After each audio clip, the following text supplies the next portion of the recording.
Tales of Space and Time, H. G. Wells, Part 1. The Crystal EGG. There was, until a year ago, a little and very grimy-looking shop near Seven Dials, over which, in weather-worn yellow lettering, the name of C. Cave, naturalist and dealer in antiquities, was inscribed. The contents of its window were curiously variegated. They comprised some elephant tusks and an imperfect set of chessmen, beads and weapons, a box of eyes, 2 skulls of tigers and 1 human, several moth-eaten stuffed monkeys, one holding a lamp, an old-fashioned cabinet, a fly-blown ostrich egg horse, some fishing tackle, and an extraordinarily dirty, empty glass fish tank. There was also, at the moment the story begins, a mass of crystal, worked into the shape of an egg and brilliantly polished. And at that 2 people, who stood outside the window, were looking, one of them a tall, thin clergyman, the other a black-bearded young man of dusky complexion and unobtrusive costume. The dusky young man spoke with eager gesticulation, and seemed anxious for his companion to purchase the article. While they were there, Mr. Cave came into his shop, his beard still wagging with the bread and butter of his tea. When he saw these men and the object of their regard, his countenance fell. He glanced guiltily over his shoulder, and softly shut the door. He was a little old man, with pale face and peculiar watery blue eyes. His hair was a dirty grey, and he wore a shabby blue frock coat, an ancient silk hat, and carpet slippers very much down at heel. He remained watching the 2 men as they talked. The clergyman went deep into his trouser pocket, examined a handful of money, and showed his teeth in an agreeable smile. Mr. Cave seemed still more depressed when they came into the shop. The clergyman, without any ceremony, asked the price of the crystal egg. Mr. Cave glanced nervously towards the door leading into the parlor, and said £5. The clergyman protested that the price was high. To his companion as well as to Mr. Cave it was, indeed, very much more than Mr. Cave had intended to ask. When he had stocked the article and an attempt at bargaining ensued. Mr. Cave stepped to the shop door, and held it open. £5 is my price, he said, as though he wished to save himself the trouble of unprofitable discussion. As he did so, the upper portion of a woman's face appeared above the blind in the glass upper panel of the door leading into the parlor, and stared curiously at the 2 customers. £5 is my price, said Mr. Cave, with a quiver in his voice. The swarthy young man had so far remained a spectator, watching Cave keenly. Now he spoke. Give him £5, he said. The clergyman glanced at him to see if he were in earnest, and, when he looked at Mr. Cave again, he saw that the latter's face was white. It's a lot of money, said the clergyman, and, diving into his pocket, began counting his resources. He had little more than 30 shillings, and he appealed to his companion, with whom he seemed to be on terms of considerable intimacy.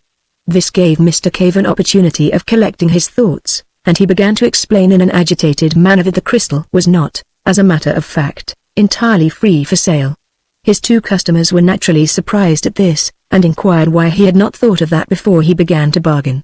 Mr. Cave became confused, but he stuck to his story, that the crystal was not in the market that afternoon, that a probable purchaser of it had already appeared. The 2, treating this as an attempt to raise the price still further, made as if they would leave the shop. But at this point the parlor door opened, and the owner of the dark fringe and the little eyes appeared. She was a coarse-featured, corpulent woman, younger and very much larger than Mr. Cave. She walked heavily, and her face was flushed. That crystal is for sale, she said. And £5 is a good enough price for it. I can't think what you're about, Cave, not to take the gentleman's offer. Mr. Cave, greatly perturbed by the eruption, looked angrily at her over the rims of his spectacles, and, without excessive assurance, asserted his right to manage his business in his own way. An altercation began. The 2 customers watched the scene with interest and some amusement, occasionally assisting Mrs. Cave with suggestions.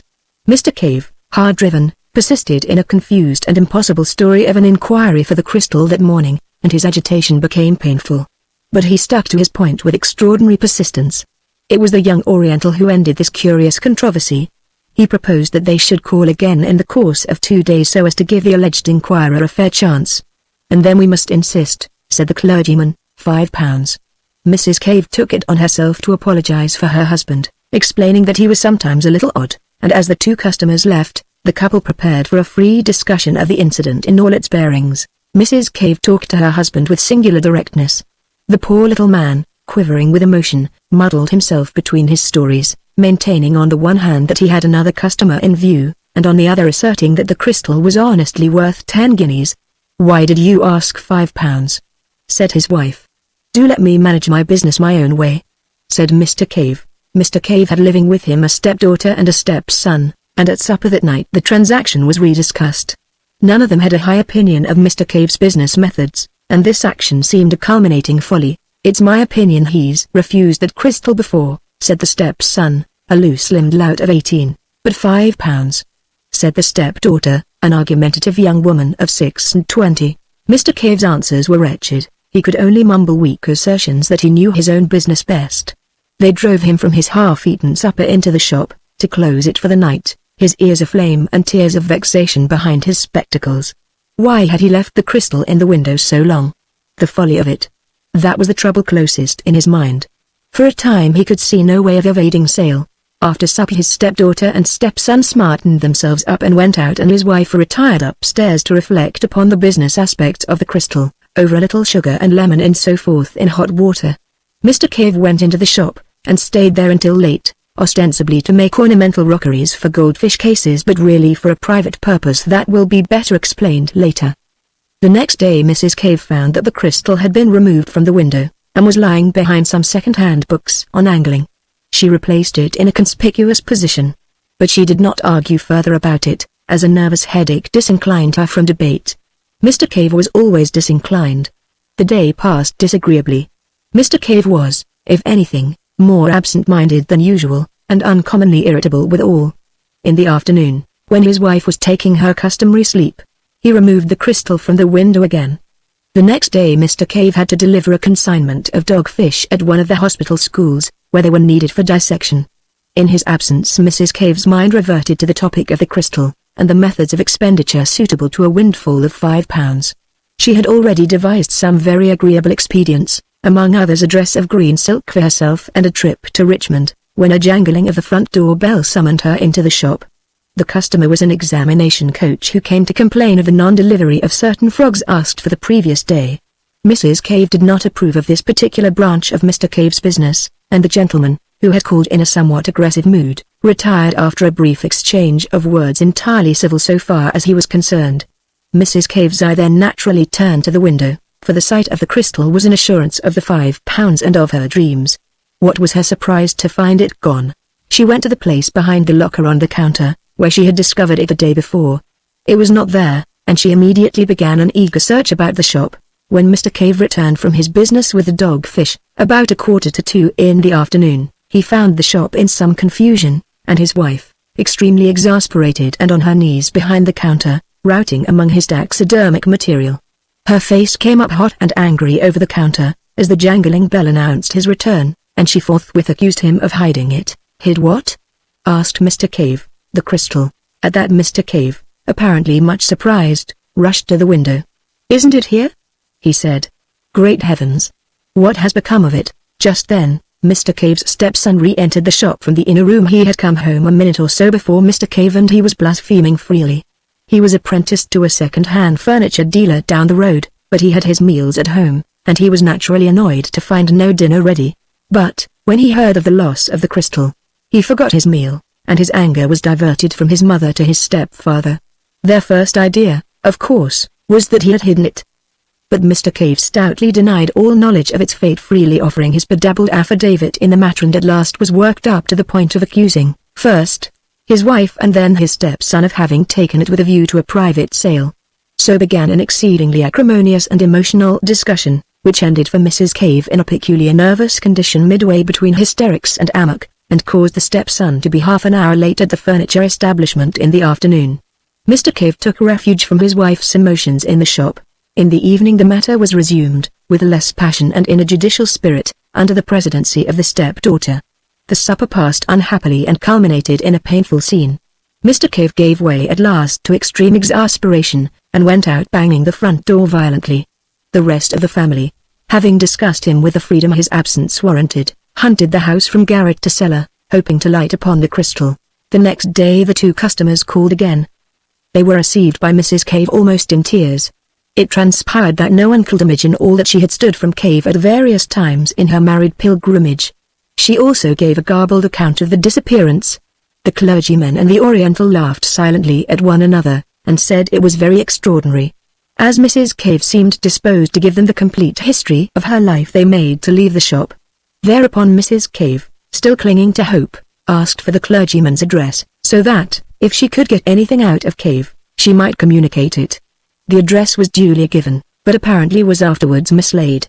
Mrs. Cave can remember nothing about it. In the evening of that day, the Caves seemed to have exhausted their emotions, and Mr. Cave, who had been out in the afternoon, supped in a gloomy isolation that contrasted pleasantly with the impassioned controversy of the previous days. For some time matters were very badly strained in the Cave household, but neither Crystal nor customer reappeared. Now, without mincing the matter, we must admit that Mr. Cave was a liar. He knew perfectly well where the crystal was. It was in the rooms of Mr. Jacoby Wace, assistant demonstrator at St. Catherine's Hospital, Westbourne Street. It stood on the sideboard partially covered by a black velvet cloth, and beside a decanter of American whiskey. It is from Mr. Wace, indeed, that the particulars upon which this narrative is based were derived. Cave had taken off the thing to the hospital hidden in the dogfish sack, and there had pressed the young investigator to keep it for him. Mr. Wace was a little dubious at first. His relationship to Cave was peculiar. He had a taste for singular characters, and he had more than once invited the old man to smoke and drink in his rooms, and to unfold his rather amusing views of life in general and of his wife in particular. Mr. Wace had encountered Mrs. Cave, too, on occasions when Mr. Cave was not at home to attend to him. He knew the constant interference to which Cave was subjected, and having weighed the story judicially, he decided to give the crystal a refuge. Mr. Cave promised to explain the reasons for his remarkable affection for the crystal more fully on a later occasion, but he spoke distinctly of seeing visions therein. He called on Mr. Wace the same evening. He told a complicated story. The crystal, he said, had come into his possession with other oddments at the forced sale of another curiosity dealer's effects, and not knowing what its value might be, he had ticketed it at 10 shillings. It had hung upon his hands at that price for some months, and he was thinking of reducing the figure, when he made a singular discovery. At that time his health was very bad, and it must be borne in mind that, throughout all this experience, his physical condition was one of ebb, and he was in considerable distress by reason of the negligence, the positive ill-treatment he received from his wife and step-children. His wife was vain, extravagant, unfeeling, and had a growing taste for private drinking. His stepdaughter was mean and overreaching, and his stepson had conceived a violent dislike for him, and lost no chance of showing it. The requirements of his business pressed heavily upon him, and Mr. Wace does not think that he was altogether free from occasional intemperance. He had begun life in a comfortable position, he was a man of fair education, and he suffered, for weeks at a stretch, from melancholia and insomnia. Afraid to disturb his family, he would slip quietly from his wife's side, when his thoughts became intolerable, and wander about the house.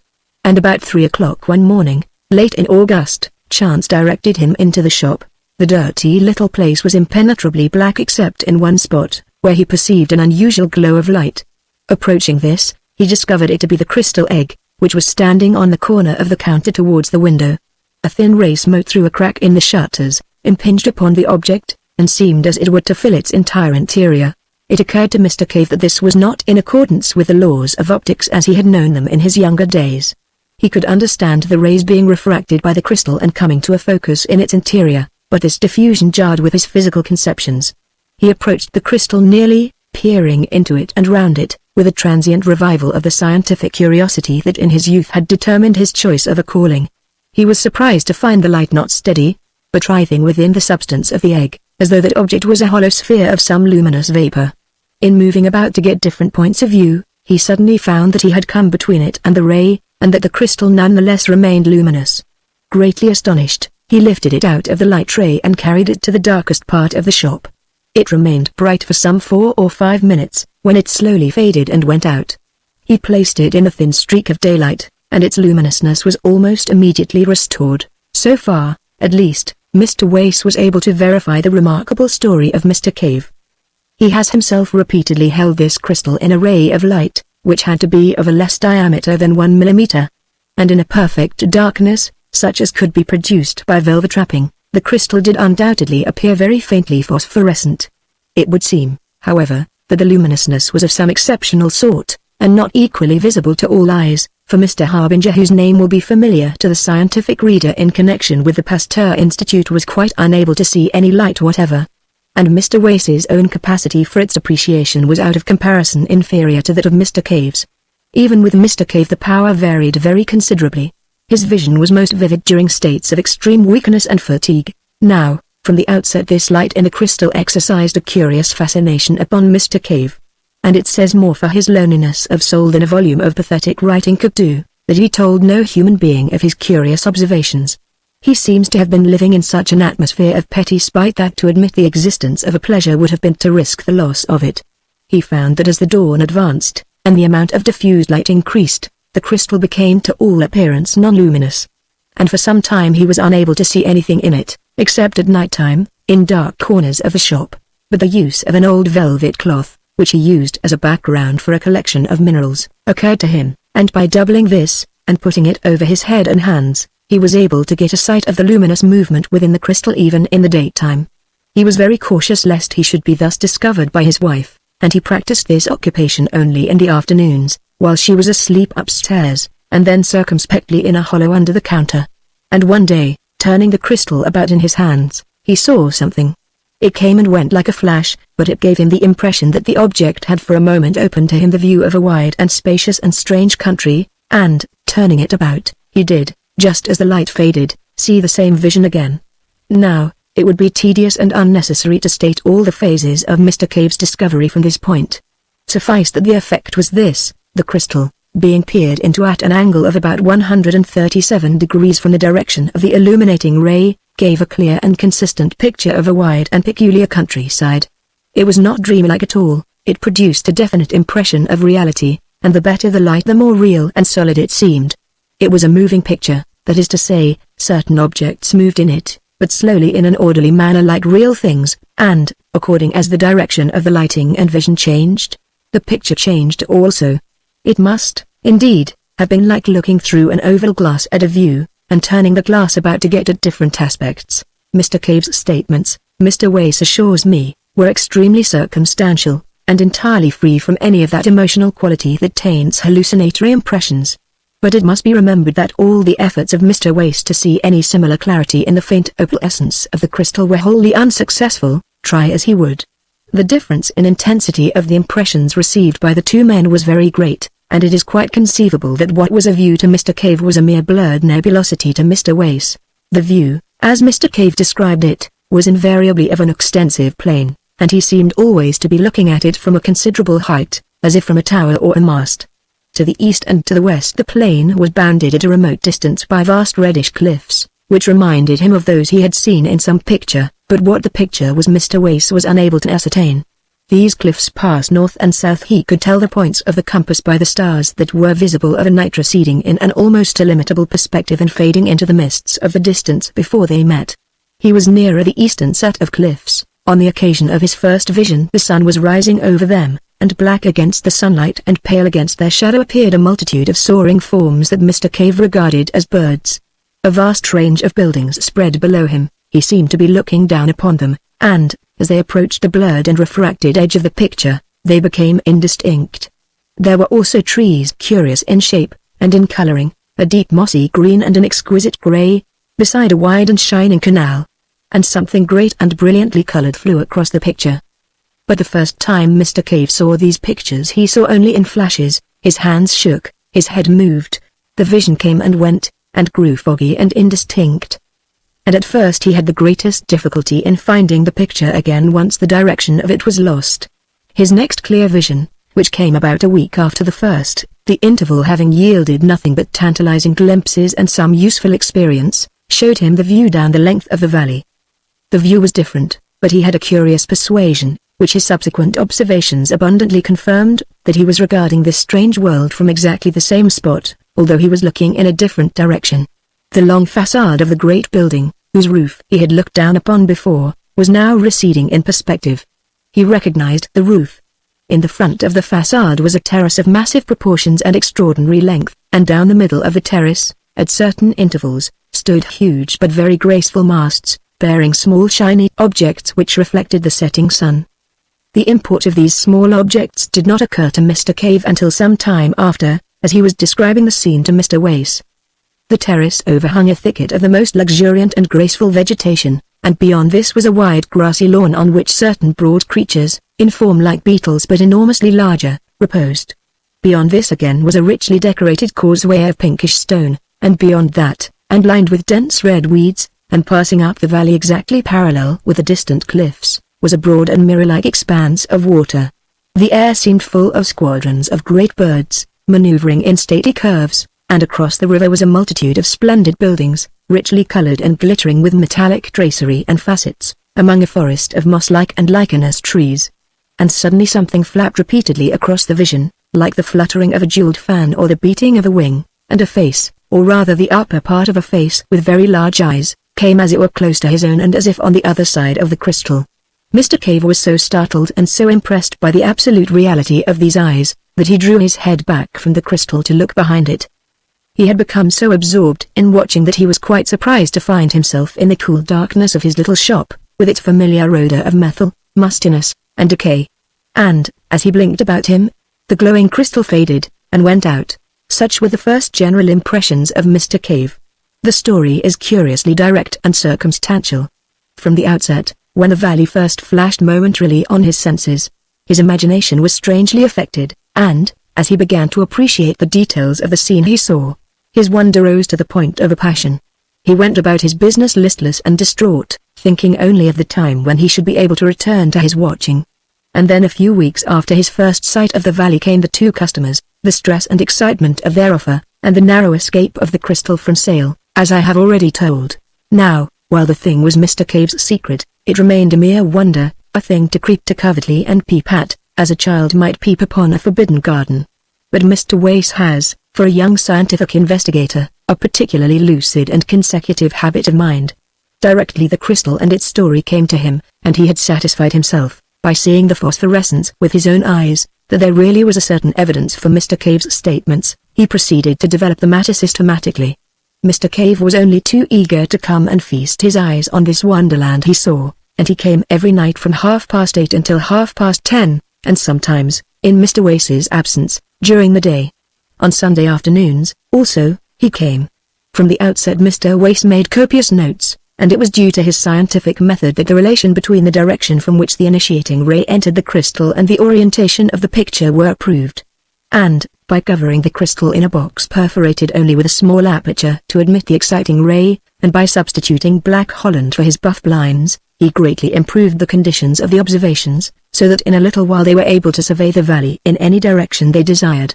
So having cleared the way, we may give a brief account of this visionary world within the crystal. The things were in all cases seen by Mr. Cave, and the method of working was invariably for him to watch the crystal and report what he saw, while Mr. Wace, who as a science student had learned the trick of writing in the dark, wrote a brief note of his report. When the crystal faded, it was put into its box in the proper position and the electric light turned on. Mr. Wace asked questions, and suggested observations to clear up difficult points. Nothing, indeed, could have been less visionary and more matter-of-fact. The attention of Mr. Cave had been speedily directed to the bird-like creatures he had seen so abundantly present in each of his earlier visions. His first impression was soon corrected, and he considered for a time that they might represent a diurnal species of bat. Then he thought, grotesquely enough, that they might be cherubs. Their heads were round, and curiously human, and it was the eyes of one of them that had so startled him on his second observation. They had broad, silvery wings, not feathered, but glistening almost as brilliantly as new-killed fish and with the same subtle play of color, and these wings were not built on the plan of bird wing or bat, Mr. Wace learned, but supported by curved ribs radiating from the body. A sort of butterfly wing with curved ribs seems best to express their appearance. The body was small, but fitted with two bunches of prehensile organs, like long tentacles, immediately under the mouth. Incredible as it appeared to Mr. Wace, the persuasion at last became irresistible, that it was these creatures which owned the great quasi-human buildings and the magnificent garden that made the broad valley so splendid. And Mr. Cave perceived that the buildings, with other peculiarities, had no doors, but that the great circular windows, which opened freely, gave the creatures egress and entrance. They would alight upon their tentacles, fold their wings to a smallness almost trod-like, and hop into the interior. But among them was a multitude of smaller winged creatures, like great dragonflies and moths and flying beetles, and across the greensward brilliantly colored gigantic ground beetles crawled lazily to and fro. Moreover, on the causeways and terraces, large-headed creatures similar to the great winged flies, but wingless, were visible, hopping busily upon their hand-like tangle of tentacles. Allusion has already been made to the glittering objects upon masts that stood upon the terrace of the nearer building. It dawned upon Mr. Cave, after regarding one of these masts very fixedly on one particularly vivid day, that the glittering object there was a crystal exactly like that into which he peered. And a still more careful scrutiny convinced him that each one in a vista of nearly 20 carried a similar object. Occasionally one of the large flying creatures would flutter up to one, and, folding its wings and coiling a number of its tentacles about the mast, would regard the crystal fixedly for a space, sometimes for as long as 15 minutes. And a series of observations, made at the suggestion of Mr. Wace, convinced both watchers that, so far as this visionary world was concerned, the crystal into which they peered actually stood at the summit of the endmost mast on the terrace, and that on one occasion at least one of these inhabitants of this other world had looked into Mr. Cave's face while he was making these observations. So much for the essential facts of this very singular story. Unless we dismiss it all as the ingenious fabrication of Mr. Wace, we have to believe one of two things, either that Mr. Cave's crystal was in two worlds at once, and that, while it was carried about in one, it remained stationary in the other, which seems altogether absurd, or else that it had some peculiar relation of sympathy with another and exactly similar crystal in this other world, so that what was seen in the interior of the one in this world was, under suitable conditions, visible to an observer in the corresponding crystal in the other world, and vice versa. At present, indeed, we do not know of any way in which two crystals could so come en rapport, but nowadays we know enough to understand that the thing is not altogether impossible. This view of the crystals as en rapport was the supposition that occurred to Mr. Wace, and to me at least it seems extremely plausible. And where was this other world? On this, also, the alert intelligence of Mr. Wace speedily threw light. After sunset, the sky darkened rapidly. There was a very brief twilight interval indeed, and the stars shone out. They were recognizably the same as those we see, arranged in the same constellations. Mr. Cave recognized the Bear, the Pleiades, Aldebaran, and Sirius, so that the other world must be somewhere in the solar system, and, at the utmost, only a few hundreds of millions of miles from our own. Following up this clue, Mr. Wace learned that the midnight sky was a darker blue even than our midwinter sky, and that the sun seemed a little smaller. And there were two small moons, like our moon but smaller, and quite differently marked, one of which moved so rapidly that its motion was clearly visible as one regarded it. These moons were never high in the sky, but vanished as they rose, that is, every time they revolved they were eclipsed because they were so near their primary planet. And all this answers quite completely, although Mr. Cave did not know it, to what must be the condition of things on Mars. Indeed, it seems an exceedingly plausible conclusion that peering into this crystal Mr. Cave did actually see the planet Mars and its inhabitants. And, if that be the case, then the evening star that shone so brilliantly in the sky of that distant vision, was neither more nor less than our own familiar Earth. For a time the Martians, if they were Martians, do not seem to have known of Mr. Cave's inspection. Once or twice one would come to peer, and go away very shortly to some other mast, as through the vision was unsatisfactory. During this time Mr. Cave was able to watch the proceedings of these winged people without being disturbed by their attentions, and, although his report is necessarily vague and fragmentary, it is nevertheless very suggestive. Imagine the impression of humanity a Martian observer would get who, after a difficult process of preparation and with considerable fatigue to the eyes, was able to peer at London from the steeple of St. Martin's Church for stretches, at longest, of 4 minutes at a time. Mr. Cave was unable to ascertain if the winged Martians were the same as the Martians who hopped about the causeways and terraces, and if the latter could put on wings at will. He several times saw certain clumsy bipeds, dimly suggestive of apes, white and partially translucent, feeding among certain of the lichenous trees, and once some of these fled before one of the hopping, round-headed Martians. The latter caught one in its tentacles, and then the picture faded suddenly and left Mr. Cave most tantalizingly in the dark. On another occasion a vast thing, that Mr. Cave thought at first was some gigantic insect, appeared advancing along the causeway beside the canal with extraordinary rapidity. As this drew nearer Mr. Cave perceived that it was a mechanism of shining metals and of extraordinary complexity. And then, when he looked again, it had passed out of sight. After a time Mr. Wace aspired to attract the attention of the Martians, and the next time that the strange eyes of one of them appeared close to the crystal Mr. Cave cried out and sprang away, and they immediately turned on the light and began to gesticulate in a manner suggestive of signaling.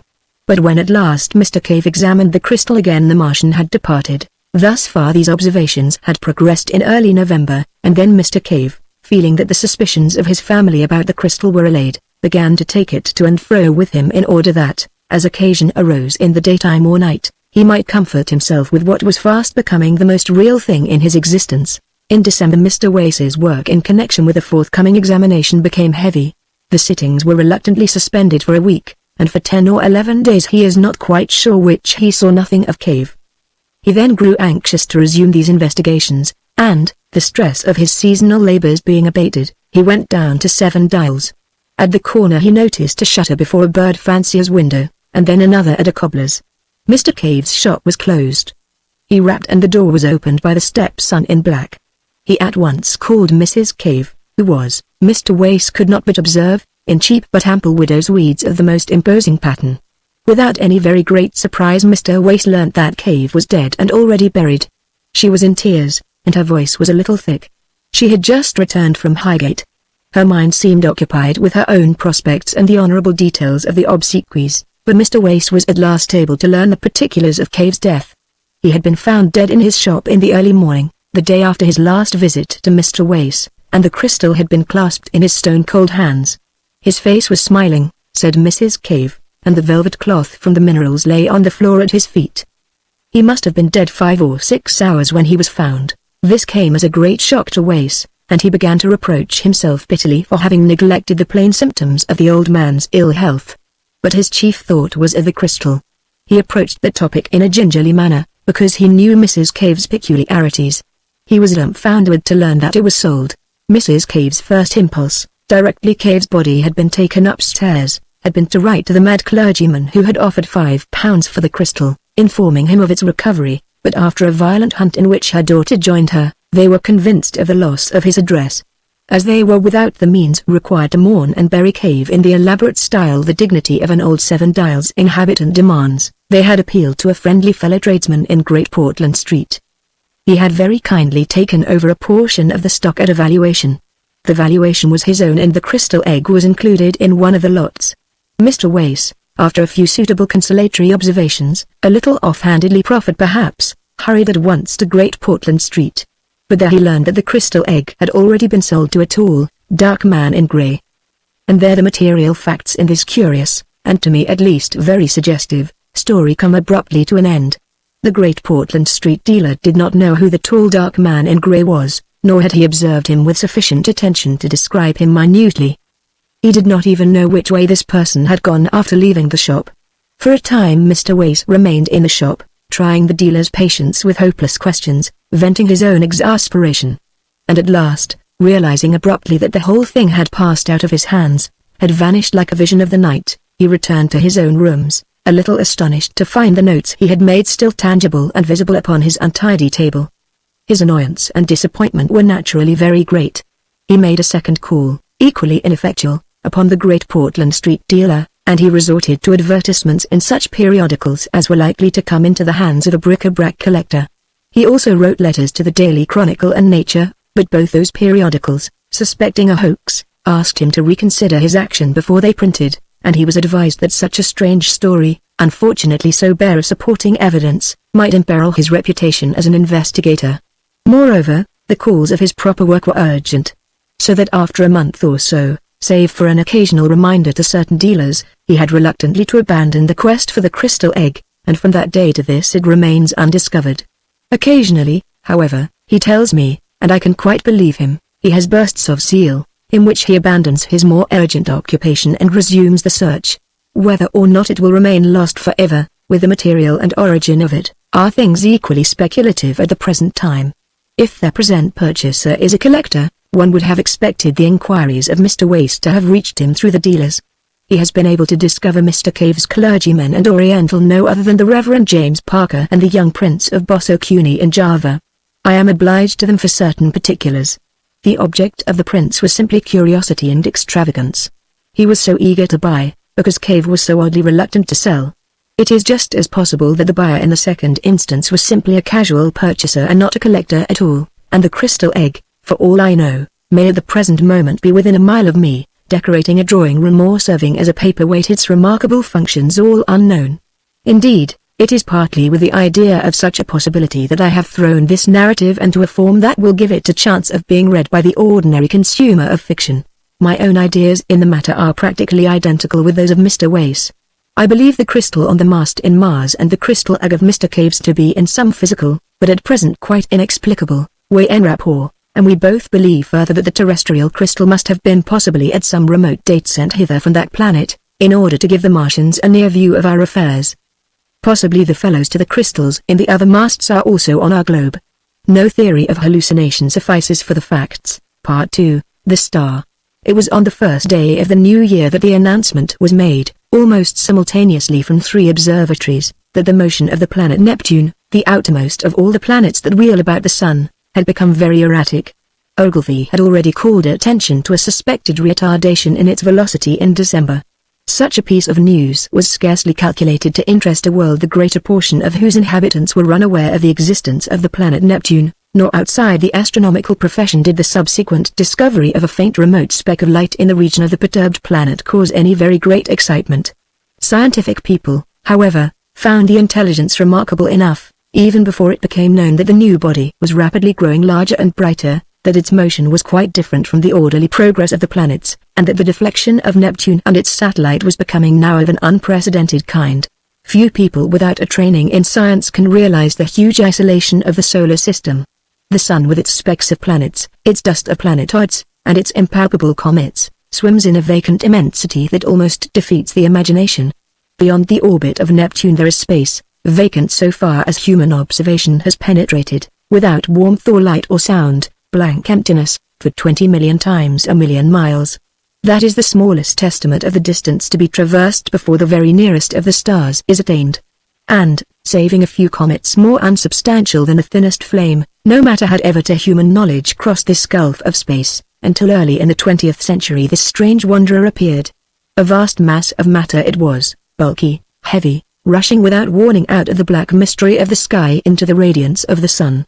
By the second day it was clearly visible to any decent instrument, as a speck with a barely sensible diameter, in the constellation Leonie Regulus. In a little while an opera glass could attain it. On the third day of the new year the newspaper readers of 2 hemispheres were made aware for the first time of the real importance of this unusual apparition in the heavens. A planetary collision, one London paper headed the news, and proclaimed Duquesne's opinion that this strange new planet would probably collide with Neptune. The leader writers enlarged upon the topic, so that in most of the capitals of the world, on January 3rd, there was an expectation, however vague, of some imminent phenomenon in the sky, and as the night followed the sunset round the globe, thousands of men turned their eyes skyward to see their old familiar stars just as they had always been, until it was dawn in London and Pollux setting and the stars overhead grown pale. The winter's dawn it was, a sickly filtering accumulation of daylight, and the light of gas and candles shone yellow in the windows to show where people were astir.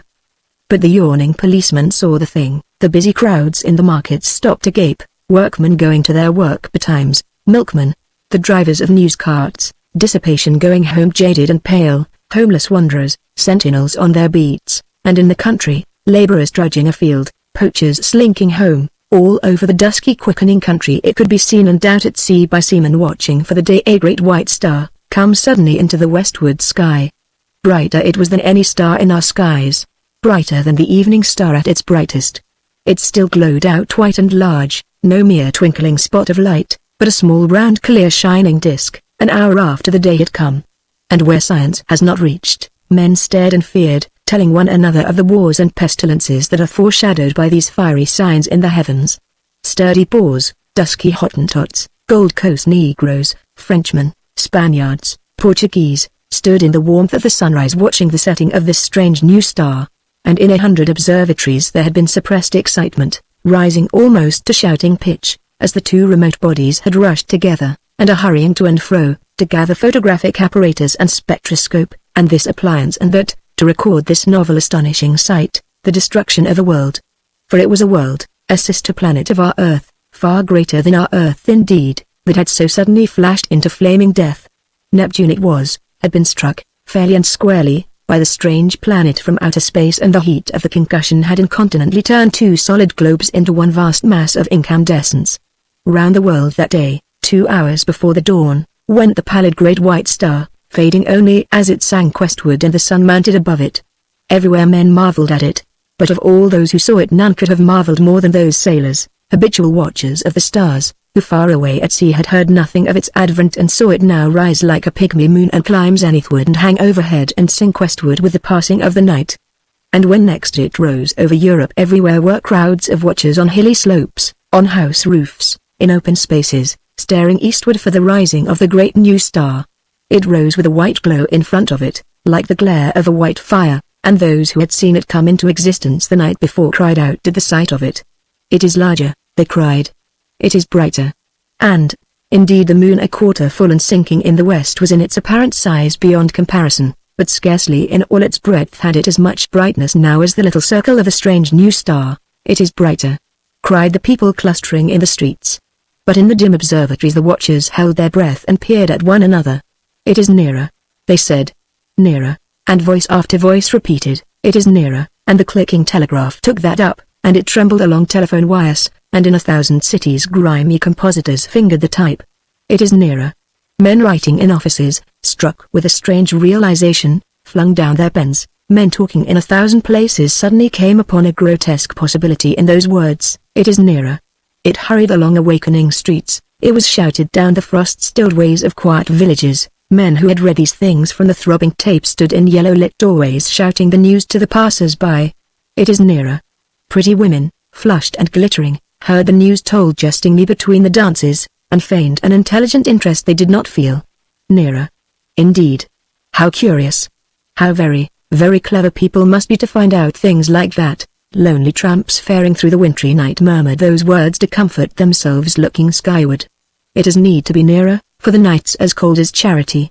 Don't see much warmth from it if it is nearer. All the same, what is a new star to me? Cried the weeping woman kneeling beside her dead. The schoolboy, rising early for his examination work, puzzled it out for himself with the great white star, shining broad and bright through the frost flowers of his window. Centrifugal, centripetal, he said, with his chin on his fist. Stop a planet in its flight, rob it of its centrifugal force, what then? Centripetal has it, and down it falls into the sun. And this, do we come in the way? I wonder. The light of that day went the way of its brethren, and with the later watches of the frosty darkness rose the strange star again. And it was now so bright that the waxing moon seemed but a pale yellow ghost of itself, hanging huge in the sunset. In a South African city a great man had married, and the streets were alight to welcome his return with his bride. Even the skies have illuminated, said the flatterer. Under Capricorn, two Negro lovers, daring the wild beasts and evil spirits, for love of one another, crouched together in a cane brake where the fireflies hovered. That is our star, they whispered, and felt strangely comforted by the sweet brilliance of its light. The master mathematician sat in his private room and pushed the papers from him. His calculations were already finished. In a small white file there still remained a little of the drug that had kept him awake and active for 4 long nights. Each day, serene, explicit, patient as ever, he had given his lecture to his students, and then had come back at once to this momentous calculation. His face was grave, a little drawn and hectic from his drugged activity. For some time he seemed lost in thought. Then he went to the window, and the blind went up with a click. Halfway up the sky, over the clustering roofs, chimneys and steeples of the city, hung the star. He looked at it as one might look into the eyes of a brave enemy. "You may kill me," he said after a silence. "But I can hold you and all the universe for that matter in the grip of this little brain. I would not change. Even now." He looked at the little file. "There will be no need of sleep again," he said. The next day at noon, punctual to the minute, he entered his lecture theatre, put his hat on the end of the table as his habit was, and carefully selected a large piece of chalk. It was a joke among his students that he could not lecture without that piece of chalk to fumble in his fingers, and once he had been stricken to impotence by their hiding his supply. He came and looked under his grey eyebrows at the rising tiers of young fresh faces, and spoke with his accustomed studied commonness of phrasing.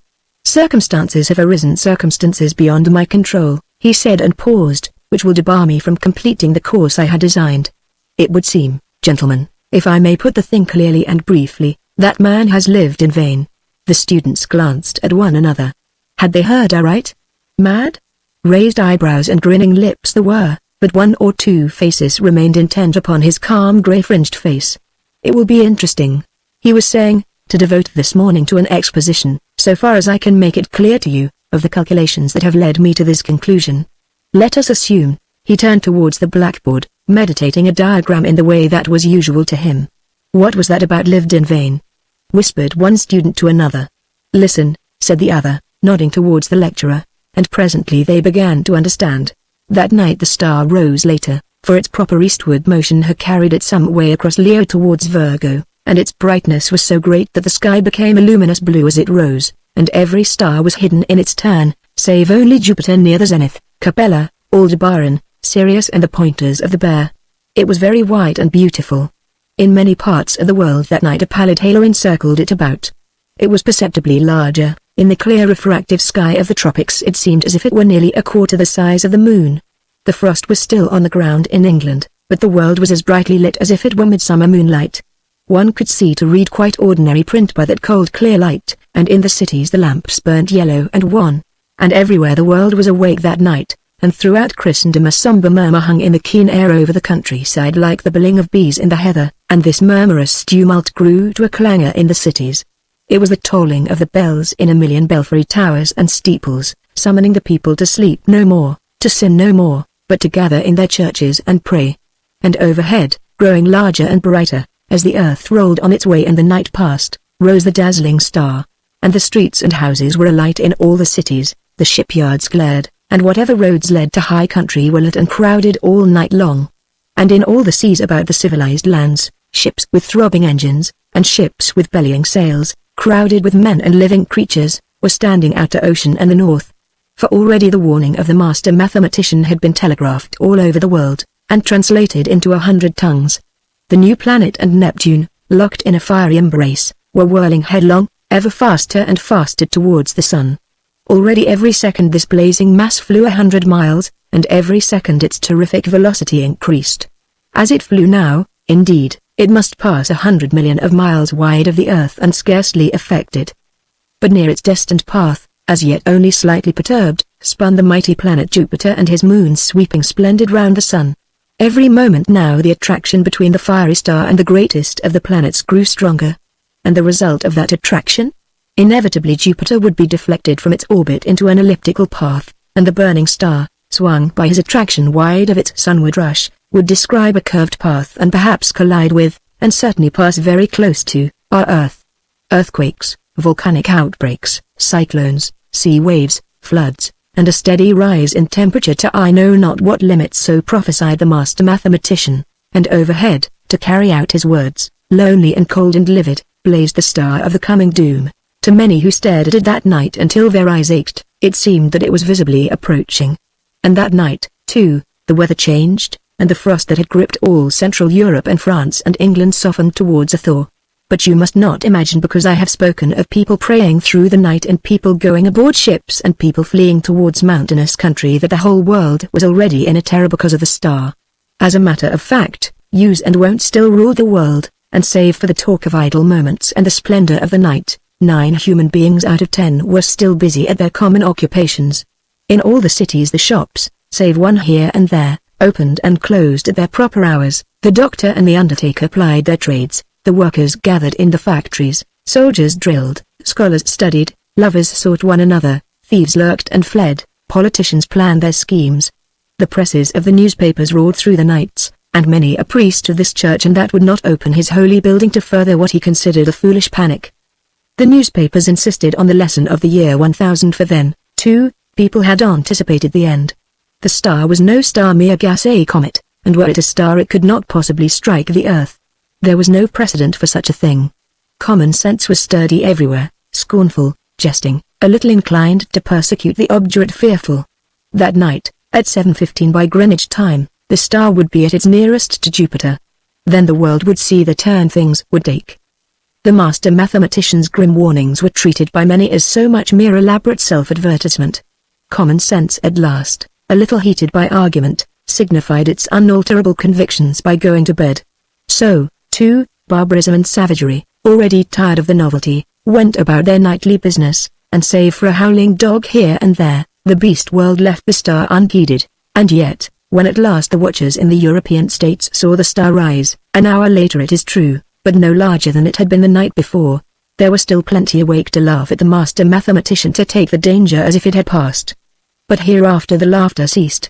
The star grew, it grew with a terrible steadiness hour after hour, a little larger each hour, a little nearer the midnight zenith, and brighter, until it had turned night into a second day. Had it come straight to the earth instead of in a curved path, had it lost no velocity to Jupiter, it must have leapt the intervening gulf in a day, but as it was, it took 5 days altogether to come by our planet. The next night it had become a third the size of the moon before it set to English eyes, and the thaw was assured. It rose over America near the size of the moon, but blinding white to look at, and hot, and a breath of hot wind blew now with its rising and gathering strength, and in Virginia, and Brazil, and down the St. Lawrence Valley, it shone intermittently through a driving reek of thunderclouds, flickering violet lightning, and hail unprecedented. In Manitoba was a thaw and devastating floods. And upon all the mountains of the earth the snow and ice began to melt that night, and all the rivers coming out of high country flowed thick and turbid, and soon in their upper reaches with swirling trees and the bodies of beasts and men. They rose steadily in the ghostly brilliance, and came trickling over their banks at last, behind the flying population of their valleys. And along the coast of Argentina and up the South Atlantic the tides were higher than had ever been in the memory of man, and the storms drove the waters in many cases scores of miles inland, drowning whole cities. And so great grew the heat during the night that the rising of the sun was like the coming of a shadow. The earthquakes began and grew until all down America from the Arctic Circle to Cape Horn, hillsides were sliding, fissures were opening, and houses and walls crumbling to destruction. The whole side of Cotopaxi slipped out in one vast convulsion, and a tumult of lava poured out so high and broad and swift and liquid that in one day it reached the sea. So the star, with the one moon in its wake, marched across the Pacific, trailed the thunderstorms like the hem of a robe, and the growing tidal wave that toiled behind it, frothing and eager, poured over island and swept them clear of men. Until that wave came at last in a blinding light, and with the breath of a furnace, swift and terrible it came, a wall of water, 50 feet high, roaring hungrily, upon the long coasts of Asia, and swept inland across the plains of China. For a space the star, hotter now and larger and brighter than the sun in its strength, showed with pitiless brilliance the wide and populous country, towns and villages with their pagodas and trees, roads, wide cultivated fields, millions of sleepless people staring in helpless terror at the incandescent sky, and then, low and growing, came the murmur of the flood. And thus it was with millions of men that night, a flight now or there, with limbs heavy with heat and breath fierce and scant, and the flood like a wall swift and white behind. And then death. China was lit glowing white, but over Japan and Java and all the islands of Eastern Asia the great star was a ball of dull red fire because of the steam and smoke and ashes the volcanoes were spouting forth to salute its coming. Above was the lava, hot gases and ash, and below the seething floods, and the whole earth swayed and rumbled with the earthquake shocks. Soon the immemorial snows of Tibet and the Himalaya were melting and pouring down by 10 million deepening converging channels upon the plains of Burma and Hindustan. The tangled summits of the Indian jungles were aflame in 1,000 places, and below the hurrying waters around the stems were dark objects that still struggled feebly and reflected the blood-red tongues of fire. And in a rudderless confusion a multitude of men and women fled down the broad riverways to that one last hope of men, the open sea. Larger grew the star, and larger, hotter, and brighter with a terrible swiftness now. The tropical ocean had lost its phosphorescence, and the whirling steam rose in ghostly wreaths from the black waves that plunged incessantly, speckled with storm-tossed ships. And then came a wonder. It seemed to those who in Europe watched for the rising of the star that the world must have ceased its rotation. In 1,000 open spaces of down and upland the people who had fled thither from the floods and the falling houses and sliding slopes of hill watched for that rising in vain. Hour followed hour through a terrible suspense, and the star rose not. Once again men set their eyes upon the old constellations they had counted lost to them forever. In England it was hot and clear overhead, though the ground quivered perpetually, but in the tropics, Sirius and Capella and Aldebaran showed through a veil of steam. And when at last the great star rose near 10 hours late, the sun rose close upon it, and in the center of its white heart was a disk of black. Over Asia it was the star had begun to fall behind the movement of the sky, and then suddenly, as it hung over India, its light had been veiled. All the plain of India from the mouth of the Indus to the mouths of the Ganges was a shallow waste of shining water that night, out of which rose temples and palaces, mounds and hills, black with people. Every minaret was a clustering mass of people, who fell one by one into the turbid waters, as heat and terror overcame them. The whole land seemed a wailing, and suddenly there swept a shadow across that furnace of despair, and a breath of cold wind, and a gathering of clouds, out of the cooling air. Men looking up, near blinded, at the star, saw that a black disk was creeping across the light. It was the moon, coming between the star and the earth. And even as men cried to God at this respite, out of the east with a strange inexplicable swiftness sprang the sun. And then star, sun and moon rushed together across the heavens. So it was that presently, to the European watchers, star and sun rose close upon each other, drove headlong for a space and then slower, and at last came to rest. Star and sun merged into one glare of flame at the zenith of the sky. The moon no longer eclipsed the star but was lost to sight in the brilliance of the sky.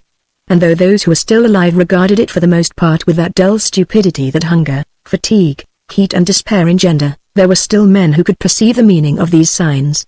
Star and earth had been at their nearest, had swung about one another, and the star had passed.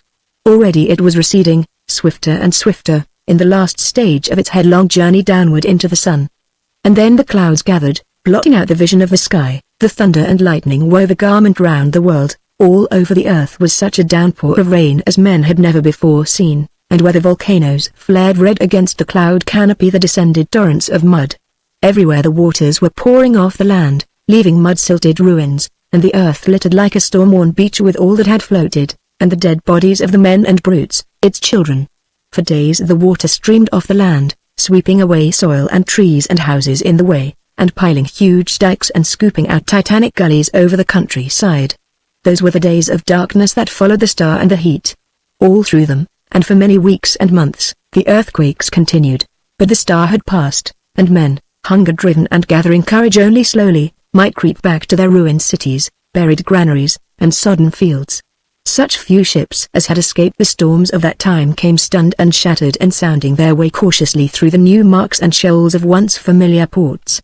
And as the storms subsided men perceived that everywhere the days were hotter than of yore, and the sun larger, and the moon, shrunk to a third of its former size, took now 80 days between its new and new, but of the new brotherhood that grew presently among men, of the saving of laws and books and machines, of the strange change that had come over Iceland and Greenland and the shores of Baffin's Bay, so that the sailors coming there presently found them green and gracious, and could scarce believe their eyes, this story does not tell. Nor of the movement of mankind now that the earth was hotter, northward and southward towards the poles of the earth. It concerns itself only with the coming and the passing of the star, the Martian astronomers, for there are astronomers on Mars, although they are very different beings from men, were naturally profoundly interested by these things. They saw them from their own standpoint, of course. Considering the mass and temperature of the missile that was flung through our solar system into the sun, one wrote, "It is astonishing what a little damage the earth, which it missed so narrowly, has sustained. All the familiar continental markings and the masses of the seas remain intact, and indeed the only difference seems to be a shrinkage of the white discoloration, supposed to be frozen water, round either pole. Which only shows how small the vastest of human catastrophes may seem, at a distance of a few million miles." Part 3. A Story of the Stone Age, Chapter 1. Ugh Loma and Ua. This story is of a time beyond the memory of man, before the beginning of history, a time when one might have walked drayshot from France, as we call it now, to England, and when a broad and sluggish Thames flowed through its marshes to meet its father Rhine, flowing through a wide and level country that is under water in these latter days, and which we know by the name of the North Sea. In that remote age the valley which runs along the foot of the Downs did not exist, and the south of Surrey was a range of hills, fir-clad on the middle slopes, and snow-capped for the better part of the year. The cause of its summits still remain as Leith Hill, and Pitch Hill, and Hindhead. On the lower slopes of the range, below the grassy spaces where the wild horses grazed, were forests of yew and sweet chestnut and elm, and the thickets and dark places hid the grizzly bear and the hyena, and the grey apes clambered through the branches. And still lower amidst the woodland and marsh and open grass along the way did this little drama play itself out to the end that I have to tell. 50,000 years ago it was, 50,000 years if the reckoning of geologists is correct. And in those days the springtime was as joyful as it is now, and sent the blood coursing in just the same fashion. The afternoon sky was blue with piled white clouds sailing through it, and the southwest wind came like a soft caress. The new calm swallows drove to and fro. The reaches of the river were spangled with white ranunculus, the marshy places were starred with ladies' smock and lit with marshmallow wherever the regiments of the sedges lowered their swords, and the northward moving hippopotami, shiny black monsters, sporting clumsily, came floundering and blundering through it all, rejoicing dimly and possessed with one clear idea, to splash the river muddy. Up the river and well in sight of the hippopotami, a number of little buff-colored animals dabbled in the water. There was no fear, no rivalry, and no enmity between them and the hippopotami. As the great bulks came crashing through the reeds and smashed the mirror of the water into silvery splashes, these little creatures shouted and gesticulated with glee. It was the surest sign of high spring. Bolu! They cried. Bayaya! Bolu!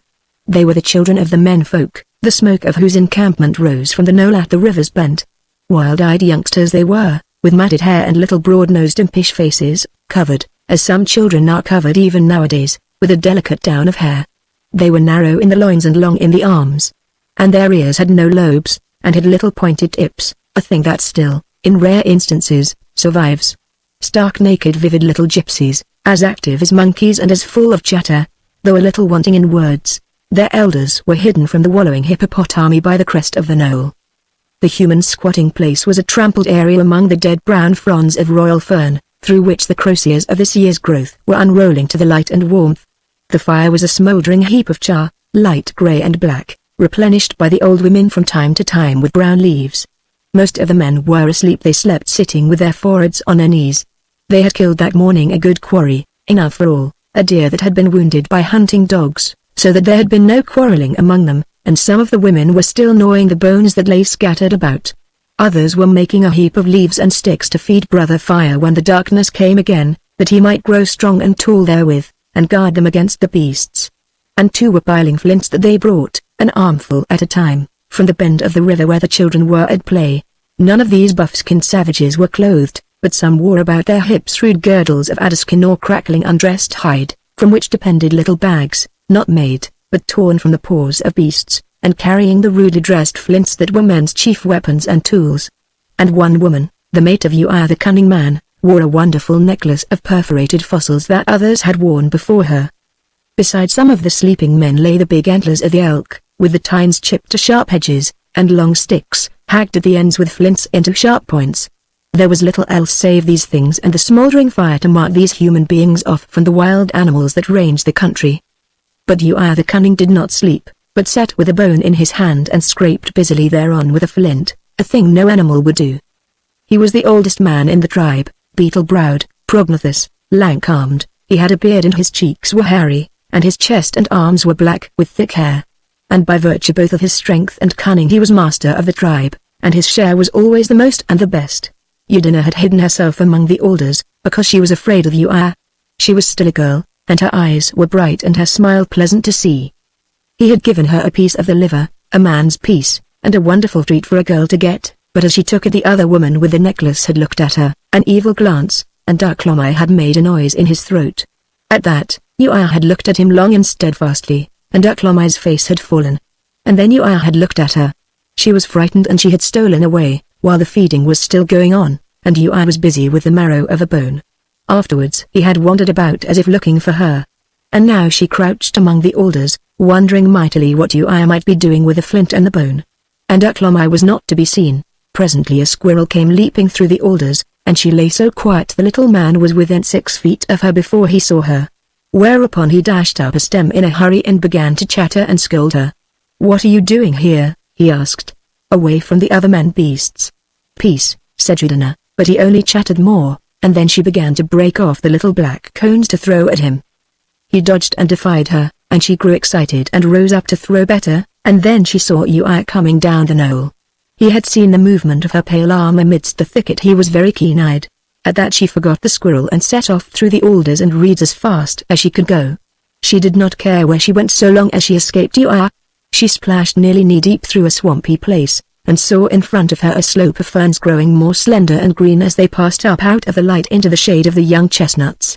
She was soon amidst the trees. She was very fleet of foot, and she ran on and on until the forest was old and the vales great, and the vines about their stems where the light came were thick as young trees, and the ropes of ivy stout and tight.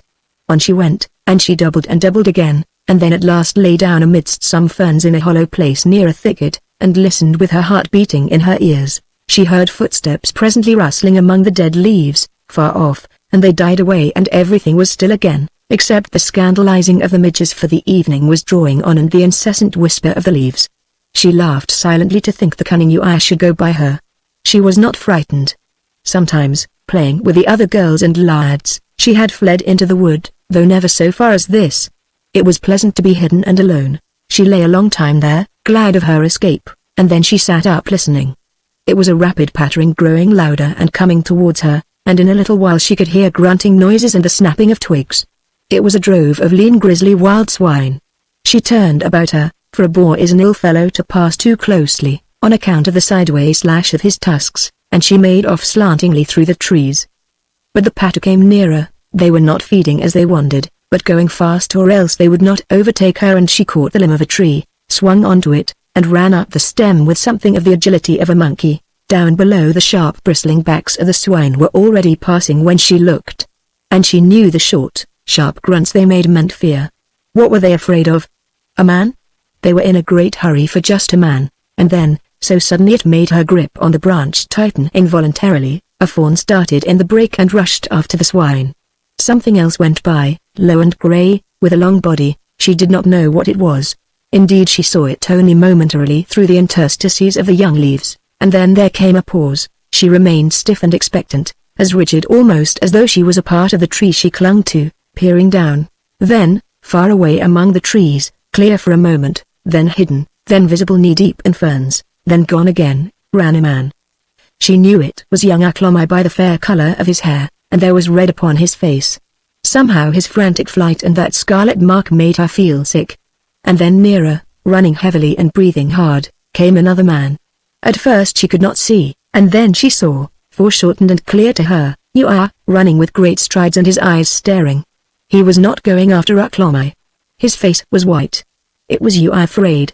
He passed, and was still loud hearing, when something else, something large and with grizzled fur, swinging along with soft swift strides, came rushing in pursuit of him. Udina suddenly became rigid, ceased to breathe, her clutch convulsive, and her eyes starting. She had never seen the thing before, she did not even see him clearly now, but she knew at once it was the terror of the woodshed. His name was a legend.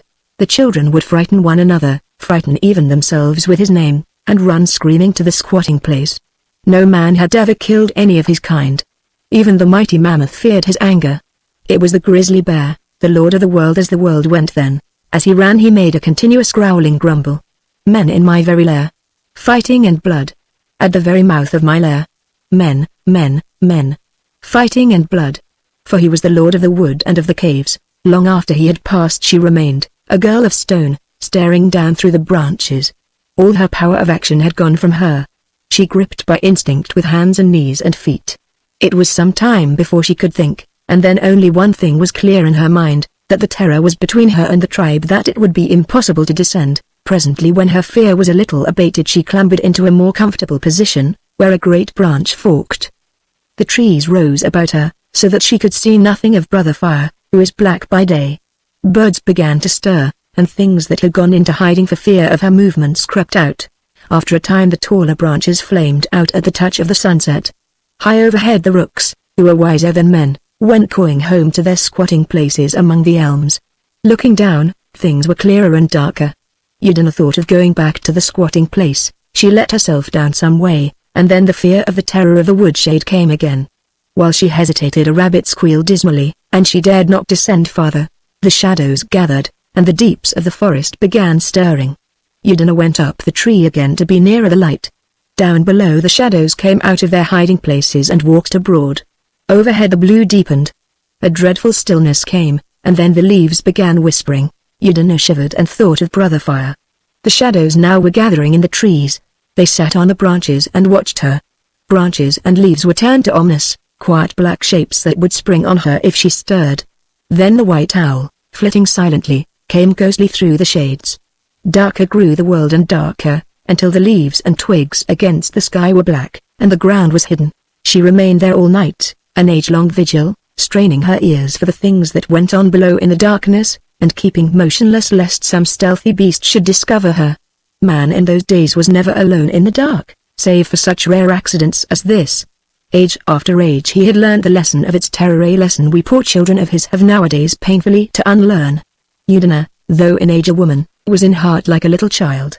She kept as still, poor little animal, as a hare before it is started. The stars gathered and watched her one grain of comfort. In one bright one she fancied there was something like Uklomai. Then she fancied it was Uklomai. And near him, red and duller, was Ua, and as the night passed Uklomai fled before him up the sky. She tried to see Brother Fire, who guarded the squatting place from beasts, but he was not in sight. And far away she heard the mammoths trumpeting as they went down to the drinking place, and once some huge bulk with heavy paces hurried along, making a noise like a calf, but what it was she could not see.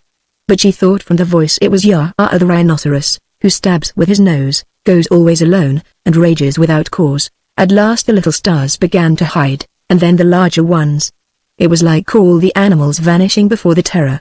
The sun was coming, lord of the sky, as the grizzly was lord of the forest. Udina wondered what would happen if one star stayed behind. And then the sky paled to the dawn. When the daylight came the fear of lurking things passed, and she could descend. She was stiff, but not so stiff as you would have been, dear young lady, by virtue of your upbringing, and as she had not been trained to eat at least once in 3 hours, but instead had often fasted 3 days, she did not feel uncomfortably hungry. She crept down the tree very cautiously, and went her way stealthily through the wood, and not a squirrel sprang or deer started, but the terror of the grizzly bear froze her marrow. Her desire was now to find her people again. Her dread of Ua the cunning was consumed by a greater dread of loneliness. But she had lost her direction. She had run heedlessly overnight, and she could not tell whether the squatting place was sunward or where it lay. Ever and again she stopped and listened, and at last, very far away, she heard a measured chinking.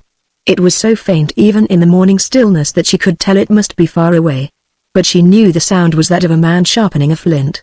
Presently the trees began to thin out, and then came a regiment of nettles barring the way. She turned aside, and then she came to a fallen tree that she knew, with a noise of bees about it. And so presently she was in sight of the knoll, very far off, and the river under it, and the children and the hippopotami just as they had been yesterday, and the thin spire of smoke swaying in the morning breeze. Far away by the river was the cluster of alders where she had hidden.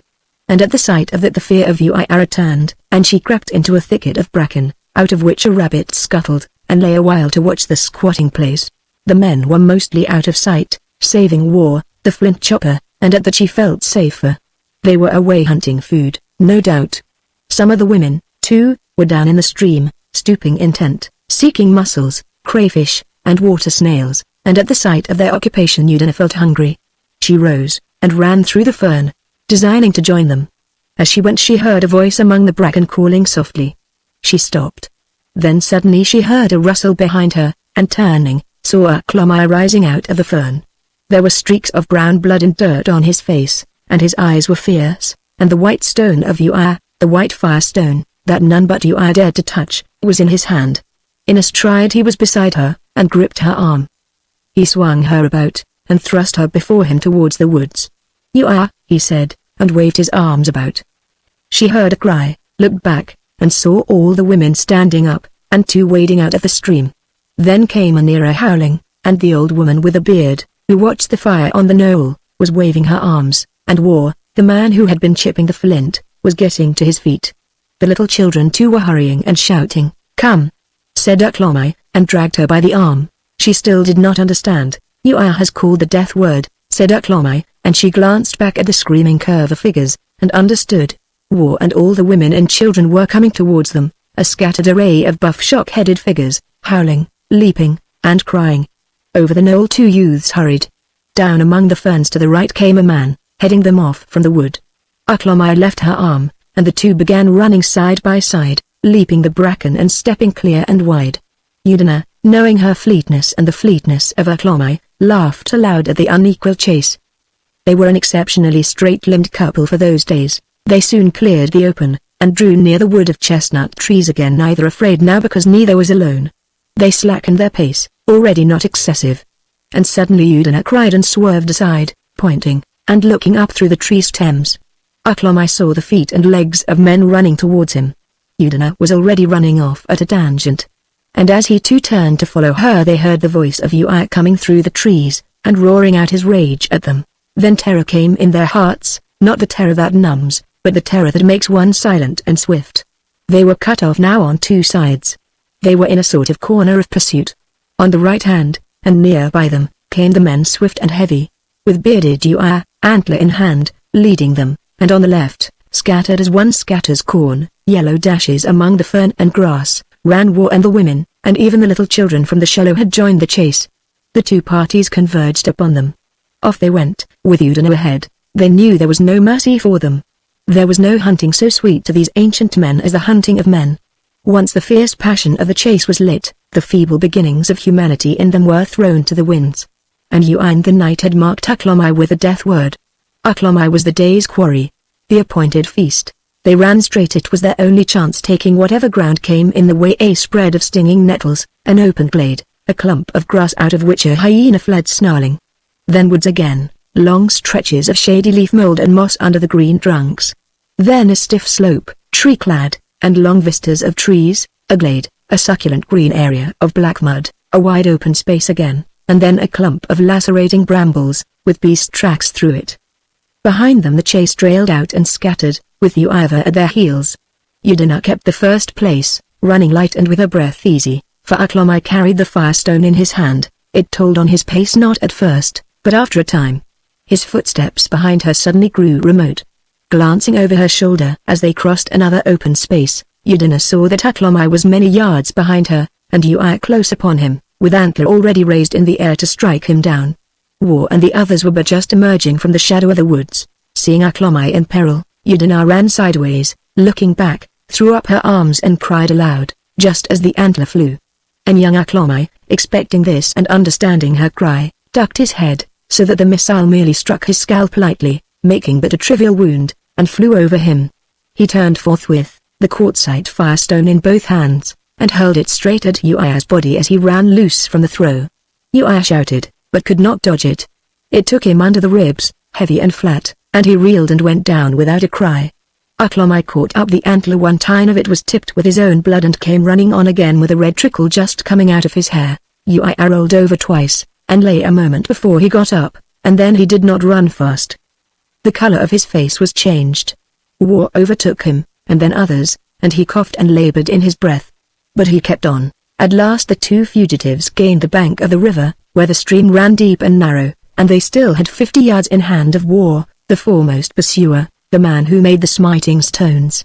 He carried one, a large flint, the shape of an oyster and double the size, chipped to a chisel edge, in either hand. They sprang down the steep bank into the stream, rushed through the water, swam the deep current in 2 or 3 strokes, and came out wading again, dripping and refreshed, to clamber up the farther bank. It was undermined, and with willows growing thickly therefrom, so that it needed clambering.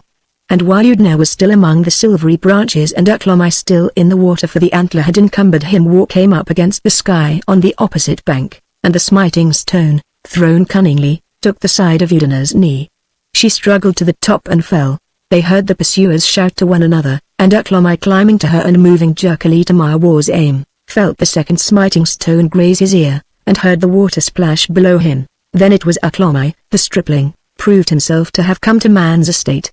For running on, he found Udina fell behind, limping, and at that he turned, and crying savagely and with a face terrible with sudden wrath and trickling blood, ran swiftly past her back to the bank, whirling the antler round his head. And Udina kept on, running stoutly still, though she must needs limp at every step, and the pain was already sharp, so that War, rising over the edge and clutching the straight willow branches, saw Uklomai towering over him, gigantic against the blue, saw his whole body swing round, and the grip of his hands upon the antler. The edge of the antler came sweeping through the air, and he saw no more. The water under the osiers whirled and eddied and went crimson 6 feet down the stream. Ui following stopped knee-high across the stream, and the man who was swimming turned about. The other men who trailed after, they were none of them very mighty men, for Ui was more cunning than strong. Brooking no sturdy rivals, slackened momentarily at the sight of Uklomai standing there above the willows, bloody and terrible, between them and the halting girl, with the huge antler waving in his hand. It seemed as though he had gone into the water a youth, and come out of it a man full grown. He knew what there was behind him.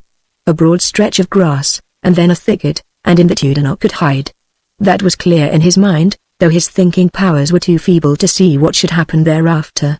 Ui stood knee-deep, undecided and unarmed. His heavy mouth hung open, showing his canine teeth, and he panted heavily. His side was flushed and bruised under the hair. The other man beside him carried a sharpened stick. The rest of the hunters came up one by one to the top of the bank, hairy, long-armed men clutching flints and sticks. 2 ran off along the bank downstream, and then clambered to the water, where War had come to the surface struggling weakly. Before they could reach him he went under again. 2 others threatened Uklomai from the bank. He answered back, shouts, vague insults, gestures. Then Ua, who had been hesitating, roared with rage, and whirling his fists plunged into the water.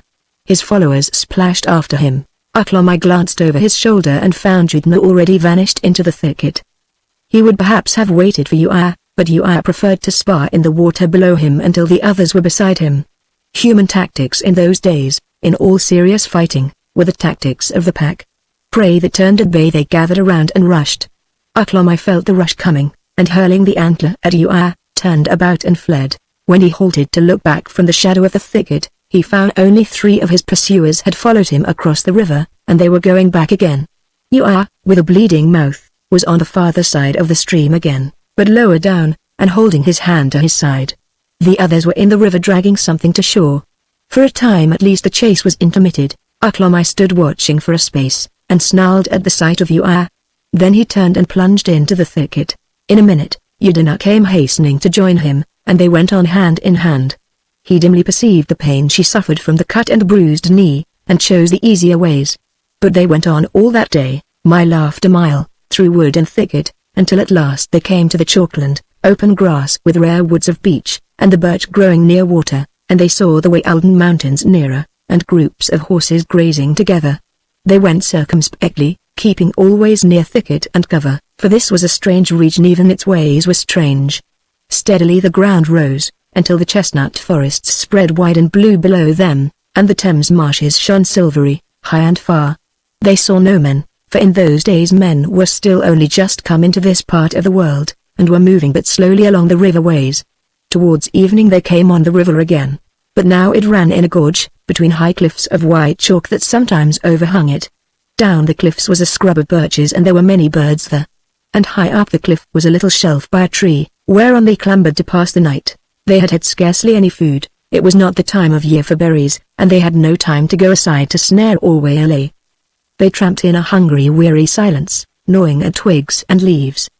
But over the surface of the cliffs were a multitude of snails, and in a bush were the freshly laid eggs of a little bird, and there Uklomai threw at and killed a squirrel in a beech tree, so that at last they fed well. Uklomai watched during the night, his chin on his knees, and he heard young foxes crying hard by, and the noise of mammoths down the gorge, and the hyenas yelling and laughing far away. It was chilly, but they dared not light a fire. Whenever he dozed, his spirit went abroad, and straightway met with the spirit of Ua, and they fought. And always Uklomai was paralyzed so that he could not smite nor run, and then he would awake suddenly. Yudina, too, dreamt evil things of Ua, so that they both awoke with the fear of him in their hearts, and by the light of the dawn they saw a woolly rhinoceros go blundering down the valley. During the day they caressed one another and were glad of the sunshine, and Yudina's leg was so stiff she sat on the ledge all day. Uklomai found great flints sticking out of the cliff face, greater than any he had seen, and he dragged some to the ledge and began chipping, so as to be armed against Ua when he came again. And at one he laughed heartily, and Yudina laughed, and they threw it about in derision. It had a hole in it. They stuck their fingers through it, it was very funny indeed. Then they peeped at one another through it. Afterwards, Uklomai got himself a stick, and thrusting by chance at this foolish flint, the stick went in and stuck there. He had rammed it in too tightly to withdraw it.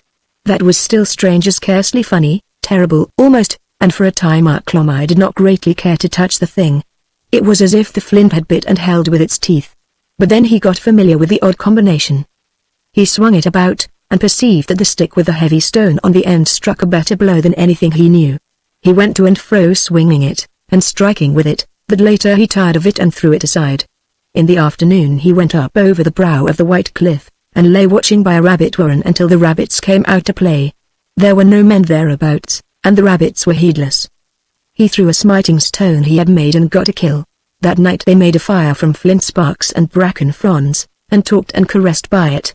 And in their sleep Ua's spirit came again, and suddenly, while Uklomai was trying to fight vainly, the foolish flint on the stick came into his hand, and he struck Ua with it, and behold! It killed him. But afterwards came other dreams of Ui, for spirits take a lot of killing, and he had to be killed again. Then after that the stone would not keep on the stick. He awoke tired and rather gloomy, and was sulky all the forenoon, in spite of Udina's kindliness, and instead of hunting he sat chipping a sharp edge to the singular flint, and looking strangely at her. Then he bound the perforated flint onto the stick with strips of rabbit skin. And afterwards he walked up and down the ledge, striking with it, and muttering to himself, and thinking of Ui. It felt very fine and heavy in the hand. Several days, more than there was any counting in those days, 5 days, it may be, or 6, did Aklomai and Udina stay on that shelf in the gorge of the river, and they lost all fear of men, and their fire burnt redly of a night. And they were very merry together. There was food every day, sweet water, and no enemies. Udina's knee was well in a couple of days, for those ancient savages had quick healing flesh. Indeed, they were very happy. On one of those days Aklomai dropped a chunk of flint over the cliff. He saw it fall, and go bounding across the river bank into the river, and after laughing and thinking it over a little he tried another. This smashed a bush of hazel in the most interesting way. They spent all the morning dropping stones from the ledge, and in the afternoon they discovered this new and interesting pastime was also possible from the cliff brow. The next day they had forgotten this delight. Or at least, it seemed they had forgotten.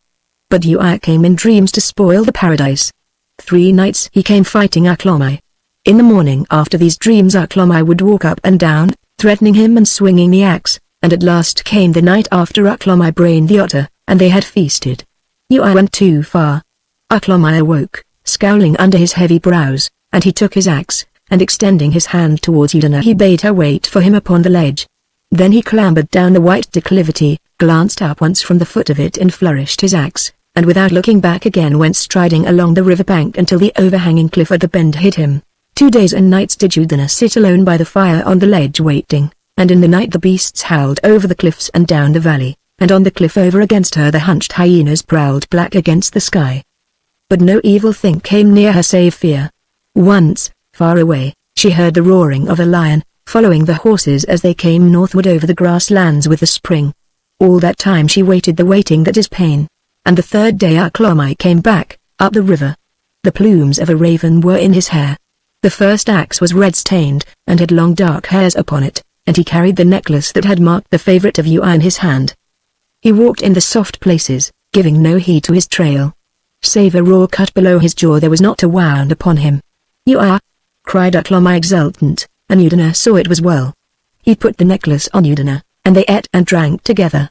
And after eating he began to rehearse the whole story from the beginning, when Ui had cast his eyes on Udina, and Ui and Aklomai, fighting in the forest, had been chased by the bear, eking out his scanty words with abundant pantomime, springing to his feet and whirling the stone axe round when it came to the fighting.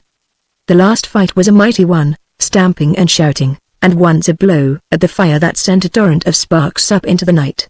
And Udina sat red in the light of the fire, gloating on him, her face flushed and her eyes shining, and the necklace Ui has made about her neck. It was a splendid time, and the stars that looked down on us looked down on her, our ancestor who has been dead now these 50,000 years. Chapter 2 The Cave Bear. In the days when Udina and Aklomai fled from the people of Ui towards the fir-clad mountains of the Weald, across the forests of sweet chestnut and the grass-clad chalkland, and hid themselves at last in the gorge of the river between the chalk cliffs, men were few and their squatting places far between. The nearest men to them were those of the tribe. A full day's journey down the river, and up the mountains there were none. Man was indeed a newcomer to this part of the world in that ancient time, coming slowly along the rivers, generation after generation, from one squatting place to another, from the southwestward. And the animals that held the land, the hippopotamus and rhinoceros of the river valleys, the horses of the grass plains, the deer and swine of the woods, the grey apes in the branches, the cattle of the uplands, feared him but little, let alone the mammoths in the mountains and the elephants that came through the land in the summertime out of the south. For why should they fear him, with but the rough, chipped flints that he had not learned to haft and which he threw but ill, and the poor spear of sharpened wood, as all the weapons he had against hoof and horn, tooth and claw? Andu, the huge cave bear, who lived in the cave up the gorge, have never even seen a man in all his wise and respectable life, until midway through one night, as he was prowling down the gorge along the cliff edge, he saw the glare of Udina's fire upon the ledge, and Udina red and shining, and Aklomai, with a gigantic shadow mocking him upon the white cliff, going to and fro, shaking his mane of hair, and waving the axe of stone, the first axe of stone, while he chanted of the killing of you. The cave bear was far up the gorge, and he saw the thing slanting ways and far off. He was so surprised he stood quite still upon the edge, sniffing the novel odor of burning bracken, and wondering whether the dawn was coming up in the wrong place. He was the lord of the rocks and caves, was the cave bear, as his slighter brother, the grizzly, was lord of the thick woods below, and as the dappled lion, the lion of those days was lord of the thorn thickets, reed beds, and open plains. He was the greatest of all meat-eaters. He knew no fear, none preyed on him, and none gave him battle. Only the rhinoceros was beyond his strength. Even the mammoth shunned his country. This invasion perplexed him. He noticed these new beasts were shaped like monkeys, and sparsely hairy like young pigs. "Monkey and young pig," said the cave bear. "It might not be so bad. But that red thing that jumps, and the black thing jumping with it yonder. Never in my life have I seen such things before." He came slowly along the brow of the cliff towards them, stopping thrice to sniff and peer, and the reek of the fire grew stronger.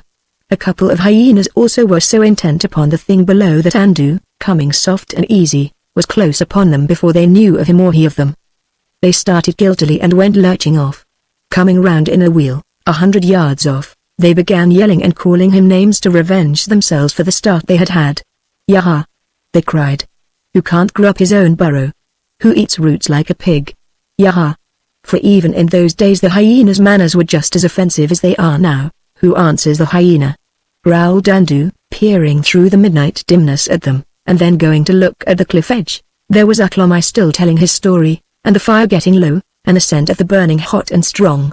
Andu stood on the edge of the chalk cliff for some time, shifting his vast weight from foot to foot, and swaying his head to and fro, with his mouth open, his ears erect and twitching, and the nostrils of his big, black muscles sniffing. He was very curious, was the cave bear, more curious than any of the bears that live now, and the flickering fire and the incomprehensible movements of the man, let alone the intrusion into his indisputable province, stirred him with a sense of strange new happenings. He had been after red deer fawn that night, for the cave bear was a miscellaneous hunter, but this quite turned him from that enterprise. "Yaha!" yelled the hyenas behind. "Yaha-ha!" peering through the starlight, Andu saw there were now 3 or 4 going to and fro against the grey hillside. "They will hang about me now all the night. Until I kill," said Andu. Filth of the world. And mainly to annoy them, he resolved to watch the red flicker in the gorge until the dawn came to drive the hyena scum home. And after a time they vanished, and he heard their voices, like a party of cockney bean feasters, away in the beech woods. Then they came slinking near again. Andu yawned and went on along the cliff, and they followed. Then he stopped and went back. It was a splendid night, beset with shining constellations, the same stars, but not the same constellations we know, for since those days all the stars have had time to move into new places. Far away across the open space beyond where the heavy-shouldered, lean-bodied hyenas blundered and howled, was a beechwood, and the mountain slopes rose beyond, a dim mystery, until their snow-capped summits came out white and cold and clear, touched by the first rays of the yet unseen moon. It was a vast silence, save when the yell of the hyenas flung a vanishing discordance across its peace, or when from down the hills the trumpeting of the new-come elephants came faintly on the faint breeze. And below now, the red flicker had dwindled and was steady, and shone a deeper red, and Aklomai had finished his story and was preparing to sleep, and Udina sat and listened to the strange voices of unknown beasts, and watched the dark eastern sky growing deeply luminous at the advent of the moon. Down below, the river talked to itself, and things unseen went to and fro. After a time the bear went away, but in an hour he was back again. Then, as if struck by a thought, he turned, and went up the gorge. The night passed, and Aklomai slept on. The waning moon rose and lit the gaunt white cliff overhead with a light that was pale and vague. The gorge remained in a deeper shadow and seemed all the darker. Then by imperceptible degrees, the day came stealing in the wake of the moonlight. Udina's eyes wandered to the cliff brow overhead once, and then again. Each time the line was sharp and clear against the sky, and yet she had a dim perception of something lurking there. The red of the fire grew deeper and deeper, grey scales spread upon it, its vertical column of smoke became more and more visible, and up and down the gorge things that had been unseen grew clear in a colourless illumination. She may have dozed. Suddenly she started up from her squatting position, erect and alert, scrutinizing the cliff up and down. She made the faintest sound, and Aklomai too, light sleeping like an animal, was instantly awake. He caught up his axe and came noiselessly to her side. The light was still dim, the world now all in black and dark grey, and one sickly star still lingered overhead. The ledge they were on was a little grassy space, 6 feet wide, perhaps, and 20 feet long, sloping outwardly, and with a handful of St. John's wort growing near the edge. Below it the soft, white rock fell away in a steep slope of nearly 50 feet to the thick bush of hazel that fringed the river. Down the river this slope increased, until some way off a thin grass held its own right up to the crest of the cliff. Overhead, 40 or 50 feet of rock bulged into the great masses characteristic of chalk, but at the end of the ledge a gully, a precipitous groove of discolored rock, slashed the face of the cliff, and gave a footing to a scrubby growth, by which Udina and Aklomai went up and down. They stood as noiseless as startled deer, with every sense expectant. For a minute they heard nothing, and then came a faint rattling of dust down the gully, and the creaking of twigs. Aklomai gripped his axe, and went to the edge of the ledge, for the bulge of the chalk overhead had hidden the upper part of the gully. And forthwith, with a sudden contraction of the heart, he saw the cave bear halfway down from the brow, and making a gingerly backward step with his flat hind foot. His hindquarters were towards Aklomai, and he clawed at the rocks and bushes so that he seemed flattened against the cliff. He looked none the less for that. From his shining snout to his stumpy tail he was a lion and a half, the length of 2 tall men. He looked over his shoulder, and his huge mouth was open with the exertion of holding up his great carcass, and his tongue lay out. He got his footing, and came down slowly, a yard nearer. "Bear," said Aklomai, looking round with his face white. But Udina, with terror in her eyes, was pointing down the cliff. Aklomai's mouth fell open. For down below, with her big 4 feet against the rock, stood another big brown-grey bulk, the she-bear. She was not so big as Andu, but she was big enough for all that. Then suddenly Aklomai gave a cry, and catching up a handful of the litter of ferns that lay scattered on the ledge, he thrust it into the pallid ash of the fire. "Brother Fire!"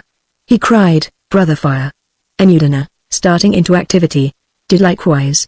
"Brother Fire! Help! Help! Brother Fire!" Brother Fire was still red in his heart, but he turned to grey as they scattered him. "Brother Fire!" they screamed. But he whispered and passed, and there was nothing but ashes.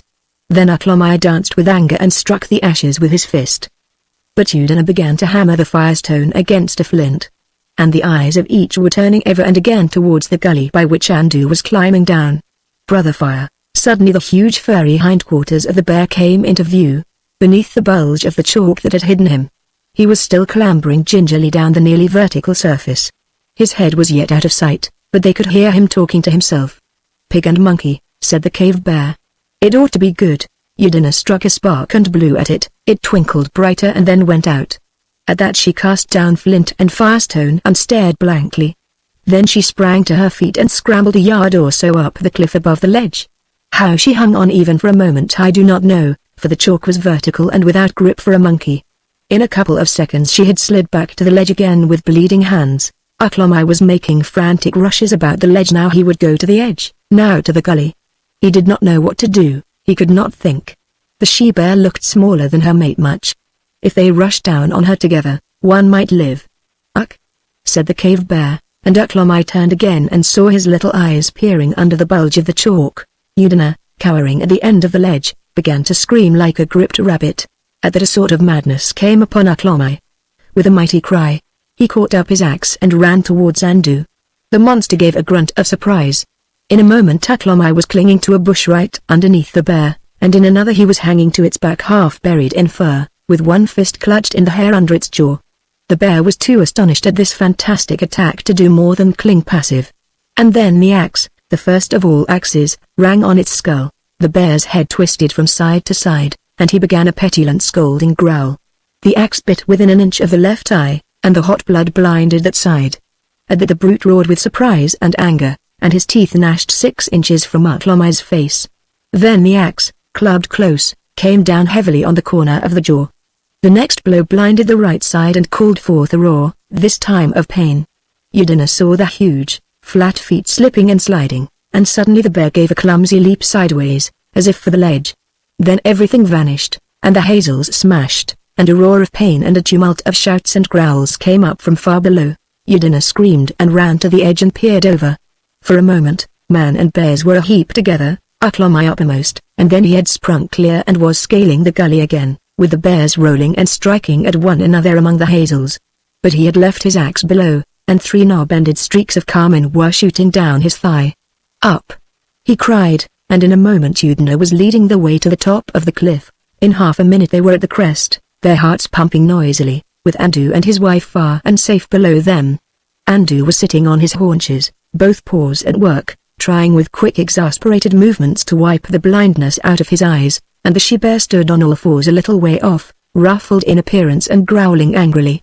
Aklomai flung himself flat on the grass, and lay panting and bleeding with his face on his arms.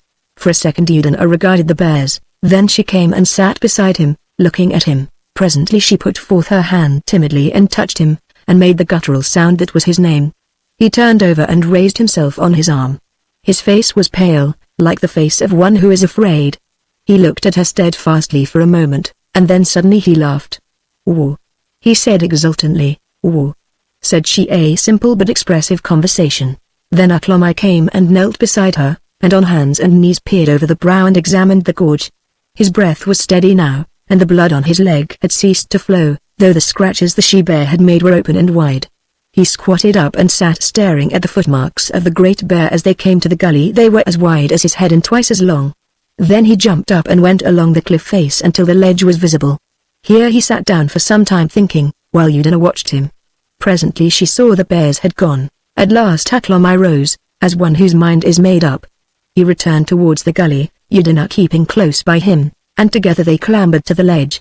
They took the firestone and a flint, and then Aklomai went down to the foot of the cliff very cautiously, and found his axe. They returned to the cliff as quietly as they could, and set off at a brisk walk. The ledge was a home no longer, with such callers in the neighborhood. Aklomai carried the axe and Udina the firestone. So simple was a Paleolithic removal. They went upstream, although it might lead to the very lair of the cave bear, because there was no other way to go. Down the stream was the tribe, and had not Aklomai killed you and War? By the stream they had to keep because of drinking, so they marched through beech trees, with the gorge deepening until the river flowed, a frothing rapid, 500 feet below them. Of all the changeful things in this world of change, the courses of rivers in deep valleys change least. It was the river we know today, and they marched over the very spots where nowadays stand Little Guilford and Godalming, the first human beings to come into the land. Once a grey ape chattered and vanished, and all along the cliff edge, vast and even, ran the spoor of the great cave bear. And then the spoor of the bear fell away from the cliff, showing, Aklomai thought, that he came from some place to the left, and keeping to the cliff's edge, they presently came to an end. They found themselves looking down on a great semicircular space caused by the collapse of the cliff. It had smashed right across the gorge, banking the upstream water back in a pool which overflowed in a rapid. The slip had happened long ago. It was grassed over, but the face of the cliffs that stood about the semicircle was still almost fresh-looking and white as on the day when the rock must have broken and slid down. Starkly exposed and black under the foot of these cliffs were the mouths of several caves. And as they stood there, looking at the space, and disinclined to skirt it, because they thought the bear's lair lay somewhere on the left in the direction they must needs take, they saw suddenly first one bear and then 2 coming up the grass slope to the right and going across the amphitheater towards the caves. Andu was first. He dropped a little on his forefoot and his mien was despondent, and the she-bear came shuffling behind. Udina and Aklomai stepped back from the cliff until they could just see the bears over the verge. Then Aklomai stopped. Udina pulled his arm, but he turned with a forbidding gesture, and her hand dropped. Aklomai stood watching the bears, with his axe in his hand, until they had vanished into the cave. He growled softly, and shook the axe at the she-bear's receding quarters. Then to Udina's terror, instead of creeping off with her, he lay flat down and crawled forward into such a position that he could just see the cave. It was bears and he did it as calmly as if it had been rabbits he was watching. He lay still, like a boxed log, sun-dappled, in the shadow of the trees. He was thinking. And Udina had learnt, even when a little girl, that when Aklomai became still like that, jawbone on fist, novel things presently began to happen. It was an hour before the thinking was over. It was noon when the 2 little savages had found their way to the cliff brow that overhung the bear's cave. And all the long afternoon they fought desperately with a great boulder of chalk, trundling it, with nothing but their unaided sturdy muscles, from the gully where it had hung like a loose tooth, towards the cliff top. It was full 2 yards about, it stood as high as Udina's waist, it was obtuse angled and toothed with flints. And when the sun set it was poised, 3 inches from the edge, above the cave of the great cave bear. In the cave conversation languished during that afternoon. The she-bear snoozed sulkily in her corner, for she was fond of pig and monkey, and Andu was busy licking the side of his paw and smearing his face to cool the smart and inflammation of his wounds. Afterwards he went and sat just within the mouth of the cave, blinking out at the afternoon sun with his uninjured eye, and thinking, "I never was so startled in my life," he said at last. "They are the most extraordinary beasts. Attacking me, I don't like them," said the she-bear, out of the darkness behind. "A feebler sort of beast I never saw. I can't think what the world is coming to. Scraggy, weedy legs. Wonder how they keep warm in winter?" "Very likely they don't," said the she-bear. "I suppose it's a sort of monkey gone wrong." "It's a change," said the she-bear. A pause. "The advantage he had was merely accidental," said Andu. "These things will happen at times. I can't understand why you let go," said the she-bear. That matter had been discussed before, and settled. So Andu, being a bear of experience, remained silent for a space. Then he resumed upon a different aspect of the matter. "He has a sort of claw, a long claw that he seemed to have first on one paw and then on the other. Just one claw. They're very odd things. The bright thing, too, they seem to have like that glare that comes in the sky in daytime, only it jumps about. It's really worth seeing. It's a thing with a root, too, like grass when it is windy." "Does it bite?" asked the she-bear. "If it bites it can't be a plant." "No, I don't know," said Andu. "But it's curious, anyhow. I wonder if they are good eating?" said the she-bear. "They look it," said Andu, with appetite for the cave bear, like the polar bear, was an incurable carnivore. No roots or honey for him. The two bears fell into a meditation for a space. Then Andu resumed his simple attentions to his eye. The sunlight up the green slope before the cave mouth grew warmer in tone and warmer, until it was a ruddy amber. "Curious sort of thing day," said the cave bear. "Lot too much of it, I think. Quite unsuitable for hunting. Dazzles me always. I can't smell nearly so well by day." The she-bear did not answer, but there came a measured crunching sound out of the darkness. She had turned up a bone. Andu yawned. "Well," he said. He strolled to the cave mouth and stood with his head projecting, surveying the amphitheater. He found he had to turn his head completely round to see objects on his right-hand side. "No doubt that I would be all right tomorrow," he yawned again.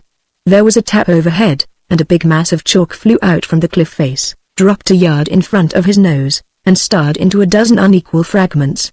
It startled him extremely. When he had recovered a little from his shock, he went and sniffed curiously at the representative pieces of the fallen projectile. They had a distinctive flavor, oddly reminiscent of the two drab animals of the ledge. He sat up and poured the larger lump, and walked round it several times, trying to find a man about it somewhere. When night had come he went off down the river gorge to see if he could cut off either of the ledge's occupants. The ledge was empty, there were no signs of the red thing, but as he was rather hungry he did not loiter long that night, but pushed on to pick up a red deer fawn. He forgot about the drab animals. He found a fawn, but the doe was close by and made an ugly fight for her young. Andu had to leave the fawn, but as her blood was up she stuck to the attack, and at last he got in a blow of his paw on her nose, and so got hold of her. More meat but less delicacy, and the she-bear, following, had her share. The next afternoon, curiously enough, the very fellow of the first white rock fell, and smashed precisely according to precedent. The aim of the third, that fell the night after, however, was better. It hit Andu's unspeculative skull with a crack that echoed up the cliff, and the white fragments went dancing to all the points of the compass. The she-bear, coming after him and sniffing curiously at him, found him lying in an odd sort of attitude, with his head wet and all out of shape. She was a young she-bear, and inexperienced, and having sniffed about him for some time and licked him a little, and so forth, she decided to leave him until the odd mood had passed, and went on her hunting alone. She looked up the fawn of the red doe they had killed 2 nights ago, and found it. But it was lonely hunting without Andu, and she returned caveward before dawn. The sky was grey and overcast, the trees up the gorge were black and unfamiliar, and into her ursine mind came a dim sense of strange and dreary happenings. She lifted up her voice and called Andu by name. The sides of the gorge re-echoed her. As she approached the caves she saw in the half-light, and heard a couple of jackals scuttle off, and immediately after a hyena howled and a dozen clumsy bulks went lumbering up the slope, and stopped and yelled derision. "Lord of the rocks and caves, yaha!" came down the wind. The dismal feeling in the she-bear's mind became suddenly acute. She shuffled across the amphitheater. "Yaha!" said the hyenas, retreating. "Yaha!" The cave bear was not lying quite in the same attitude, because the hyenas had been busy, and in one place his ribs showed white. Dotted over the turf about him lay the smashed fragments of the 3 great lumps of chalk. And the air was full of the scent of death. The she-bear stopped dead. Even now, that the great and wonderful Andu was killed was beyond her believing. Then she heard far overhead a sound, a queer sound, a little like the shout of a hyena but fuller and lower in pitch. She looked up, her little dawn-blinded eyes seeing little, her nostrils quivering. And there, on the cliff edge, far above her against the bright pink of dawn, were 2 little shaggy round dark things, the heads of Udina and Aklomai, as they shouted derision at her. But though she could not see them very distinctly she could hear, and dimly she began to apprehend. A novel feeling as of imminent strange evils came into her heart. She began to examine the smashed fragments of chalk that lay about Andu. For a space she stood still, looking about her and making a low continuous sound that was almost a moan. Then she went back incredulously to Andu to make one last effort to rouse him. Chapter 3 The First Horseman. In the days before Aklomai there was little trouble between the horses and men.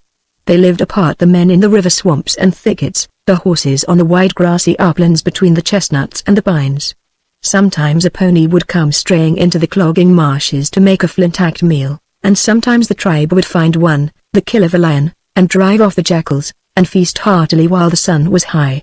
These horses of the old time were clumsy at the fetlock and dun-colored, with a rough tail and big head. They came every springtime northwestward into the country, after the swallows and before the hippopotami, as the grass on the wide downland stretches grew long. They came only in small bodies thus far, each herd, a stallion and 2 or 3 mares and a foal or so, having its own stretch of country, and they went again when the chestnut trees were yellow and the wolves came down the Alden Mountains. It was their custom to graze right out in the open, going into cover only in the heat of the day. They avoided the long stretches of thorn and beechwood, preferring an isolated group of trees void of ambuscade, so that it was hard to come upon them. They were never fighters, their heels and teeth were for one another, but in the clear country, once they were started, no living thing came near them, though perhaps the elephant might have done so had he felt the need. And in those days man seemed a harmless thing enough. No whisper of prophetic intelligence told the species of the terrible slavery that was to come, of the whip and spur and bearing rein, the clumsy load and the slippery street, the insufficient food, and the knacker's yard, that it was to replace the wide grassland and the freedom of the earth. Down in the way marshes Aklomai and Udina had never seen the horses closely, but now they saw them every day as the 2 of them raided out from their lair on the ledge in the gorge, raiding together in search of food. They had returned to the ledge after the killing of Andu, for of the she-bear they were not afraid. The she-bear had become afraid of them, and when she winded them she went aside. The 2 went together everywhere, for since they had left the tribe Udina was not so much Aklomai's woman as his mate. She learnt to hunt even as much, that is, as any woman could. She was indeed a marvelous woman. He would lie for hours watching a beast, or planning catches in that shock head of his, and she would stay beside him, with her bright eyes upon him, offering no irritating suggestions, as still as any man. A wonderful woman. At the top of the cliff was an open grassy lawn and then beech woods, and going through the beech woods one came to the edge of the rolling grassy expanse, and in sight of the horses. Here, on the edge of the wood and bracken, were the rabbit burrows, and here among the fronds Udina and Aklomai would lie with their throwing stones ready, until the little people came out to nibble and play in the sunset. And while Udina would sit, a silent figure of watchfulness, regarding the burrows, Aklomai's eyes were ever away across the greensward at those wonderful grazing strangers. In a dim way he appreciated their grace and their supple nimbleness. As the sun declined in the evening time, and the heat of the day passed, they would become active, would start chasing one another, neighing, dodging, shaking their manes, coming round in great curves, sometimes so close that the pounding of the turf sounded like hurried thunder. It looked so fine that Aklomai wanted to join in badly. And sometimes one would roll over on the turf, kicking 4 hoofs heavenward, which seemed formidable and was certainly much less alluring. Dim imaginings ran through Aklomai's mind as he watched, by virtue of which 2 rabbits lived the longer. And sleeping, his brains were clearer and bolder, for that was the way in those days. He came near the horses, he dreamed, and fought, smiting stone against hoof. But then the horses changed to men, or, at least, to men with horses' heads, and he awoke in a cold sweat of terror. Yet the next day in the morning, as the horses were grazing, one of the mares whinnied, and they saw Aklomai coming up the wind. They all stopped their eating and watched him.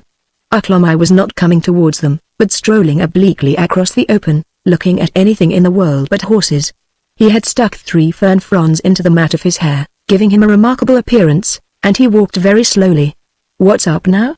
said the master horse, who was capable, but inexperienced. "It looks more like the first half of an animal than anything else in the world," he said. "4 legs and no hind. It's only one of those pink monkey things," said the eldest mare. "They're a sort of river monkey. They're quite common on the plains." Aklomai continued his oblique advance.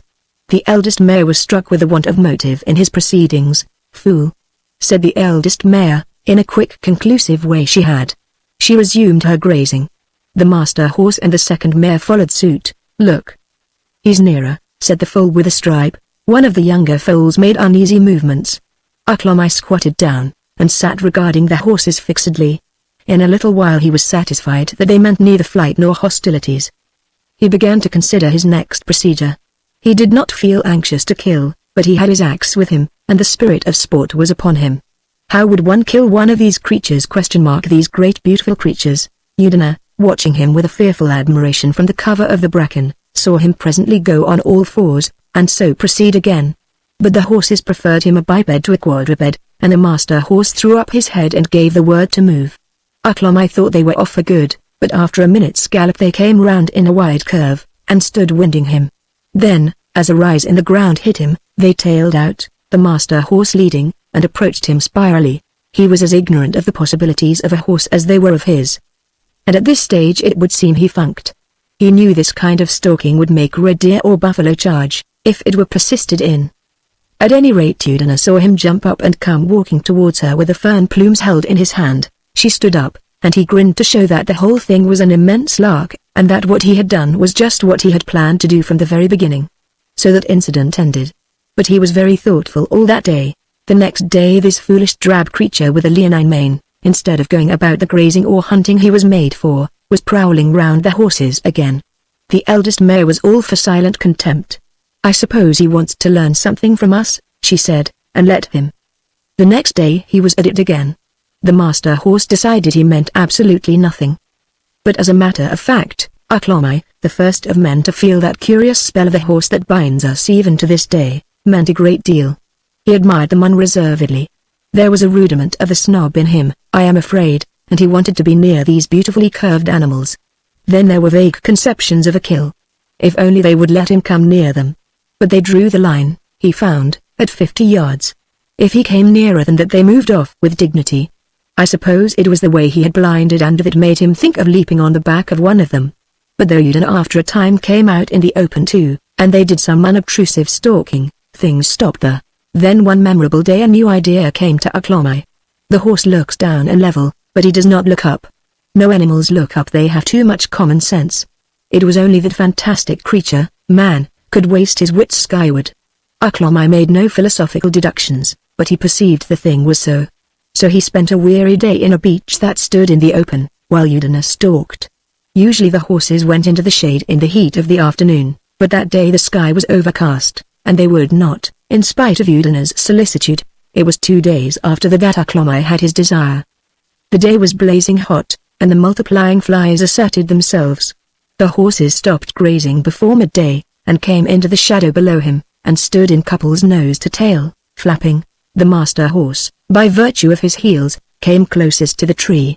And suddenly there was a rustle and a creak, a thud. Then a sharp chipped flint bit him on the cheek. The master horse stumbled, came on one knee, rose to his feet, and was off like the wind. The air was full of the whirl of limbs, the prance of hoofs, and snorts of alarm. Aklomai was pitched a foot in the air, came down again, up again, his stomach was hit violently, and then his knees got a grip of something between them. He found himself clutching with knees, feet, and hands, careering violently with extraordinary oscillation through the air, his axe gone heaven knows whither. "Hold tight," said Mother Instinct, and he did. He was aware of a lot of coarse hair in his face, some of it between his teeth, and of green turf streaming past in front of his eyes. He saw the shoulder of the master horse, vast and sleek, with the muscles flowing swiftly under the skin. He perceived that his arms were round the neck, and that the violent jerkings he experienced had a sort of rhythm. Then he was in the midst of a wild rush of tree stems, and then there were fronds of bracken about, and then more open turf. Then a stream of pebbles rushing past, little pebbles flying sideways athwart the stream from the blow of the swift hoofs. Aklomai began to feel frightfully sick and giddy. But he was not the stuff to leave go simply because he was uncomfortable. He dared not leave his grip, but he tried to make himself more comfortable. He released his hug on the neck, gripping the mane instead. He slipped his knees forward, and pushing back, came into a sitting position where the quarters broaden. It was nervous work, but he managed it, and at last he was fairly seated astride, breathless indeed, and uncertain, but with that frightful pounding of his body at any rate relieved. Slowly the fragments of Aklomi's mind got into order again. The pace seemed to him terrific, but a kind of exultation was beginning to oust his first frantic terror. The air rushed by, sweet and wonderful, the rhythm of the hooves changed and broke up and returned into itself again. They were on turf now, a wide glade, the beech trees 100 yards away on either side, and a succulent band of green starred with pink blossom and shot with silver water here and there, meandered down the middle. Far off was a glimpse of blue valley far away. The exultation grew. It was man's first taste of pace. Then came a wide space dappled with flying fallow deer scattering this way and that, and then a couple of jackals, mistaking Aklomi for a lion, came hurrying after him.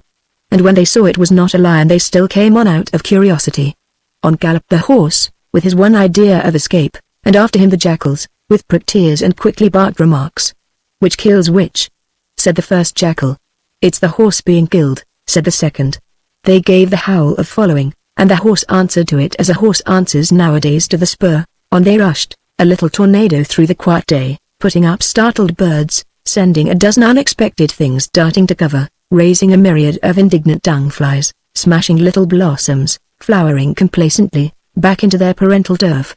Trees again, and then splash, splash across a torrent, then a hare shot out of a tuft of grass under the very hoofs of the master horse, and the jackals left them incontinently.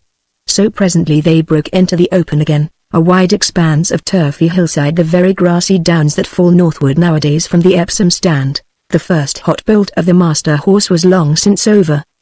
He was falling into a measured trot, and Aklomi, albeit bruised exceedingly and quite uncertain of the future, was in a state of glorious enjoyment. And now came a new development. The pace broke again, the master horse came round on a short curve, and stopped dead. Aklomi became alert. He wished he had a flint, but the throwing flint he had carried in a thong about his waist was like the axe heaven knows where. The master horse turned his head, and Aklomi became aware of an eye and teeth. He whipped his leg into a position of security, and hit at the cheek with his fist. Then the head went down somewhere out of existence apparently, and the back he was sitting on flew up into a dome. Aklomi became a thing of instinct again, strictly prehensile. He held by knees and feet, and his head seemed sliding towards the turf. His fingers were twisted into the shock of mane, and the rough hair of the horse saved him. The gradient he was on lowered again, and then whoop, said Aklomi astonished, and the slant was the other way up. But Aklomi was 1,000 generations nearer the primordial than man, no monkey could have held on better. And the lion had been training the horse for countless generations against the tactics of rolling and rearing back. But he kicked like a master, and Buck jumped rather neatly. In 5 minutes Aklomi lived a lifetime. If he came off, the horse would kill him, he felt assured. Then the master horse decided to stick to his old tactics again, and suddenly went off at a gallop.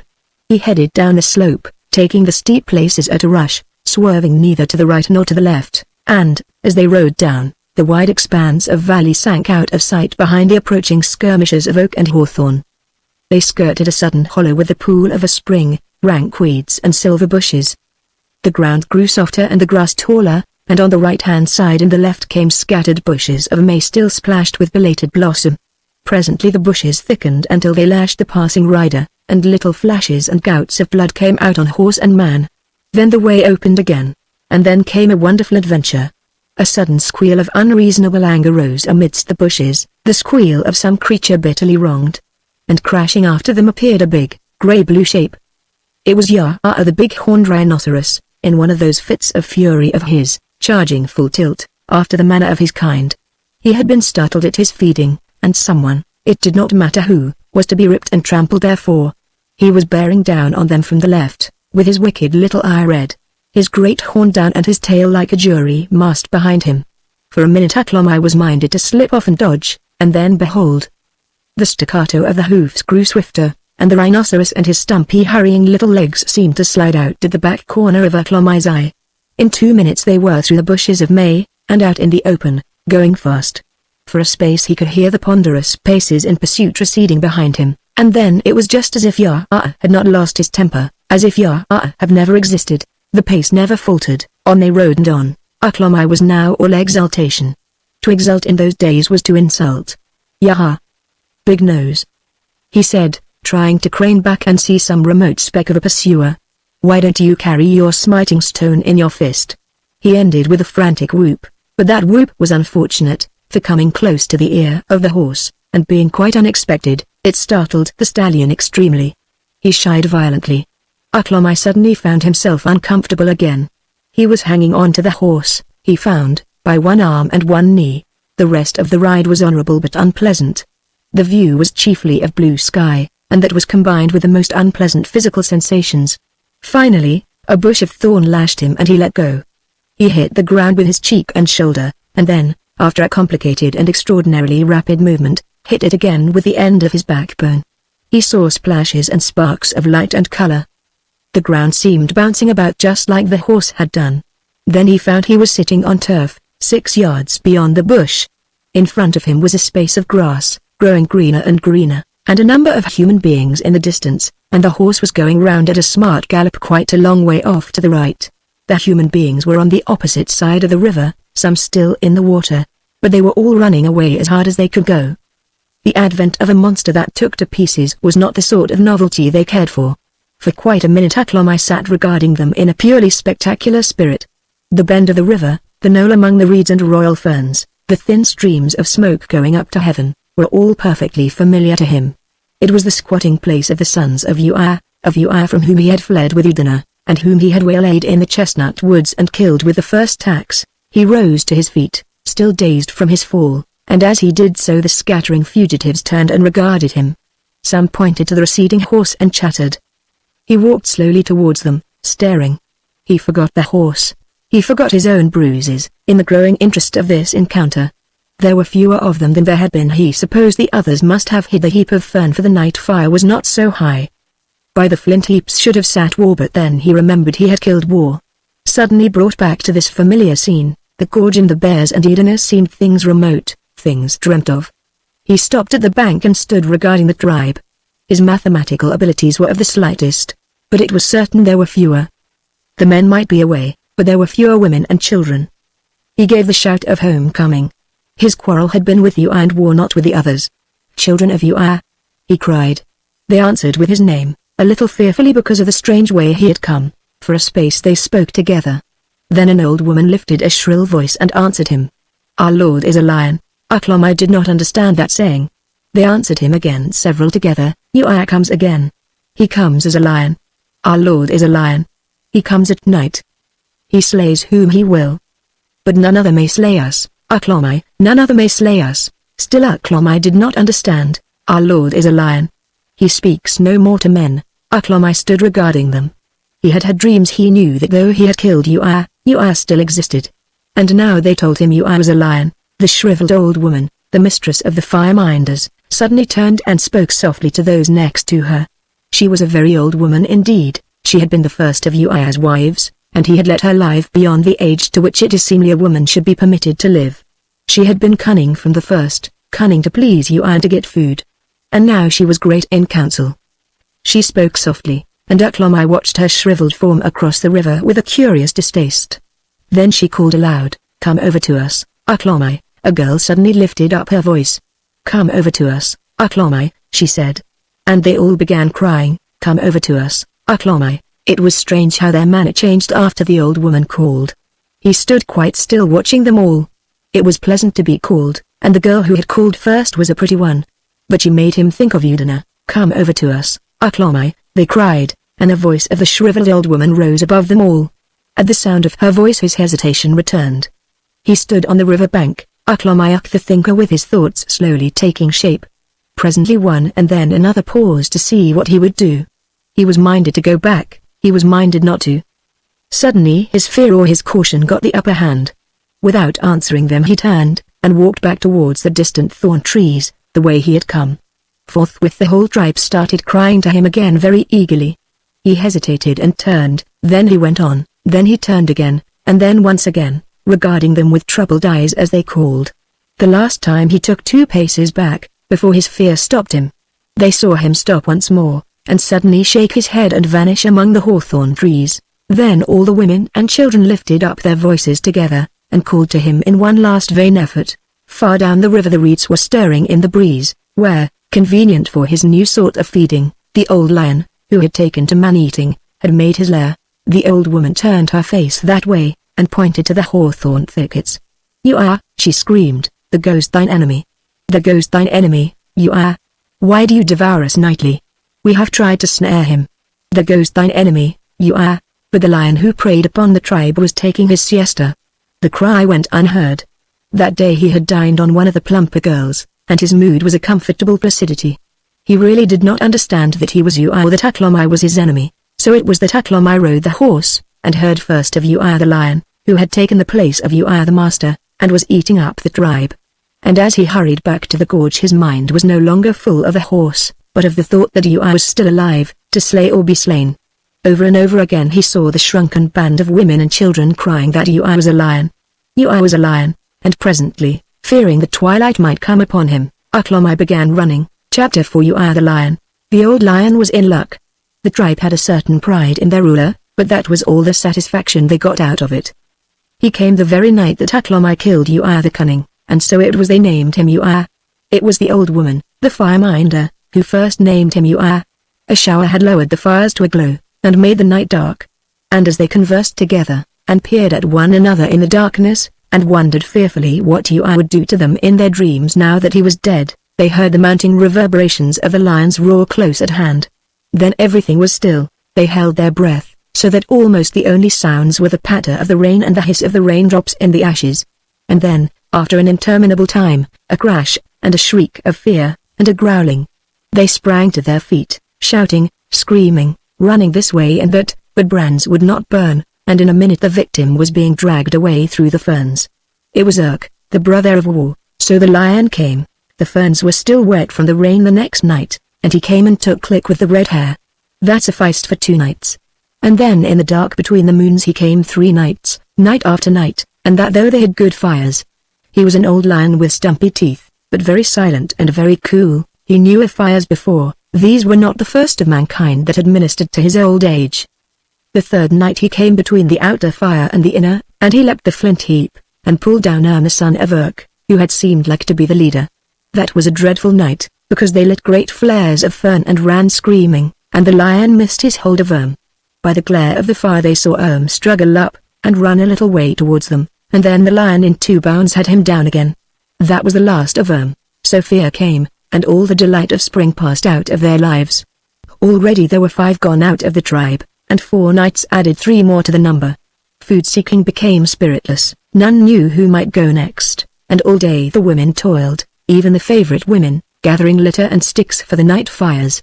And the hunters hunted ill. In the warm springtime hunger came again as though it was still winter. The tribe might have moved, had they had a leader, but they had no leader, and none knew where to go that the lion could not follow them. So the old lion waxed fat and thanked heaven for the kindly race of men. 2 of the children and a youth died while the moon was still new, and then it was the shriveled old fireminder first bethought herself in a dream of Udina and Aklomai, and of the way Ui had been slain. She had lived in fear of Ui all her days, and now she lived in fear of the lion.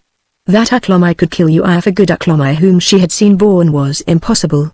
It was Ui still seeking his enemy, and then came the strange return of Aklomai, a wonderful animal seen galloping far across the river, that suddenly changed into 2 animals, a horse and a man. Following this portent, the vision of Aklomai on the farther bank of the river. Yes, it was all plain to her. Ui was punishing them, because they had not hunted down Aklomai and Udina. The men came straggling back to the chances of the night while the sun was still golden in the sky. They were received with the story of Aklomai. She went across the river with them and showed them his spoor hesitating on the farther bank. Sis the tracker knew the feet for Aklomai's. Ui needs Aklomai, cried the old woman, standing on the left of the bend, a gesticulating figure of flaring bronze in the sunset. Her cries were strange sounds, flitting to and fro on the borderland of speech, but this was the sense they carried. The lion needs Udina. He comes night after night seeking Udina and Aklomai. When he cannot find Udina and Aklomai, he grows angry and he kills. Hunt Udina and Aklomai, Udina whom he pursued, and Aklomai for whom he gave the death word. Hunt Udina and Aklomai. She turned to the distant reed bed, as sometimes she had turned to Yu in his life. "Is it not so, my lord?" she cried. And, as if in answer, the tall reeds bowed before a breath of wind. Far into the twilight the sound of hacking was heard from the squatting places. It was the men sharpening their ashen spears against the hunting of the morrow. And in the night, early before the moon rose, the lion came and took the girl of Sister Tracker. In the morning before the sun had risen, Sister Tracker, and the lad Warhor, who now chipped flints, and One Eye, and Bow, and the Snail Eater, the two red-haired men, and Cat's Skin and Snake, all the men that were left alive of the sons of Ua, taking their ash spears and their smiting stones, and with throwing stones in the beast-paw bags, started forth upon the trail of Aklomai through the hawthorn thickets where Yaa the rhinoceros and his brothers were feeding, and up the bare downland towards the beech woods. That night the fires burnt high and fierce, as the waxing moon set, and the lion left the crouching women and children in peace. And the next day, while the sun was still high, the hunters returned all save One Eye, who lay dead with a smashed skull at the foot of the ledge. When Aklomai came back that evening from stalking the horses, he found the vultures already busy over him, and with them the hunters brought Udina bruised and wounded, but alive. That had been the strange order of the shriveled old woman, that she was to be brought alive. "She is no kill for us. She is for Ua the lion." Her hands were tied with thongs, as though she had been a man, and she came weary and drooping her hair over her eyes and matted with blood. They walked about her, and ever and again the Snail Eater, whose name she had given, would laugh and strike her with his ashen spear. And after he had struck her with his spear, he would look over his shoulder like one who had done an overbold deed. The others, too, looked over their shoulders ever and again, and all were in a hurry save Udina. When the old woman saw them coming, she cried aloud with joy. They made Udina cross the river with her hands tied, although the current was strong, and when she slipped the old woman screamed, first with joy and then for fear she might be drowned. And when they had dragged Udina to shore, she could not stand for a time, albeit they beat her sore. So they let her sit with her feet touching the water, and her eyes staring before her, and her face set, whatever they might do or say.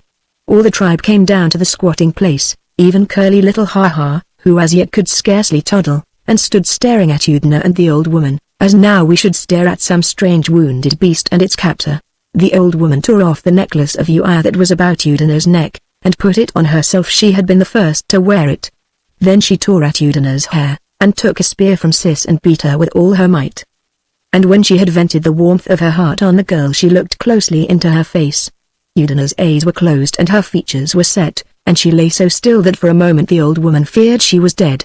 And then her nostrils quivered. At that the old woman slapped her face and laughed and gave the spear to Sis again, and went a little way off from her and began to talk and jeer at her after her manner. The old woman had more words than any in the tribe, and her talk was a terrible thing to hear. Sometimes she screamed and moaned incoherently, and sometimes the shape of her guttural cries was the mere phantom of thoughts. But she conveyed to Udina, nevertheless, much of the things that were yet to come, of the lion and of the torment he would do her. And Aklomai. Ha, ha. Aklomai is slain? And suddenly Udina's eyes opened and she sat up again, and her look met the old woman's fair and level. "No," she said slowly, like one trying to remember, "I did not see my Aklomai slain. I did not see my Aklomai slain." "Tell her," cried the old woman. "Tell her he that killed him. Tell her how Aklomai was slain." She looked, and all the women and children looked, from man to man. None answered her. They stood shamefaced. "Tell her," said the old woman. The men looked at one another. Udina's face suddenly lit. "Tell her," she said. "Tell her, mighty men. Tell her the killing of Aklomai." The old woman rose and struck her sharply across her mouth. "We could not find Aklomai," said Sister Tracker, slowly. "Who hunts two, kills none." Then Udina's heart leapt, but she kept her face hard. It was as well, for the old woman looked at her sharply, with murder in her eyes. Then the old woman turned her tongue upon the men because they had feared to go on after Aklomai. She dreaded no one now Ua was slain. She scolded them as one scolds children. And they scowled at her, and began to accuse one another. Until suddenly Sister Track raised his voice and bade her hold her peace. And so when the sun was setting they took Udina and went, though their hearts sank within them, along the trail the old lion had made in the reeds. All the men went together. At one place was a group of alders, and here they hastily bound Udina where the lion might find her when he came abroad in the twilight, and having done so they hurried back until they were near the squatting place. Then they stopped. Sis stopped first and looked back again at the alders. They could see her head even from the squatting place, a little black shock under the limb of the larger tree. That was as well. All the women and children stood watching upon the crest of the mount. And the old woman stood and screamed for the lion to take her whom he sought, and counselled him on the torments he might do her. Udina was very weary now, stunned by beatings and fatigue and sorrow, and only the fear of the thing that was still to come upheld her. The sun was broad and blood-red between the stems of the distant chestnuts, and the west was all on fire. The evening breeze had died to a warm tranquility. The air was full of midge swarms, the fish in the river hard by would leap at times, and now and again a cockchafer would drone through the air. Out of the corner of her eye Udina could see a part of the squatting knoll, and little figures standing and staring at her. And a very little sound but very clear she could hear the beating of the firestone. Dark and near to her and still was the reed-fringed thicket of the lair. Presently the firestone ceased. She looked for the sun and found he had gone, and overhead and growing brighter was the waxing moon. She looked towards the thicket of the lair, seeking shapes in the reeds, and then suddenly she began to wriggle and wriggle, weeping and calling upon Aklomai. But Aklomai was far away. When they saw her head moving with her struggles, they shouted together on the knoll, and she desisted and was still. And then came the bats, and the star that was like Aklomai crept out of its blue hiding place in the west. She called to it, but softly, because she feared the lion. And all through the coming of the twilight the thicket was still, so the dark crept upon Udina, and the moon grew bright, and the shadows of things that had fled up the hillside and vanished with the evening came back to them short and black. And the dark shapes in the thicket of reeds and alders where the lion lay, gathered, and a faint stir began there. But nothing came out therefrom all through the gathering of the darkness. She looked at the squatting place and saw the fires glowing smoky red, and the men and women going to and fro. The other way, over the river, a white mist was rising. Then far away came the whimpering of young foxes and the yell of a hyena. There were long gaps of aching waiting. After a long time some animal splashed in the water, and seemed to cross the river at the ford beyond the lair, but what animal it was she could not see. From the distant drinking pools she could hear the sound of splashing, and the noise of elephants, so still was the night. The earth was now a colorless arrangement of white reflections and impenetrable shadows, under the blue sky. The silvery moon was already spotted with the filigree crests of the chestnut woods, and over the shadowy eastward hills the stars were multiplying. The knoll fires were bright red now, and black figures stood waiting against them. They were waiting for a scream. Surely it would be soon. The night suddenly seemed full of movement. She held her breath. Things were passing 1, 2, 3 subtly sneaking shadows. Jackals, then a long waiting again, then, asserting itself as real at once over all the sounds her mind had imagined, came a stir in the thicket, then a vigorous movement. There was a snap. The reeds crashed heavily, once, twice, thrice, and then everything was still save a measured swishing. She heard a low tremulous growl, and then everything was still again. The stillness lengthened. Would it never end? She held her breath, she bit her lips to stop screaming. Then something scuttled through the undergrowth. Her scream was involuntary. She did not hear the answering yell from the mount. Immediately the thicket woke up to vigorous movement again. She saw the grass stems waving in the light of the setting moon, the alders swaying. She struggled violently, her last struggle. But nothing came towards her. A dozen monsters seemed rushing about in the little place for a couple of minutes, and then again came silence. The moon sank behind the distant chestnuts and the night was dark. Then an odd sound, a sobbing panting, that grew faster and fainter. Yet another silence, and then dim sounds and the grunting of some animal. Everything was still again.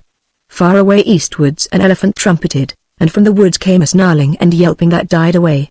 In a long interval the moon shone out again, between the stems of the trees on the ridge, sending 2 great bars of light and a bar of darkness across the reedy waste. Then came a steady rustling, a splash, and the reeds swayed wider and wider apart. And at last they broke open, cleft from root to crest. The end had come. She looked to see the thing that had come out of the reeds. For a moment it seemed certainly the great head and jaw she expected, and then it dwindled and changed. It was a dark low thing, that remained silent, but it was not the lion. It became still, everything became still. She peered. It was like some gigantic frog, 2 limbs and slanting body. Its head moved about searching the shadows, a rustle, and it moved clumsily, with a sort of hopping. And as it moved it gave a low groan, the blood rushing through her veins was suddenly joy. Aklomai, she whispered. The thing stopped. Udina, he answered softly with pain in his voice, and peering into the alders, he moved again, and came out of the shadow beyond the reeds into the moonlight. All his body was covered with dark smears. She saw he was dragging his legs, and that he gripped his axe, the first axe, in one hand. In another moment he had struggled into the position of all fours, and had staggered over to her. "The lion," he said in a strange mingling of exultation and anguish. "I have slain a lion. With my own hand. Even as I slew the great bear." He moved to emphasize his words, and suddenly broke off with a faint cry. For a space he did not move. "Let me free," whispered Udina. He answered her no words but pulled himself up from his crawling attitude by means of the alder stem, and hacked at her thongs with the sharp edge of his axe. She heard him sob at each blow. He cut away the thongs about her chest and arms, and then his hand dropped. His chest struck against her shoulder and he slipped down beside her and lay still. But the rest of her release was easy. Very hastily she freed herself. She made one step from the tree, and her head was spinning. Her last conscious movement was towards him. She reeled, and dropped. Her hand fell upon his thigh. It was soft and wet, and gave way under her pressure. He cried out at her touch, and writhed and lay still again. Presently a dark dog-like shape came very softly through the reeds.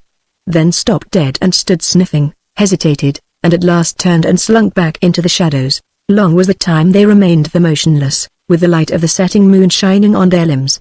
Very slowly, as slowly as the setting of the moon, did the shadow of the reeds towards the mound flow over them. Presently their legs were hidden, and Aklomai was but a bust of silver. The shadow crept to his neck, crept over his face, and so at last the darkness of the night swallowed them up. The shadow became full of instinctive stirrings. There was a patter of feet, and a faint snarling, the sound of a blow. There was little sleep that night for the women and children at the squatting place until they heard Udina scream. But the men were weary and sat dozing. When Udina screamed they felt assured of their safety, and hurried to get the nearest places to the fires. The old woman laughed at the scream, and laughed again because she, the little friend of Udina, whimpered. Directly the dawn came they were all alert and looking towards the alders.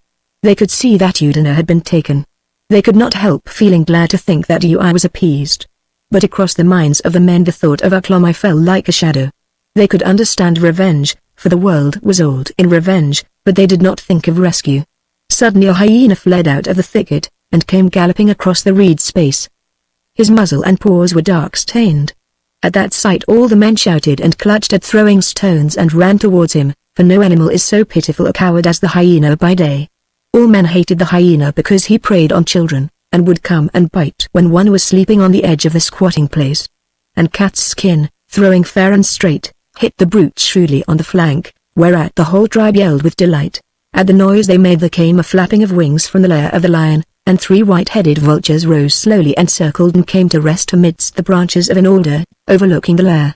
"Our lord is abroad," said the old woman, pointing. "The vultures have their share of Udina." For a space they remained there, and then first one and then another dropped back into the thicket, then over the eastern woods, and touching the whole world to life and color, poured, with the exultation of a trumpet blast, the light of the rising sun. At the sight of him the children shouted together, and clapped their hands and began to race off towards the water. Only little C lagged behind and looked wonderingly at the alders where she had seen the head of Udina overnight. But Ui, the old lion, was not abroad, but at home, and he lay very still, and a little on one side. He was not in his lair, but a little way from it in a place of trampled grass. Under one eye was a little wound, the feeble little bite of the first axe. But all the ground beneath his chest was ruddy brown with a vivid streak, and in his chest was a little hole that had been made by Aklomai's stabbing spear. Along his side and at his neck the vultures had marked their claims. For so Aklomai had slain him, lying stricken under his paw and thrusting haphazard at his chest. He had driven the spear in with all his strength and stabbed the giant to the heart. So it was the reign of the lion, of the second incarnation of Ui the master, came to an end. From the knoll the bustle of preparation grew, the hacking of spears and throwing stones. None spake the name of Aklomai for fear that it might bring him. The men were going to keep together, close together, in the hunting for a day or so. And their hunting was to be Aklomai, lest instead he should come hunting them. But Aklomai was lying very still and silent, outside the lion's lair, and Udina squatted beside him, with the ash spear, all smeared with lion's blood, gripped in her hand. Chapter 5 The Fight in the Lion's Thicket. Aklomai lay still, his back against an alder, and his thigh was a red mass terrible to see. No civilized man could have lived who had been so sorely wounded. But Udina got him thorns to close his wounds, and squatted beside him day and night, smiting the flies from him with a fan of reeds by day, and in the night threatening the hyenas with the first axe in her hand, and in a little while he began to heal. It was high summer, and there was no rain. Little food they had during the first 2 days. His wounds were open. In the low place where they hid were no roots nor little beasts, and the stream, with its water snails and fish, was in the open 100 yards away. She could not go abroad by day for fear of the tribe, her brothers and sisters, nor by night for fear of the beasts, both on his account and hers. So they shared the lion with the vultures. But there was a trickle of water nearby, and Udina brought him plenty in her hands. Where Aklomai lay was well hidden from the tribe by a thicket of alders, and all fenced about with bulrushes and tall reeds. The dead lion he had killed lay near his old lair on a place of trampled reeds 50 yards away, in sight through the reed stems, and the vultures fought each other for the choicest pieces and kept the jackals off him. Very soon a cloud of flies that looked like bees hung over him, and Aklomai could hear their humming. And when Aklomai's flesh was already healing, and it was not many days before that began, only a few bones of the lion remained scattered and shining white. For the most part Aklomai sat still during the day, looking before him at nothing. Sometimes he would mutter of the horses and bears and lions, and sometimes he would beat the ground with the first axe and say the names of the tribe. He seemed to have no fear of bringing the tribes for hours together. But chiefly he slept, dreaming little because of his loss of blood and the slightness of his food. During the short summer night both kept awake. All the while the darkness lasted things moved about them, things they never saw by day. For some nights the hyenas did not come, and then one moonless night near a dozen came and fought for what was left of the lion. The night was a tumult of growling, and Aklomai and Udina could hear the bones snap in their teeth. But they knew the hyena dare not attack any creature alive and awake, and so they were not greatly afraid. Of a daytime Udina would go along the narrow path the old lion had made in the reeds until she was beyond the bend, and then she would creep into the thicket and watch the tribe. She would lie close by the alders where they had bound her to offer her up to the lion, and thence she could see them on the knoll by the fire, small and clear, as she had seen them that night. But she told Aklomai little of what she saw, because she feared to bring them by their names. For so they believed in those days, that naming called. She saw the men prepare stabbing spears and throwing stones on the morning after Aklomai had slain the lion, and go out to hunt him, leaving the women and children on the knoll. Little they knew how near he was as they tracked off in single file towards the hills, with Sis the tracker leading them. And she watched the women and children, after the men had gone, gathering fern fronds and twigs for the night fire, and the boys and girls running and playing together. But the very old woman made her feel afraid. Towards noon, when most of the others were down at the stream by the bend, she came and stood on the hither side of the knoll, a nile-brown figure, and gesticulated so that Udina could scarce believe she was not seen. Udina lay like a hare in its form, with shining eyes fixed on the bent which away there, and presently she dimly understood it was the lion the old woman was worshipping, the lion Aklomai had slain. And the next day the hunters came back weary, carrying a fawn, and Udina watched the feast enviously. And then came a strange thing. She saw distinctly, she heard the old woman shrieking and gesticulating and pointing towards her. She was afraid, and crept like a snake out of sight again. But presently curiosity overcame her and she was back at her spying place, and as she peered her heart stopped, for there were all the men, with their weapons in their hands, walking together towards her from the knoll. She dared not move lest her movement should be seen, but she pressed herself close to the ground. The sun was low and the golden light was in the faces of the men. She saw they carried a piece of rich red meat thrust through by an ashen stake. Presently they stopped. "Go on!" screamed the old woman. Cat's skin grumbled, and they came on, searching the thicket with sun-dazzled eyes. "Here," said Sis. And they took the ashen stake with the meat upon it and thrust it into the ground. "You are!" cried Sis, "behold thy portion. And Aklomai we have slain. Of a truth we have slain Aklomai. This day we slew Aklomai, and tomorrow we will bring his body to you." And the others repeated the words. They looked at each other and behind them, and partly turned and began going back.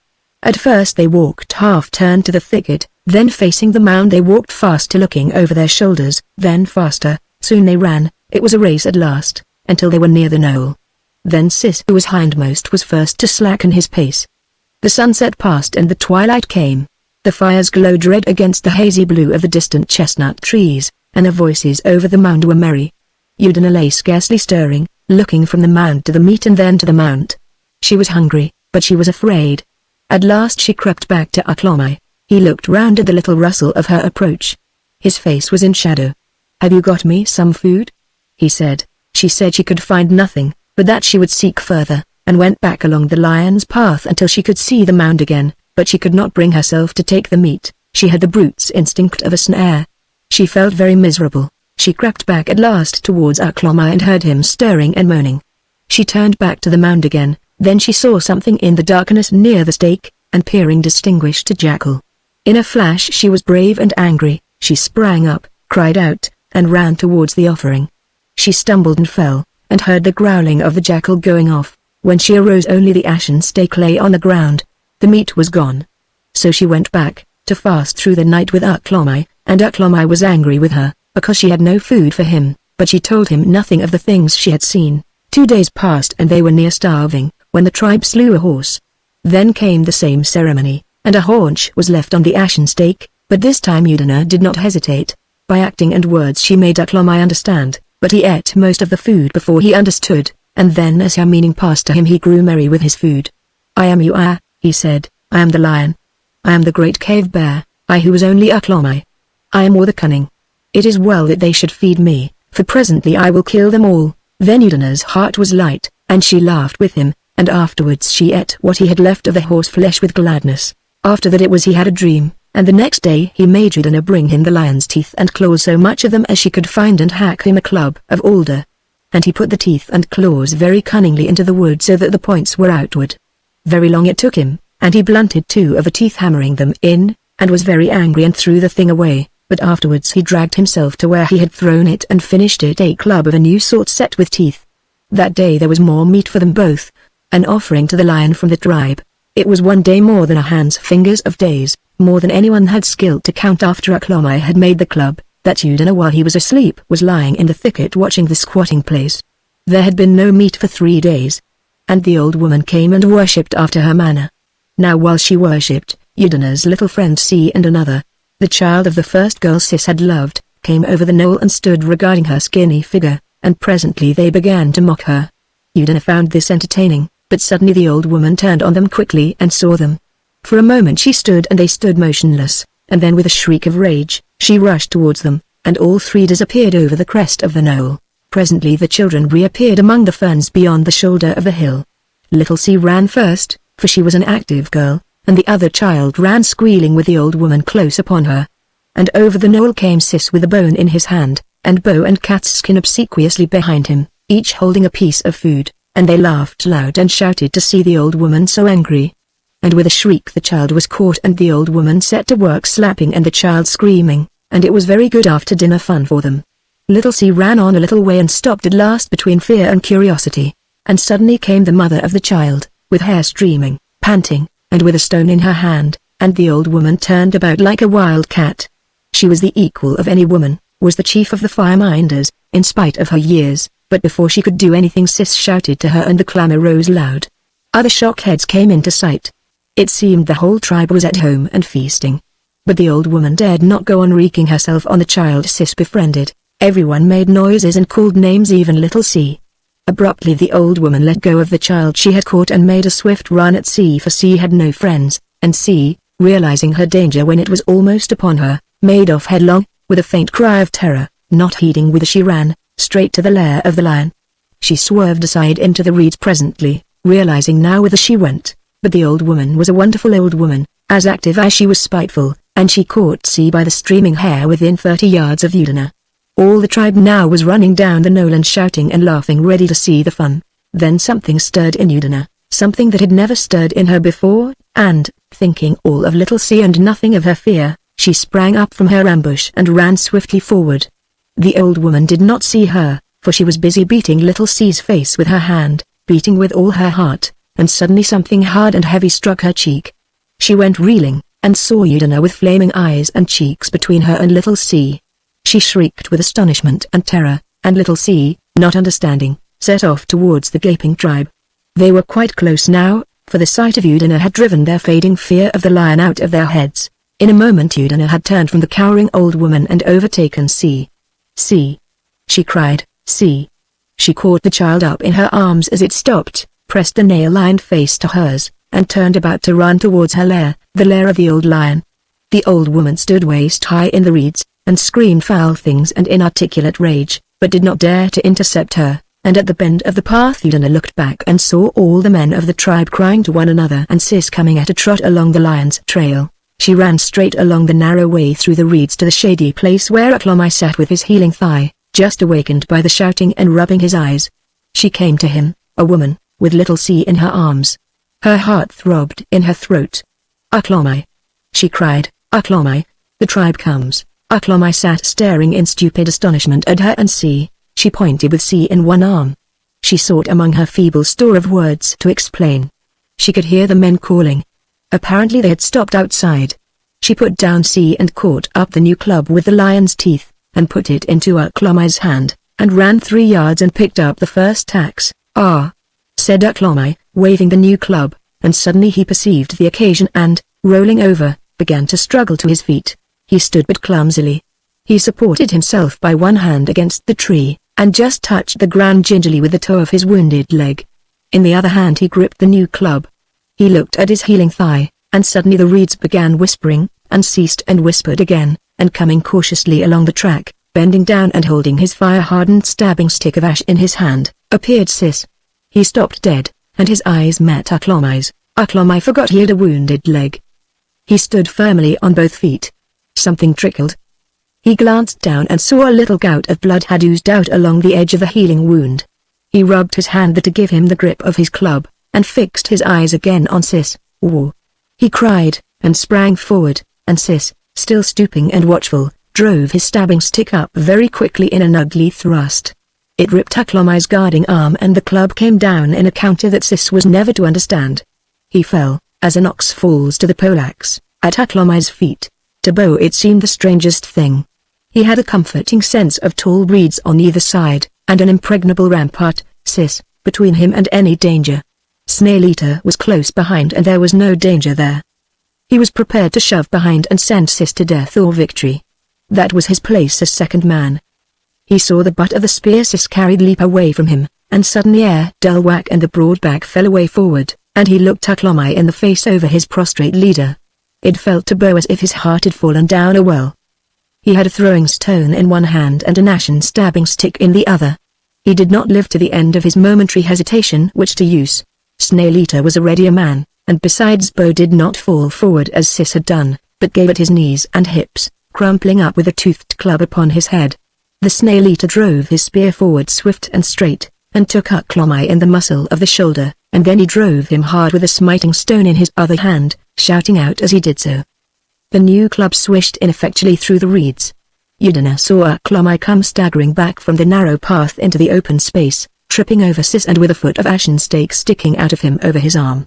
And then the Snail Eater, whose name she had given, had his final injury from her, as his exultant face came out of the reeds after his spear.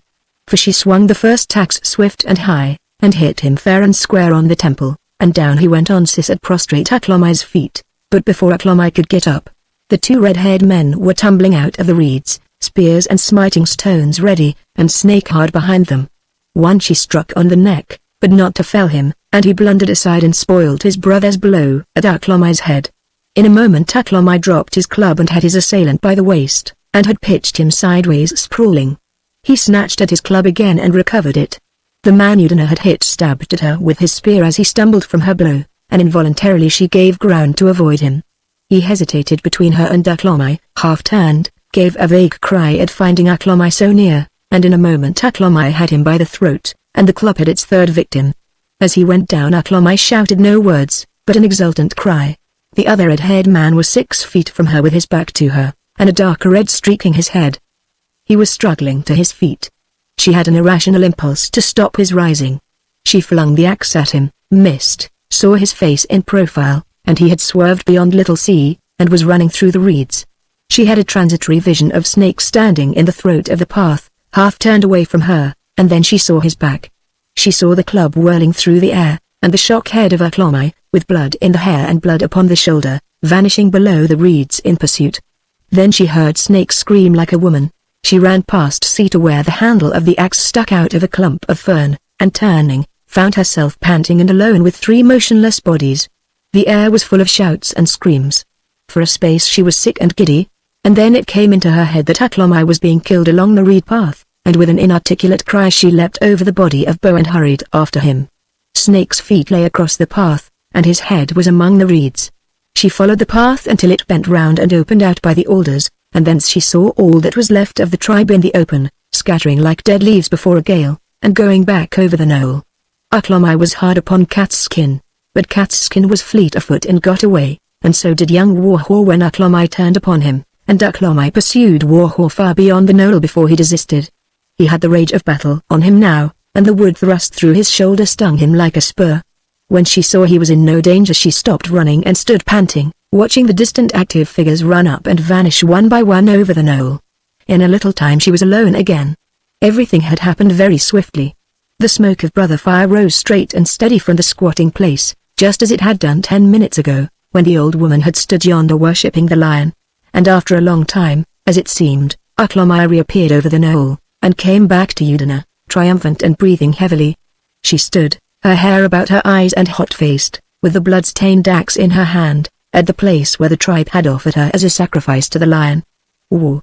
cried Uklomai at the sight of her, his face alight with the fellowship of battle, and he waved his new club, red now and hairy, and at the sight of his glowing face her tense pose relaxed somewhat, and she stood sobbing and rejoicing. Uklomai had a queer unaccountable pang at the sight of her tears, but he only shouted war the louder and shook the axe east and west. He called manfully to her to follow him and turned back, striding, with the club swinging in his hand, towards the squatting place, as if he had never left the tribe, and she ceased her weeping and followed quickly as a woman should. So Uklomai and Udina came back to the squatting place from which they had fled many days before from the face of Ua, and by the squatting place lay a deer half-eaten, just as they had been before Uklomai was man or Udina woman. So Uklomai sat down to eat, and Udina beside him like a man, and the rest of the tribe watched them from safe hiding places. And after a time one of the elder girls came back timorously, carrying little C in her arms, and Udina called to them by name, and offered them food. But the elder girl was afraid and would not come, though C struggled to come to Udina. Afterwards, when Uklomai had eaten, he sat dozing, and at last he slept, and slowly the others came out of the hiding places and drew near. And when Uklomai woke, save that there were no men to be seen, it seemed as though he had never left the tribe. Now, there is a thing strange but true, that all through this fight Uklomai forgot that he was lame, and was not lame, and after he had rested behold, he was a lame man, and he remained a lame man to the end of his days. Catskin and the second red-haired man and Warhaw, who chipped flints cunningly, as his father had done before him, fled from the face of Uklomai, and none knew where they hid. But 2 days after they came and squatted a good way off from the knoll among the bracken under the chestnuts and watched. Uklomai's rage had gone. He moved to go against them and did not, and at sundown they went away.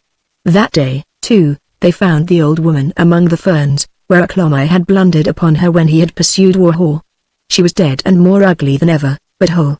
The jackals and vultures had tried her and left her she was ever a wonderful old woman. The next day the 3 men came again and squatted nearer, and Warhaw had 2 rabbits to hold up, and the red-haired man a wood pigeon, and Uklomai stood before the women and mocked them. The next day they sat again nearer without stones or sticks, and with the same offerings, and Catskin had a trout.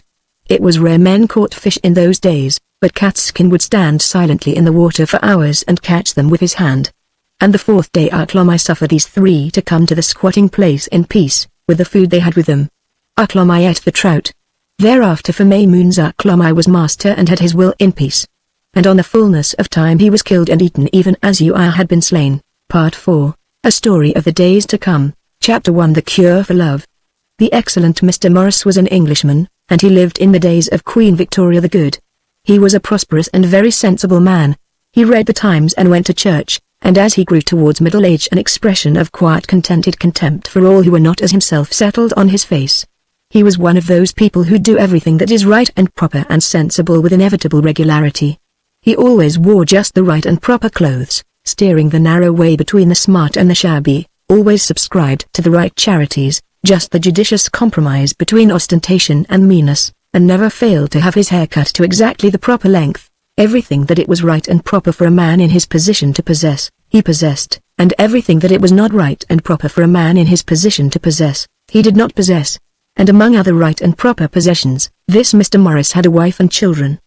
They were the right sort of wife, and the right sort and number of children. Of course, nothing imaginative or highty-flighty about any of them, so far as Mr. Morris could see.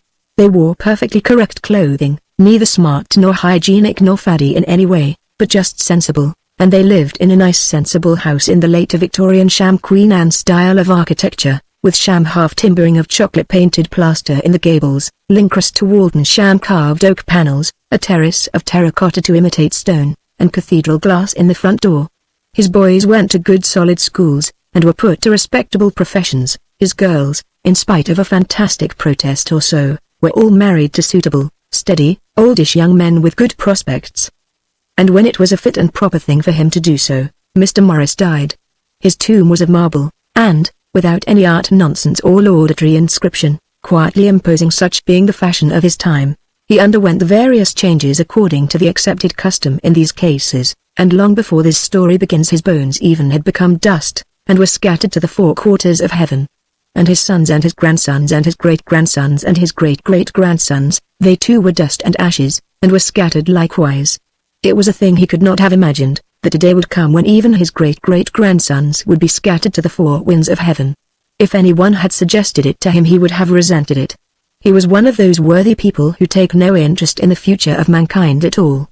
He had grave doubts, indeed, if there was any future for mankind after he was dead.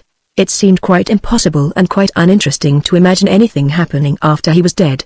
Yet the thing was so, and when even his great-great-grandson was dead and decayed and forgotten, when the sham half-timbered house had gone the way of all shams, and the Times was extinct, and the silk hat a ridiculous antiquity, and the modestly imposing stone that had been sacred to Mr. Morris had been burnt to make lime for mortar, and all that Mr. Morris had found real and important was sere and dead, the world was still going on, and people were still going about it, just as heedless and impatient of the future, or, indeed, of anything but their own selves and property, as Mr. Morris had been, and, strange to tell, and much as Mr. Morris would have been angered if anyone had foreshadowed it to him, all over the world there was scattered a multitude of people, filled with the breath of life, in whose veins the blood of Mr. Morris flowed.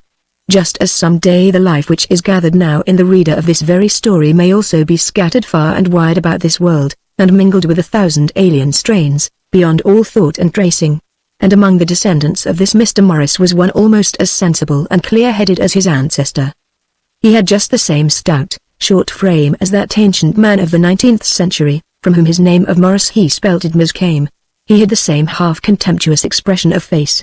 He was a prosperous person, too, as times went, and he disliked the newfangled, and bothers about the future and the lower classes, just as much as the ancestral Morris had done. He did not read the Times. Indeed, he did not know there ever had been a Times. That institution had foundered somewhere in the intervening gulf of years, but the phonograph machine, that talked to him as he made his toilet of a morning, might have been the voice of a reincarnated Blowitz when it dealt with the world's affairs. This phonographic machine was the size and shape of a Dutch clock, and down the front of it were electric barometric indicators, and an electric clock and calendar, and automatic engagement reminders, and where the clock would have been was the mouth of a trumpet. When it had news the trumpet gobbled like a turkey, galloop, galloop, and then brayed out its message as, let us say, a trumpet might bray. It would tell us in full, rich, throaty tones about the overnight accidents to the omnibus flying machines that plied around the world, the latest arrivals at the fashionable resorts in Tibet, and of all the great monopolist company meetings of the day before, while he was dressing.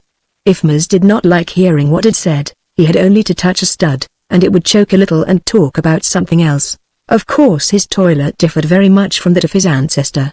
It is doubtful which would have been the more shocked and pained to find himself in the clothing of the other. Maz would certainly have sooner gone forth to the world stark naked than in the silk hat, frock coat, grey trousers and watch chain that had filled Mr. Morris with sombre self-respect in the past. For Maz there was no shaving to do. A skillful operator had long ago removed every hair root from his face. His legs he encased in pleasant pink and amber garments of an airtight material, which with the help of an ingenious little pump he distended so as to suggest enormous muscles. Above this he also wore pneumatic garments beneath an amber silk tunic, so that he was clothed in air and admirably protected against sudden extremes of heat or cold. Over this he flung a scarlet cloak with its edge fantastically curved. On his head, which had been skillfully deprived of every scrap of hair, he adjusted a pleasant little cap of bright scarlet, held on by suction and inflated with hydrogen, and curiously like the comb of a cock. So his toilet was complete, and, conscious of being soberly and becomingly attired, he was ready to face his fellow beings with a tranquil eye. This was the civility of Mr. had vanished ages ago. Was one of the officials under the Wind Vane and Waterfall Trust, the great company that owned every wind wheel and waterfall in the world, and which pumped all the water and supplied all the electric energy that people in these latter days required. He lived in a vast hotel near that part of London called 7th Way, and had very large and comfortable apartments on the 17th floor. Households and family life had long since disappeared with the progressive refinement of manners, and indeed the steady rise in rents and land values. The disappearance of domestic servants, the elaboration of cookery, had rendered the separate domicile of Victorian times impossible, even had anyone desired such a savage seclusion. When his toilet was completed he went towards one of the two doors of his apartment. There were doors at opposite ends, each marked with a huge arrow pointing one way and one the other. Touched a stud to open it, and emerged on a wide passage, the center of which brought chairs and was moving at a steady pace to the left. On some of these chairs were seated gaily dressed men and women. He nodded to an acquaintance. It was not in those days etiquette to talk before breakfast, and seated himself on one of these chairs, and in a few seconds he had been carried to the doors of a lift, by which he descended to the great and splendid hall in which his breakfast would be automatically served. It was a very different meal from a Victorian breakfast. The rude masses of bread needing to be carved and smeared over with animal fat before they could be made palatable, the still recognizable fragments of recently killed animals, hideously charred and hacked, the eggs torn ruthlessly from beneath some protesting hen. Such things as these, though they constituted the ordinary fare of Victorian times, would have awakened only horror and disgust in the refined minds of the people of these latter days. Instead were pastes and cakes of agreeable and variegated design, without any suggestion in color or form of the unfortunate animals from which their substance and juices were derived. They appeared on little dishes sliding out upon a rail from a little box at one side of the table.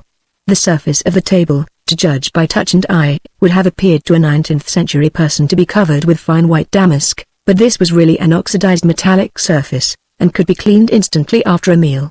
There were hundreds of such little tables in the hall, and at most of them were other latter-day citizens singly or in groups. And Asmus seated himself before his elegant repast. The invisible orchestra, which had been resting during an interval, resumed and filled the air with music. But Mus did not display any great interest either in his breakfast or the music. His eye wandered incessantly about the hall, as though he expected a belated guest.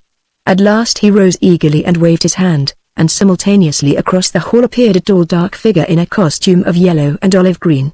As this person, walking amidst the tables with measured steps, drew near, the pallid earnestness of his face and the unusual intensity of his eyes became apparent.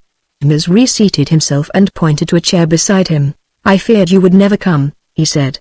In spite of the intervening space of time, the English language was still almost exactly the same as it had been in England under Victoria the Good. The invention of the phonograph and such like means of recording sound, and the gradual replacement of books by such contrivances, had not only saved the human eyesight from decay, but had also by the establishment of a sure standard arrested the process of change in accent that had hitherto been so inevitable. "I was delayed by an interesting case," said the man in green and yellow. "A prominent politician suffering from overwork." He glanced at the breakfast and seated himself. "I have been awake for 40 hours, dear," said Mus. "Fancy that. You hypnotists have your work to do." The hypnotist helped himself to some attractive amber-colored jelly. "I happen to be a good deal in request," he said modestly. "Heaven knows what we should do without you." "Oh, we're not so indispensable as all that," said the hypnotist, ruminating the flavor of the jelly. "The world did very well without us for some thousands of years. 200 years ago even not one. In practice, that is. Physicians by the thousand, of course frightfully clumsy brutes for the most part, and following one another like sheep, but doctors of the mind, except a few empirical flounderers there were none." He concentrated his mind on the jelly. "But were people so sane?" began Mus. The hypnotist shook his head. "It didn't matter then if they were a bit silly or faddy. Life was so easygoing then. No competition worth speaking of, no pressure. A human being had to be very lopsided before anything happened. Then, you know, they clapped em away in what they called a lunatic asylum." "I know," said Mus. "In these confounded historical romances that everyone is listening to, they always rescue a beautiful girl from an asylum or something of the sort. I don't know if you attend to that rubbish." "I must confess I do," said the hypnotist. "It carries one out of oneself to hear of those quaint, adventurous, half-civilized days of the 19th century, when men were stout and women simple. I like a good swaggering story before all things." Curious times they were, with their smutty railways and puffing old iron trains, their rum little houses and their horse vehicles. "I suppose you don't read books, dear?" "No," said Ms. "I went to a modern school and we had none of that old-fashioned nonsense. Phonographs are good enough for me." "Of course," said the hypnotist, "of course," and surveyed the table for his next choice. "You know," he said, helping himself to a dark blue confection that promised well, "in those days our business was scarcely thought of. I dare say if anyone had told them that in 200 years' time a class of men would be entirely occupied in impressing things upon the memory, effacing unpleasant ideas, controlling and overcoming instinctive but undesirable impulses, and so forth, by means of hypnotism, they would have refused to believe the thing possible. Few people knew that an order made during a mesmeric trance, even an order to forget or an order to desire, could be given so as to be obeyed after the trance was over. Yet there were men alive then who could have told them the thing was as absolutely certain to come about as well, the transit to Venus. They knew of hypnotism, then? Oh, dear, yes. They used it for painless dentistry and things like that. "This blue stuff is confoundedly good." "What is it?" "Haven't the faintest idea," said Ms., "but I admit it's very good. Take some more." The hypnotist repeated his praises, and there was an appreciative pause. "Speaking of these historical romances," said Ms., with an attempt at an easy, offhand manner, "brings me to the matter I had in mind when I asked you when I expressed a wish to see you." He paused and took a deep breath. The hypnotist turned an attentive eye upon him, and continued eating. "The fact is," said Ms., "I have in fact a daughter. Well, you know I have given her every educational advantage. Lectures not a solitary lecturer of ability in the world, but she has had a telephone direct, dancing, deportment, conversation, philosophy, art criticism." He indicated Catholic culture by a gesture of his hand. "I had intended her to marry a very good friend of mine, Binden of the Lighting Commission, plain little man, you know, and a bit unpleasant in some of his ways, but an excellent fellow, really an excellent fellow." "Yes," said the hypnotist, "go on." "How old is she?" 18, a dangerous age.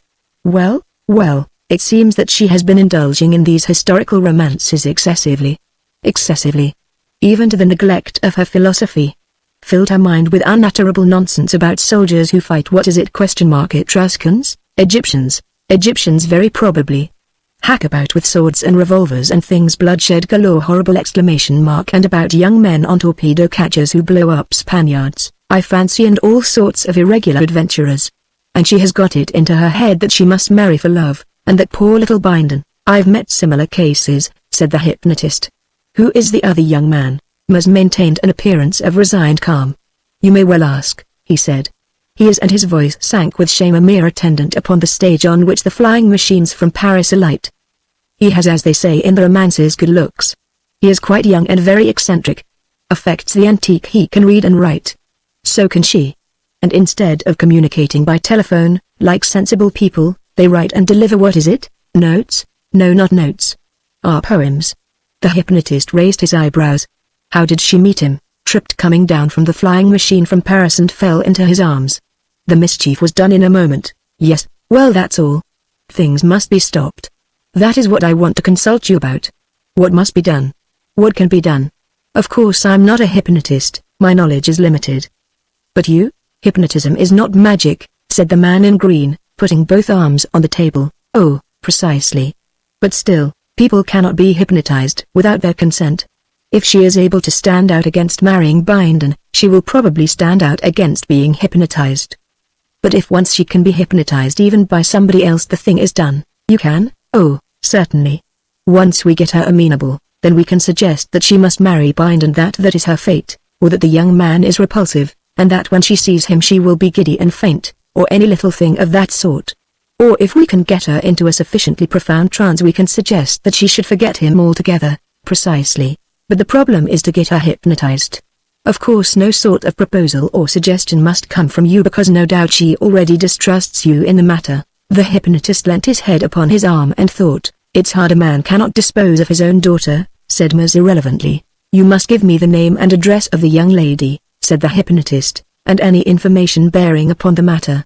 And, by the by, is there any money in the affair?" Ms. hesitated. "There's a sum, in fact, a considerable sum invested in the Patent Road Company. From her mother. That's what makes the thing so exasperating." "Exactly," said the hypnotist. and he proceeded to cross-examine Maz on the entire affair. It was a lengthy interview. And meanwhile Elizabeth Maz, as she spelt her name, or Elizabeth Morris as a 19th century person would have put it, was sitting in a quiet waiting place beneath the great stage upon which the flying machine from Paris descended. And beside her sat her slender, handsome lover reading her the poem he had written that morning while on duty upon the stage. When he had finished they sat for a time in silence, and then, as if for their special entertainment, the great machine that had come flying through the air from America that morning rushed down out of the sky. At first it was a little oblong, faint and blue amidst the distant fleecy clouds, and then it grew swiftly large and white, and larger and whiter, until they could see the separate tiers of sails, each hundreds of feet wide, and the lank body they supported, and at last even the swinging seats of the passengers in a dotted row. Although it was falling it seemed to them to be rushing up the sky, and over the roof spaces of the city below its shadow leapt towards them. They heard the whistling rush of the air about it and its yelling siren, shrill and swelling, to warn those who were on its landing stage of its arrival. And abruptly the note fell down a couple of octaves, and it had passed, and the sky was clear and void, and she could turn her sweet eyes again to Denton at her side. Their silence ended, and Denton, speaking in a little language of broken English that was, they fancied, their private possession though lovers have used such little languages since the world began, told her how they too would leap into the air one morning out of all the obstacles and difficulties about them, and fly to a sunlit city of delight he knew of in Japan, halfway about the world. She loved the dream, but she feared the leap, and she put him off with "someday, dearest one, someday," to all his pleading that it might be soon, and at last came a shrilling of whistles, and it was time for him to go back to his duties on the stage. They parted as lovers have been wont to part for thousands of years. She walked down a passage to a lift, and so came to one of the streets of that latter-day London, all glazed in with glass from the weather, and with incessant moving platforms that went to all parts of the city. And by one of these she returned to her apartments in the Hotel for Women where she lived. The apartments that were in telephonic communication with all the best lecturers in the world. But the sunlight of the flying stage was in her heart, and the wisdom of all the best lecturers in the world seemed folly in that light. She spent the middle part of the day in the gymnasium, and took her midday meal with two other girls and their common chaperone, for it was still the custom to have a chaperone in the case of motherless girls of the more prosperous classes. The chaperone had a visitor that day, a man in green and yellow, with a white face and vivid eyes, who talked amazingly. Among other things, he fell to praising a new historical romance that one of the great popular storytellers of the day had just put forth. It was, of course, about the spacious times of Queen Victoria, and the author, among other pleasing novelties, made a little argument before each section of the story, in imitation of the chapter headings of the old-fashioned books, as for example, how the cabman of Pimlico stopped the Victoria omnibuses, and of the great fight in Palace Yard, and how the Piccadilly policeman was slain in the midst of his duty. The man in green and yellow praised this innovation. "These pithy sentences," he said, "are admirable. They show at a glance those headlong, tumultuous times, when men and animals jostled in the filthy streets, and death might wait for one at every corner. Life was life then. How great the world must have seemed then! How marvelous! They were still parts of the world absolutely unexplored. Nowadays we have almost abolished wonder. We lead lives so trim and orderly that courage, endurance, faith, all the noble virtues seem fading from mankind," and so on, taking the girl's thoughts with him, until the life they led, life in the vast and intricate London of the 22nd century, a life interspersed with soaring excursions to every part of the globe, seemed to them a monotonous misery compared with the idle past. At first Elizabeth did not join in the conversation, but after a time the subject became so interesting that she made a few shy interpolations. But he scarcely seemed to notice her as he talked. He went on to describe a new method of entertaining people. They were hypnotized, and then suggestions were made to them so skillfully that they seemed to be living in ancient times again. They played out a little romance in the past as vivid as reality, and when at last they awakened they remembered all they had been through as though it were a real thing. "It is a thing we have sought to do for years and years," said the hypnotist. "It is practically an artificial dream.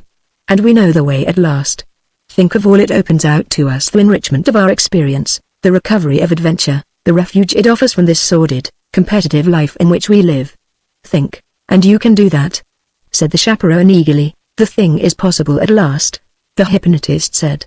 "You may order a dream as you wish." The chaperone was the first to be hypnotized, and the dream, she said, was wonderful. When she came to again, the other two girls, encouraged by her enthusiasm, also placed themselves in the hands of the hypnotist and had plunges into the romantic past. No one suggested that Elizabeth should try this novel entertainment. It was at her own request at last that she was taken into that land of dreams where there is neither any freedom of choice nor will, and so the mischief was done. One day, when Denton went down to that quiet seat beneath the flying stage, Elizabeth was not in her wonted place. He was disappointed, and a little angry.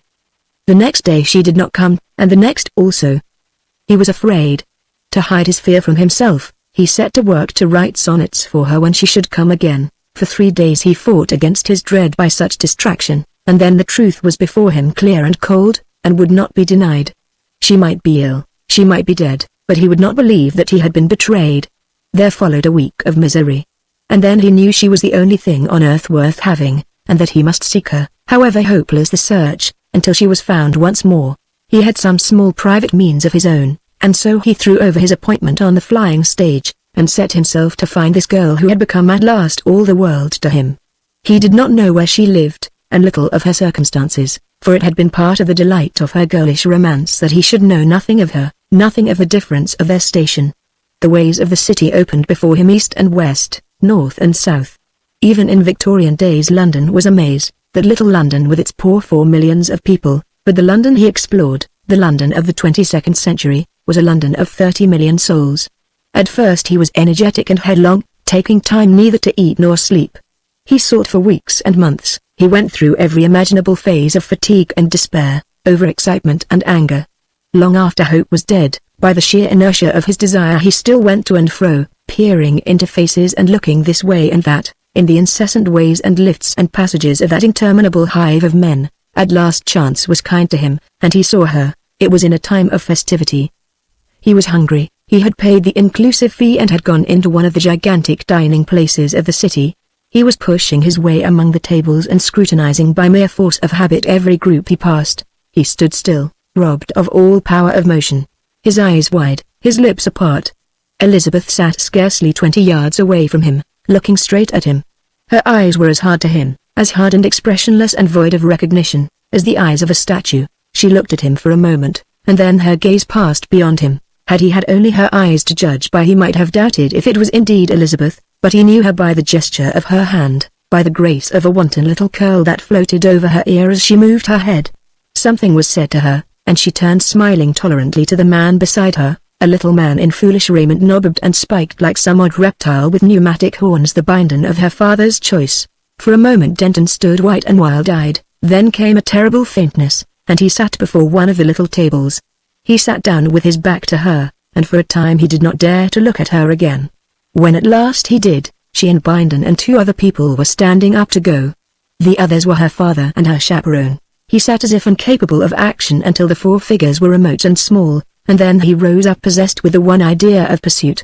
For a space he feared he had lost them, and then he came upon Elizabeth and her chaperone again in one of the streets of moving platforms that intersected the city. Bindon and Maz had disappeared. He could not control himself to patience. He felt he must speak to her forthwith, or die. He pushed forward to where they were seated, and sat down beside them. His white face was convulsed with half-hysterical excitement. He laid his hand on her wrist. "Elizabeth?" he said. She turned in unfeigned astonishment. Nothing but the fear of a strange man showed in her face. "Elizabeth," he cried, and his voice was strange to him. "Dearest, you know me?" Elizabeth's face showed nothing but alarm and perplexity. She drew herself away from him. The chaperone, a little grey-headed woman with mobile features, leaned forward to intervene. Her resolute bright eyes examined Denton. "What do you say?" she asked. "This young lady," said Denton, "she knows me. Do you know him, dear?" "No," said Elizabeth in a strange voice, and with a hand to her forehead, speaking almost as one who repeats a lesson. "No, I do not know him. I know I do not know him. But, not know me. It is I, Denton. Denton. To whom you used to talk. Don't you remember the flying stages? The little seat in the open air? The verses?" "No," cried Elizabeth, "no. I do not know him. I do not know him. There is something. But I don't know. All I know is that I do not know him." Her face was a face of infinite distress. The sharp eyes of the chaperone flitted to and fro from the girl to the man. "You see?" she said, with the faint shadow of a smile. "She does not know you." "I do not know you," said Elizabeth. Of that I am sure. But, dear, the songs, the little verses, she does not know you, said the chaperone. You must not. You have made a mistake. You must not go on talking to us after that. You must not annoy us on the public ways. But, said Denton, and for a moment his miserably haggard face appealed against fate, you must not persist, young man, protested the chaperone. Elizabeth, he cried, her face was the face of one who is tormented. I do not know you, she cried, hand to brow. Oh, I do not know you. For an instant Denton sat stunned. Then he stood up and groaned aloud. He made a strange gesture of appeal towards the remote glass roof of the public way, then turned and went plunging recklessly from one moving platform to another, and vanished amidst the swarms of people going to and fro thereon. The chaperone's eyes followed him, and then she looked at the curious faces about her. Dear, asked Elizabeth, clasping her hand, and too deeply moved to heed observation, who was that man? Who was that man? The chaperone raised her eyebrows. She spoke in a clear, audible voice. Some half-witted creature. I have never set eyes on him before, never, never, dear. Do not trouble your mind about a thing like this. And soon after this the celebrated hypnotist who dressed in green and yellow had another client. The young man paced his consulting room, pale and disordered. I want to forget, he cried. I must forget. The hypnotist watched him with quiet eyes, studied his face and clothes and bearing. To forget anything pleasure or pain is to be, by so much less. However, you know your own concern. My fee is high, if only I can forget, that's easy enough with you. You wish it. I've done much harder things. Quite recently. I hardly expected to do it, the thing was done against the will of the hypnotized person. A love affair too like yours. A girl. So rest assured, the young man came and sat beside the hypnotist. His manner was a forced calm. He looked into the hypnotist's eyes. I will tell you. Of course you will want to know what it is. There was a girl. Her name was Elizabeth Mars. Well, he stopped. He had seen the instant surprise on the hypnotist's face. In that instant he knew. He stood up. He seemed to dominate the seated figure by his side. He gripped the shoulder of green and gold. For a time he could not find words. Give her me back, he said at last. Give her me back, what do you mean? Gasped the hypnotist. Give her me back. Give whom? Elizabeth Mars, the girl. The hypnotist tried to free himself. He rose to his feet. Denton's grip tightened. Let go, cried the hypnotist, thrusting an arm against Denton's chest. In a moment the two men were locked in a clumsy wrestle. Neither had the slightest training for athleticism, except for exhibition and to afford opportunity for betting, had faded out of the earth, but Denton was not only the younger but the stronger of the two. They swayed across the room, and then the hypnotist had gone down under his antagonist. They fell together. Denton leapt to his feet, dismayed at his own fury, but the hypnotist lay still, and suddenly from a little white mark where his forehead had struck a stool shot a hurrying band of red. For a space Denton stood over him irresolute, trembling. A fear of the consequences entered his gently nurtured mind. He turned towards the door. No, he said aloud, and came back to the middle of the room.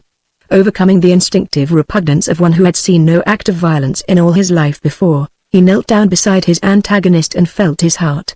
Then he peered at the wound. He rose quietly and looked about him. He began to see more of the situation, when presently the hypnotist recovered his senses. His head ached severely, his back was against Denton's knees and Denton was sponging his face. The hypnotist did not speak. But presently he indicated by a gesture that in his opinion he had been sponged enough. Let me get up, he said. Not yet, said Denton. You have assaulted me, you scoundrel. We are alone, said Denton, and the door is secure. There was an interval of thought. Unless I sponge, said Denton, your forehead will develop a tremendous bruise. You can go on sponging, said the hypnotist sulkily. There was another pause. We might be in the Stone Age, said the hypnotist. Violence. Struggle. In the Stone Age no man dared to come between man and woman, said Denton. The hypnotist thought again. What are you going to do? He asked. While you were insensible I found the girl's address on your tablets. I did not know it before. I telephoned. She will be here soon. Then, she will bring her chaperone. That is all right. But what? I don't see. What do you mean to do? I looked about for a weapon also. It is an astonishing thing how few weapons there are nowadays. If you consider that in the Stone Age men owned scarcely anything but weapons. I hit at last upon this lamp. I have wrenched off the wires and things, and I hold it so. He extended it over the hypnotist's shoulders. With that I can quite easily smash your skull. I will unless you do as I tell you. Violence is no remedy, said the hypnotist, quoting from the modern man's book of moral maxims. It's an undesirable disease, said Denton. Well, you will tell that chaperone you are going to order the girl to marry that knobby little brute with the red hair and ferrety eyes. I believe that's how things stand? Yes, that's how things stand. And, pretending to do that, you will restore her memory of me. It's unprofessional. Look here. If I cannot have that girl I would rather die than not. I don't propose to respect your little fancies.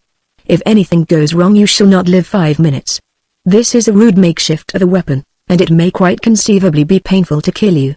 But I will. It is unusual, I know, nowadays to do things like this mainly because there is so little in life that is worth being violent about. The chaperone will see you directly she comes. I shall stand in that recess.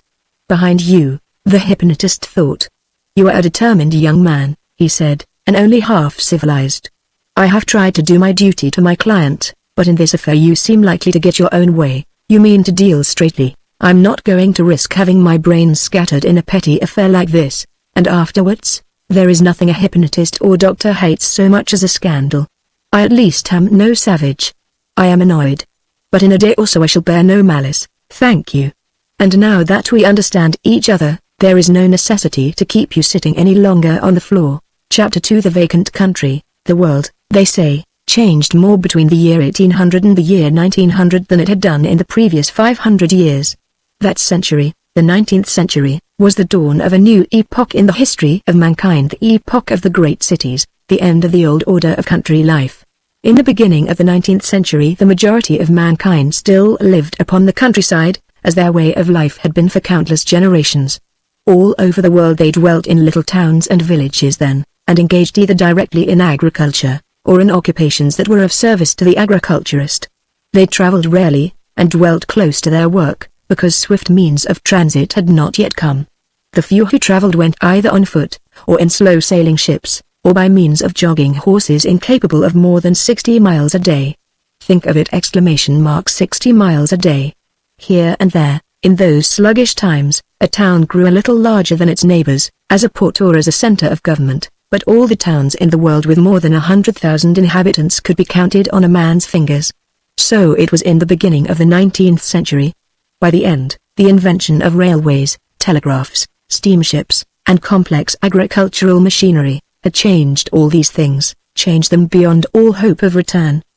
The vast shops, the varied pleasures, the countless conveniences of the larger towns were suddenly possible, and no sooner existed than they were brought into competition with the homely resources of the rural centers. Mankind were drawn to the cities by an overwhelming attraction. The demand for labor fell with the increase of machinery. The local markets were entirely superseded, and there was a rapid growth of the larger centers at the expense of the open country. The flow of population townward was the constant preoccupation of Victorian writers. In Great Britain and New England, in India and China, the same thing was remarked. Everywhere a few swollen towns were visibly replacing the ancient order. That this was an inevitable result of improved means of travel and transport that, given swift means of transit, these things must be was realized by few, and the most puerile schemes were devised to overcome the mysterious magnetism of the urban centers, and keep the people on the land. Yet the developments of the 19th century were only the dawning of the new order. The first great cities of the new time were horribly inconvenient, darkened by smoky fogs, insanitary and noisy, but the discovery of new methods of building, new methods of heating, changed all this. Between 1900 and 2000 the march of change was still more rapid, and between 2000 and 2100 the continually accelerated progress of human invention made the reign of Victoria the Good seem at last an almost incredible vision of idyllic tranquil days.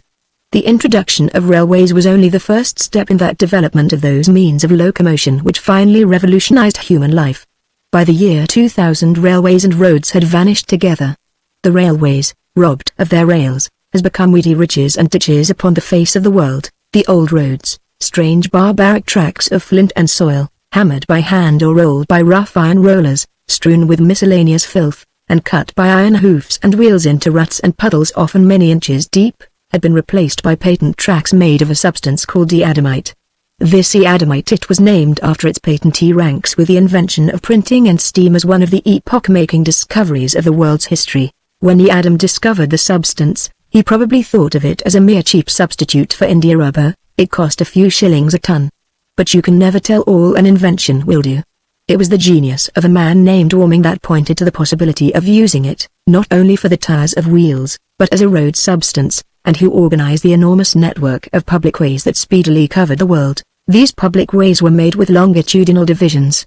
On the outer on either side went foot cyclists and conveyances traveling at a less speed than 25 miles an hour, in the middle, motors capable of speed up to 100, and the inner, Warming, in the face of enormous ridicule, reserved for vehicles traveling at speeds of 100 miles an hour and upward. For 10 years his inner ways were vacant. Before he died they were the most crowded of all, and vast light frameworks with wheels of 20 and 30 feet in diameter, hurled along them at paces that year after year rose steadily towards 200 miles an hour. And by the time this revolution was accomplished, a parallel revolution had transformed the ever-growing cities. Before the development of practical science the fogs and filth of Victorian times vanished.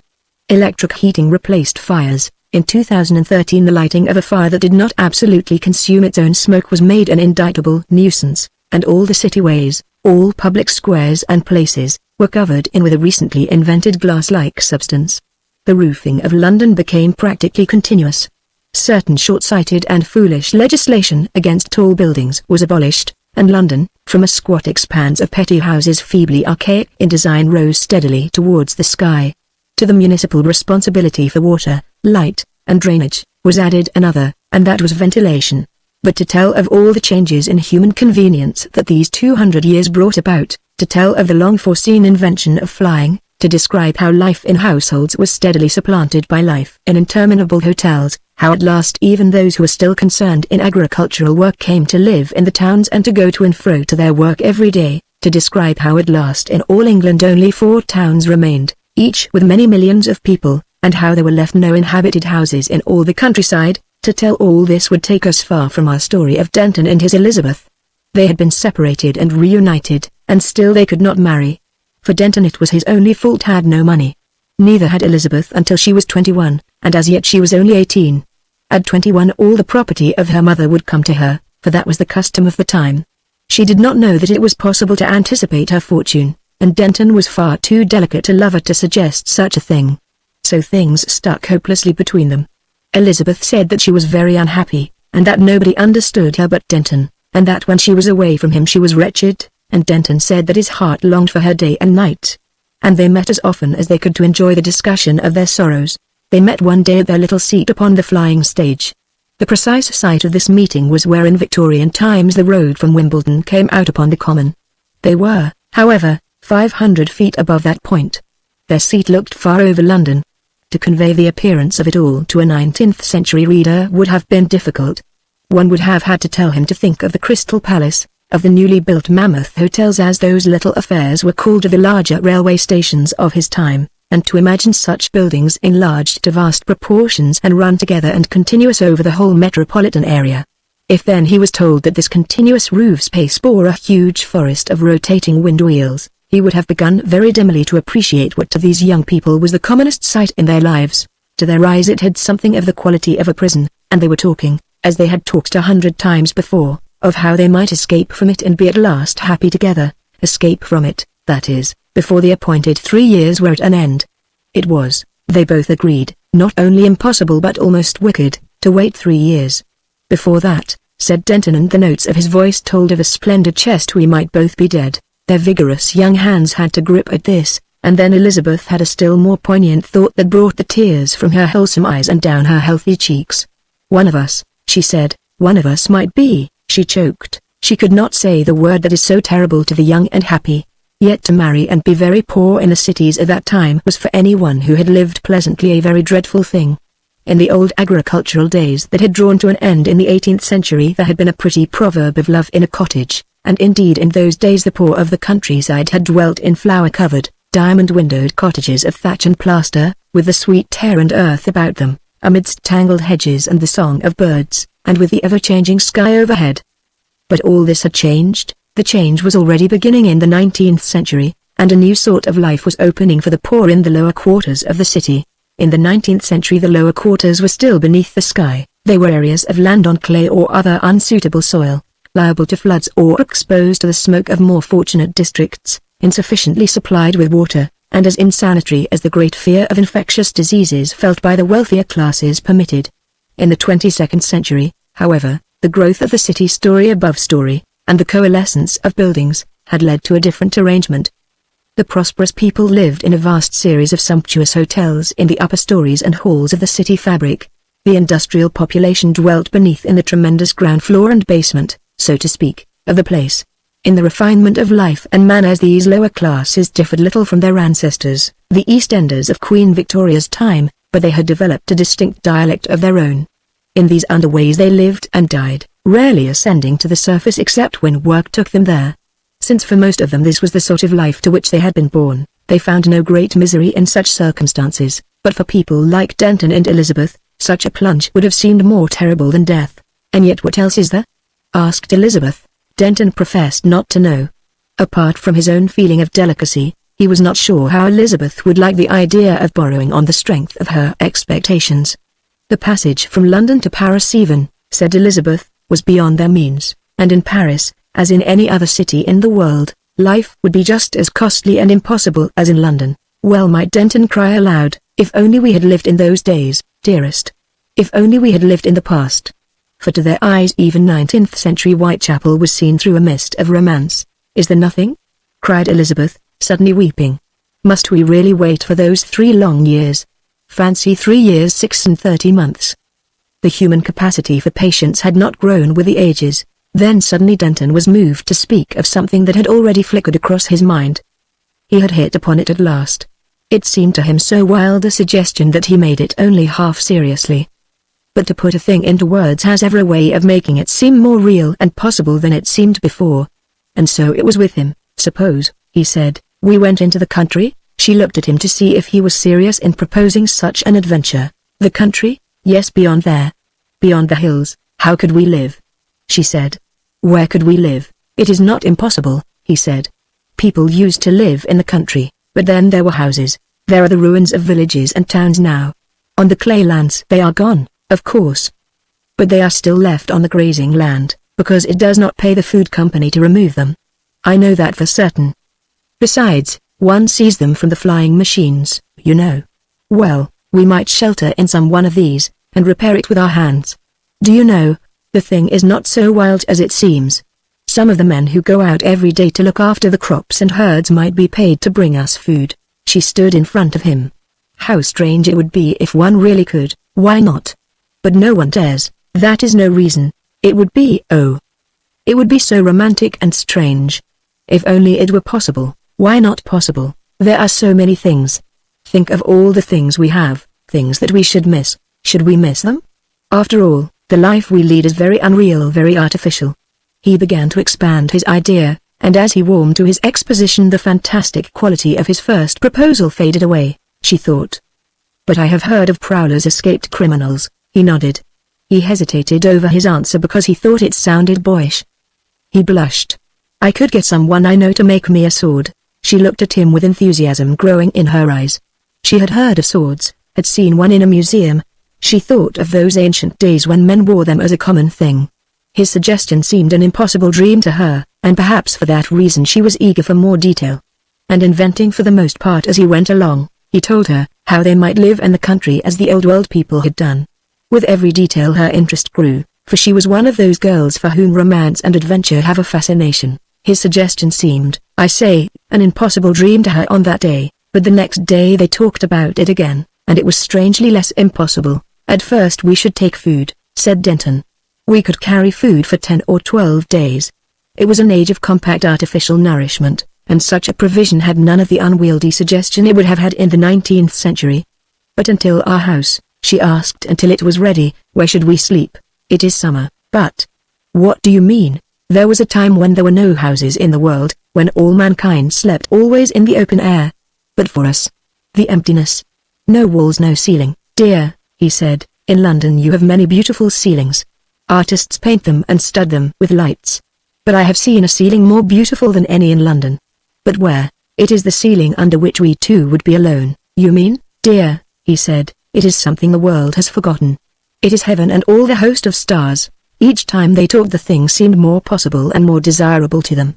In a week or so it was quite possible. Another week, and it was the inevitable thing they had to do. A great enthusiasm for the country seized hold of them and possessed them. The sordid tumult of the town, they said, overwhelmed them. They marveled that this simple way out of their troubles had never come upon them before. One morning near Midsummer Day, there was a new minor official upon the flying stage, and Denton's place was to know him no more. Our two young people had secretly married, and were going forth manfully out of the city in which they and their ancestors before them had lived all their days. She wore a new dress of white cut in an old-fashioned pattern, and he had a bundle of provisions strapped athwart his back, and in his hand he carried rather shamefacedly it is true, and under his purple cloak an implement of archaic form, a cross-hilted thing of tempered steel. Imagine that going forth.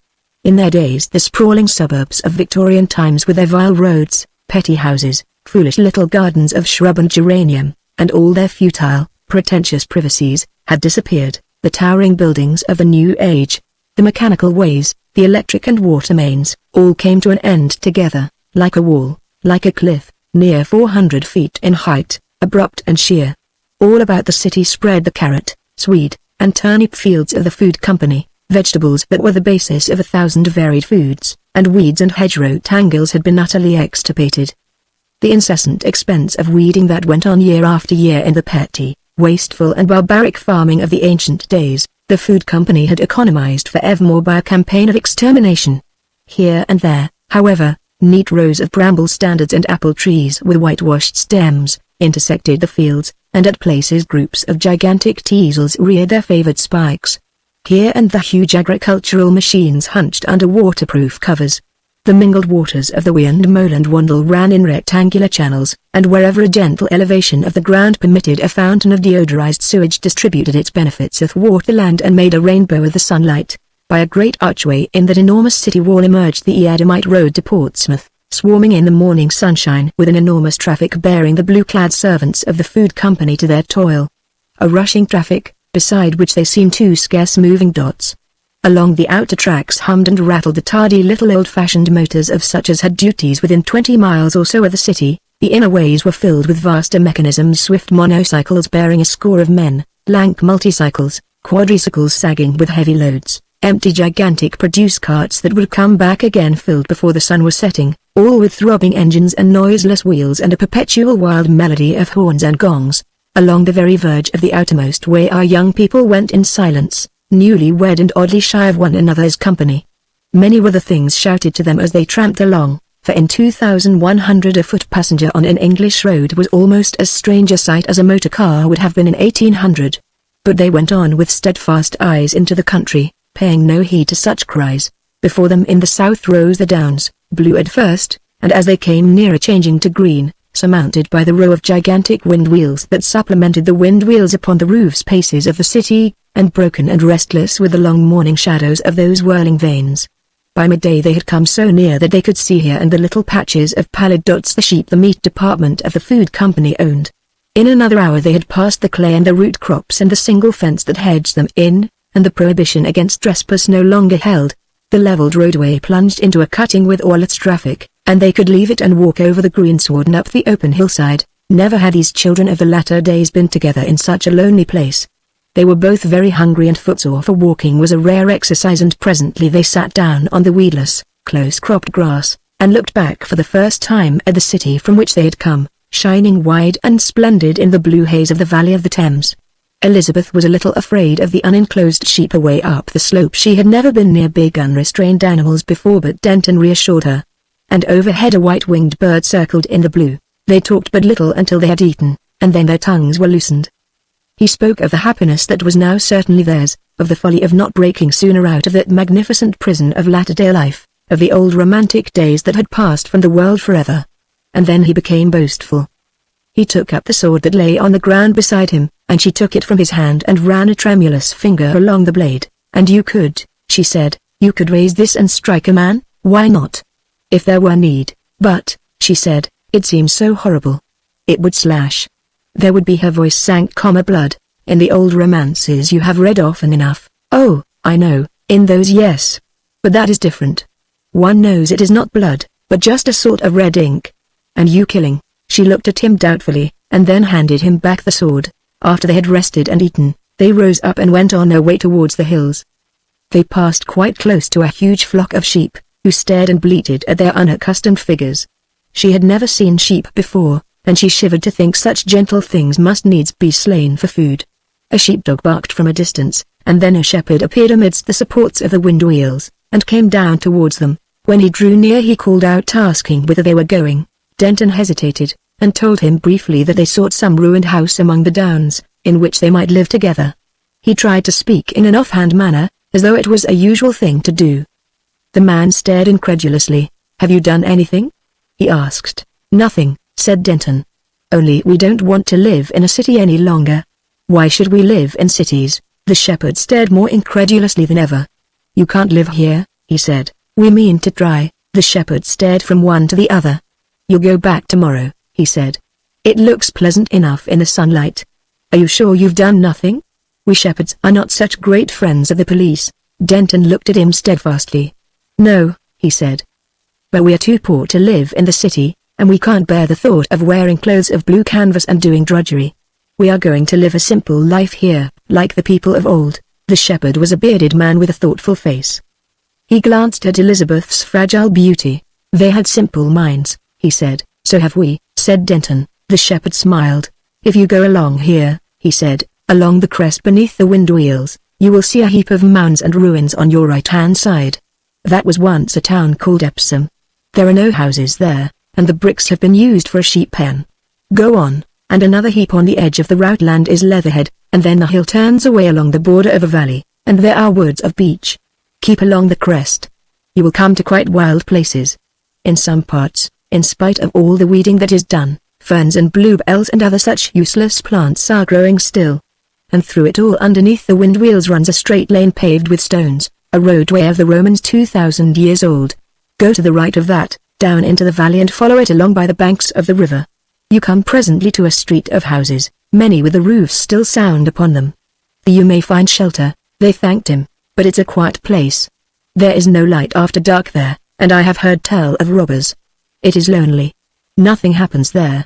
The phonographs of the storytellers, the kinematograph entertainments, the news machines, none of them are to be found there. If you are hungry there is no food, if you are ill no doctor." He stopped. "We shall try it," said Denton, moving to go on. Then a thought struck him, and he made an agreement with the shepherd, and learned where they might find him, to buy and bring them anything of which they stood in need, out of the city. And in the evening they came to the deserted village, with its houses that seemed so small and odd to them. They found it golden in the glory of the sunset, and desolate and still. They went from one deserted house to another, marveling at their quaint simplicity, and debating which they should choose. And at last, in a sunlit corner of a room that had lost its outer wall, they came upon a wild flower, a little flower of blue that the weeders of the food company had overlooked. That house they decided upon, but they did not remain in it long that night, because they were resolved to feast upon nature. And moreover the houses became very gaunt and shadowy after the sunlight had faded out of the sky. So after they had rested a little time they went to the crest of the hill again to see with their own eyes the silence of heaven set with stars, about which the old poets had had so many things to tell. It was a wonderful sight, and Denton talked like the stars, and when they went down the hill at last the sky was pale with dawn. They slept but little, and in the morning when they woke a thrush was singing in a tree. So these young people of the 22nd century began their exile. That morning they were very busy exploring the resources of this new home in which they were going to live the simple life. They did not explore very fast or very far, because they went everywhere hand in hand, but they found the beginnings of some furniture.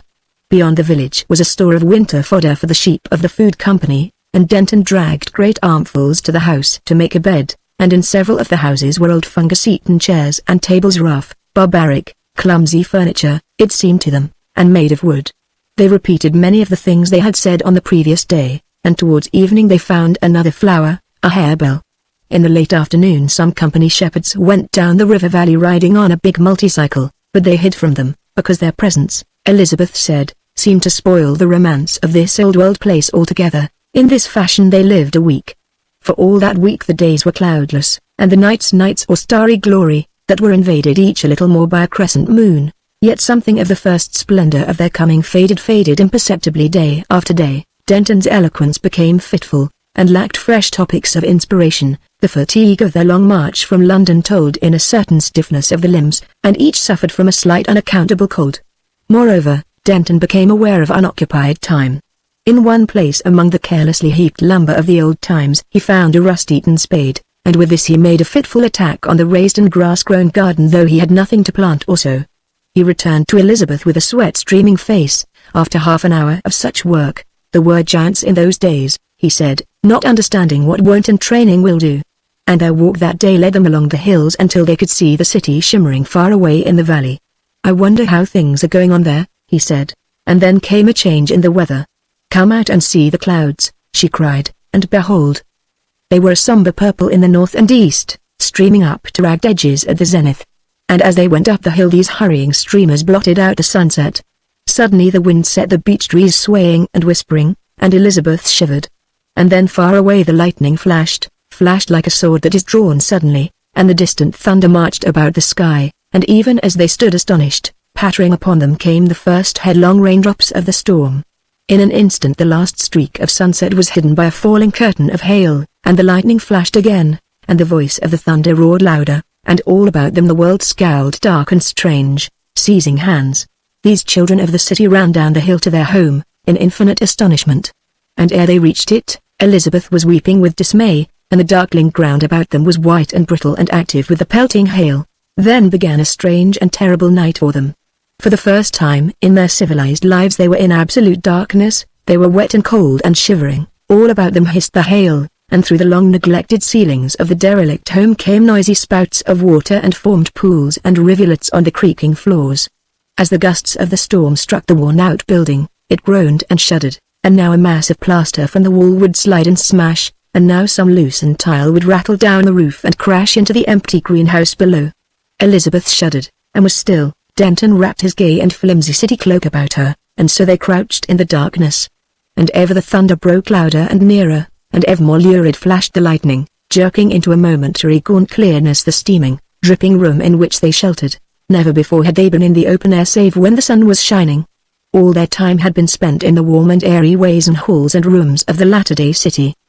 It was to them that night as if they were in some other world, some disordered chaos of stress and tumult, and almost beyond hoping that they should ever see the city ways again. The storm seemed to last interminably, until at last they dozed between the thunderclaps, and then very swiftly it fell and ceased.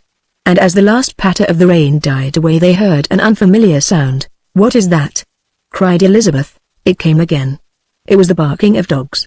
It drove down the desert lane and past, and through the window, whitening the wall before them and throwing upon it the shadow of the window frame and of a tree in black silhouette, shone the light of the waxing moon. Just as the pale dawn was drawing the things about them into sight, the fitful barking of dogs came near again, and stopped. They listened. After a pause they heard the quick pattering of feet seeking round the house, and short, half-smothered barks. Then again everything was still. "SSH," whispered Elizabeth, and pointed to the door of their room. Denton went halfway towards the door, and stood listening. He came back with a face of affected unconcern. "They must be the sheepdogs of the food company," he said. "They will do us no harm." He sat down again beside her. "What a night it has been," he said, to hide how keenly he was listening. "I don't like dogs," answered Elizabeth, after a long silence. "Dogs never hurt anyone," said Denton. "In the old days in the 19th century everybody had a dog. There was a romance I heard once. A dog killed a man." "Not this sort of dog," said Denton confidently. "Some of those romances are exaggerated." Suddenly a half bark and a pattering up the staircase, the sound of panting. Denton sprang to his feet and drew the sword out of the damp straw upon which they had been lying. Then in the doorway appeared a gaunt sheepdog, and halted there. Behind it stared another. For an instant man and brute faced each other, hesitating. Then Denton, being ignorant of dogs, made a sharp step forward. "Go away," he said, with a clumsy motion of his sword. The dog started and growled. Denton stopped sharply. "Good dog," he said. The growling jerked into a bark. "Good dog," said Denton. The second dog growled and barked. A third out of sight down the staircase took up the barking also. Outside others gave tongue, a large number it seemed to Denton. "This is annoying," said Denton, without taking his eye off the brutes before him. "Of course the shepherds won't come out of the city for hours yet. Naturally these dogs don't quite make us out." "I can't hear," shouted Elizabeth. She stood up and came to him. Denton tried again, but the barking still drowned his voice. The sound had a curious effect upon his blood. Odd disused emotions began to stir, his face changed as he shouted. He tried again, the barking seemed to mock him, and one dog danced a pace forward, bristling. Suddenly he turned, and uttering certain words in the dialect of the underways, words incomprehensible to Elizabeth, he made for the dogs. There was a sudden cessation of the barking, a growl and a snapping. Elizabeth saw the snarling head of the foremost dog, its white teeth and retracted ears, and the flash of the thrust blade. The brute leapt into the air and was flung back. Then Denton, with a shout, was driving the dogs before him. The sword flashed above his head with a sudden new freedom of gesture, and then he vanished down the staircase. She made 6 steps to follow him, and on the landing there was blood. She stopped, and hearing the tumult of dogs and Denton's shouts pass out of the house, ran to the window. 9 wolfish sheepdogs were scattering, one writhed before the porch, and Denton, tasting that strange delight of combat that slumbers still in the blood of even the most civilized man, was shouting and running across the garden space. And then she saw something that for a moment he did not see. The dogs circled round this way and that, and came again. They had him in the open. In an instant she divined the situation. She would have called to him. For a moment she felt sick and helpless, and then, obeying a strange impulse, she gathered up her white skirt and ran downstairs. In the hall was the rusting spade. That was it. She seized it and ran out. She came none too soon. One dog rolled before him, well nigh slashed in half, but a second had him by the thigh, a third gripped his collar behind, and a fourth had the blade of the sword between its teeth, tasting its own blood. He parried the leap of a fifth with his left arm. It might have been the 1st century instead of the 22nd, so far as she was concerned. All the gentleness of her 18 years of city life vanished before this primordial need. The spade smote hard and sure, and cleft a dog's skull. Another, crouching for a spring, yelped with dismay at this unexpected antagonist, and rushed aside. 2 wasted precious moments on the binding of a feminine skirt. The collar of Denton's cloak tore and parted as he staggered back, and that dog too felt the spade, and ceased to trouble him. He sheathed his sword in the brute at his thigh. "To the wall!" cried Elizabeth, and in 3 seconds the fight was at an end, and our young people stood side by side, while a remnant of 5 dogs, with ears and tails of disaster, fled shamefully from the stricken field. For a moment they stood panting and victorious, and then Elizabeth, dropping her spade, covered her face, and sank to the ground in a paroxysm of weeping. Denton looked about him, thrust the point of his sword into the ground so that it was at hand, and stooped to comfort her. At last their more tumultuous emotions subsided, and they could talk again. She leant upon the wall, and he sat upon it so that he could keep an eye open for any returning dogs. 2, at any rate, were up on the hillside and keeping up a vexatious barking. She was tear-stained, but not very wretched now, because for half an hour he had been repeating that she was brave and had saved his life. But a new fear was growing in her mind. "They are the dogs of the food company," she said. "There will be trouble, I am afraid so. Very likely they will prosecute us for trespass." A pause. "In the old times," he said, "this sort of thing happened day after day. Last night," she said, "I could not live through another such night." He looked at her. Her face was pale for want of sleep, and drawn and haggard. He came to a sudden resolution. "We must go back," he said. She looked at the dead dogs, and shivered. "We cannot stay here," she said. "We must go back," he repeated, glancing over his shoulder to see if the enemy kept their distance. "We have been happy for a time. But the world is too civilized. Ours is the age of cities. More of this will kill us, but what are we to do? How can we live there?" Denton hesitated. His heel kicked against the wall on which he sat. "It's a thing I haven't mentioned before," he said, and coughed. "But, yes, you could raise money on your expectations," he said. "Could I?" she said eagerly. "Of course you could. What a child you are." She stood up, and her face was bright. "Why did you not tell me before?" she asked. "And all this time we have been here." He looked at her for a moment, and smiled. Then the smile vanished. "I thought it ought to come from you," he said. "I didn't like to ask for your money. And besides at first I thought this would be rather fine." There was a pause. "It has been fine," he said, and glanced once more over his shoulder. "Until all this began." "Yes," she said, "those first days. The first 3 days." They looked for a space into one another's faces, and then Denton slid down from the wall and took her hand. "To each generation," he said, "the life of its time. I see it all plainly now. In the city that is the life to which we were born. To live in any other fashion. Coming here was a dream, and this is the awakening. It was a pleasant dream, she said, in the beginning. For a long space neither spoke. If we would reach the city before the shepherds come here, we must start, said Denton.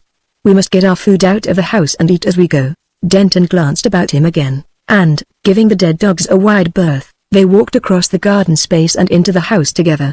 They found the wallet with their food, and descended the blood-stained stairs again. In the hall Elizabeth stopped. 1 minute, she said. There is something here. She led the way into the room in which that one little blue flower was blooming. She stooped to it, she touched it with her hand. I want it, she said, and then, I cannot take it. Impulsively she stooped and kissed its petals. Then silently, side by side, they went across the empty garden space into the old high road, and set their faces resolutely towards the distant city, towards the complex mechanical city of those latter days, the city that had swallowed up mankind. Chapter 3 The Ways of the City. Prominent if not paramount among world-changing inventions in the history of man is that series of contrivances in locomotion that began with the railway and ended for a century or more with the motor and the patent road.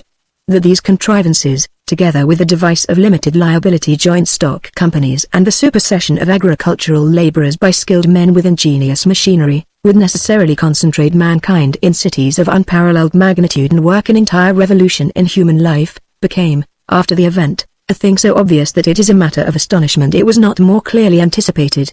Yet that any steps should be taken to anticipate the miseries such a revolution might entail does not appear even to have been suggested, and the idea that the moral prohibitions and sanctions, the privileges and concessions, the conception of property and responsibility, of comfort and beauty, that had rendered the mainly agricultural states of the past prosperous and happy, would fail in the rising torrent of novel opportunities and novel stimulations, never seems to have entered the 19th century mind. That a citizen, kindly and fair in his ordinary life, could as a shareholder become almost murderously greedy, that commercial methods that were reasonable and honorable on the old-fashioned countryside, should on an enlarged scale be deadly and overwhelming, that ancient charity was modern pauperization, and ancient employment modern sweating, that, in fact, a revision and enlargement of the duties and rights of man had become urgently necessary, were things it could not entertain, nourished as it was on an archaic system of education and profoundly retrospective and legal in all its habits of thought. It was known that the accumulation of men in cities involved unprecedented dangers of pestilence, there was an energetic development of sanitation, but that the diseases of gambling and usury, of luxury and tyranny should become endemic, and produce horrible consequences was beyond the scope of 19th century thought. And so, as if it were some inorganic process, practically unhindered by the creative will of man, the growth of the swarming unhappy cities that mark the 21st century accomplished itself. The new society was divided into three main classes. At the summit slumbered the property owner, enormously rich by accident rather than design, potent save for the will and aim, the last avatar of Hamlet in the world. Below was the enormous multitude of workers employed by the gigantic companies that monopolized control, and between these two the dwindling middle class, officials of innumerable sorts, foremen, managers, the medical, legal, artistic, and scholastic classes, and the minor rich, a middle class whose members led a life of insecure luxury and precarious speculation amidst the movements of the great managers. Already the love story and the marrying of two persons of this middle class have been told, how they overcame the obstacles between them, and how they tried the simple old-fashioned way of living on the countryside and came back speedily enough into the city of London. Denton had no means, so Elizabeth borrowed money on the securities that her father held in trust for her until she was 21. The rate of interest she paid was of course high, because of the uncertainty of her security, and the arithmetic of lovers is often sketchy and optimistic. Yet they had very glorious times after that return. They determined they would not go to a pleasure city nor waste their days rushing through the air from one part of the world to the other, for in spite of one disillusionment, their tastes were still old-fashioned. They furnished their little room with quaint old Victorian furniture, and found a shop on the 42nd floor in 7th Way where printed books of the old sort were still to be bought. It was their pet affectation to read print instead of hearing phonographs. And when presently there came a sweet little girl, to unite them further if it were possible, Elizabeth would not send it to a creche, as the custom was, but insisted on nursing it at home. The rent of their apartments was raised on account of this singular proceeding, but that they did not mind. It only meant borrowing a little more. Presently Elizabeth was of age, and Denton had a business interview with her father that was not agreeable. An exceedingly disagreeable interview with their moneylender followed, from which he brought home a white face. On his return Elizabeth had to tell him of the new and marvelous intonation of goo that their daughter had devised, but Denton was inattentive. In the midst, just as she was at the cream of her description, he interrupted. "How much money do you think we have left, now that everything is settled?" She stared and stopped her appreciative swaying of the goo genius that had accompanied her description. "You don't mean?" "Yes," he answered. "Ever so much. We have been wild. It's the interest. Or something. And the shares you had, slumped. Your father did not mind. Said it was not his business, after what had happened. He's going to marry again. Well, we have scarcely 1,000 left." "Only 1,000? Only 1,000?" And Elizabeth sat down. For a moment she regarded him with a white face, then her eyes went about the quaint, old-fashioned room, with its middle Victorian furniture and genuine oleographs, and rested at last on the little lump of humanity within her arms. Denton glanced at her and stood downcast. Then he swung round on his heel and walked up and down very rapidly. "I must get something to do," he broke out presently. "I am an idle scoundrel. I ought to have thought of this before. I have been a selfish fool. I wanted to be with you all day." He stopped, looking at her white face. Suddenly he came and kissed her and the little face that nestled against her breast. "It's all right, dear," he said, standing over her. "You won't be lonely now Dings is beginning to talk to you. And I can soon get something to do, you know. Soon. Easily. It's only a shock at first. But it will come all right. It's sure to come right. I will go out again as soon as I have rested, and find what can be done. For the present it's hard to think of anything." "It would be hard to leave these rooms," said Elizabeth, "but there won't be any need of that, trust me. They are expensive." Denton waved that aside.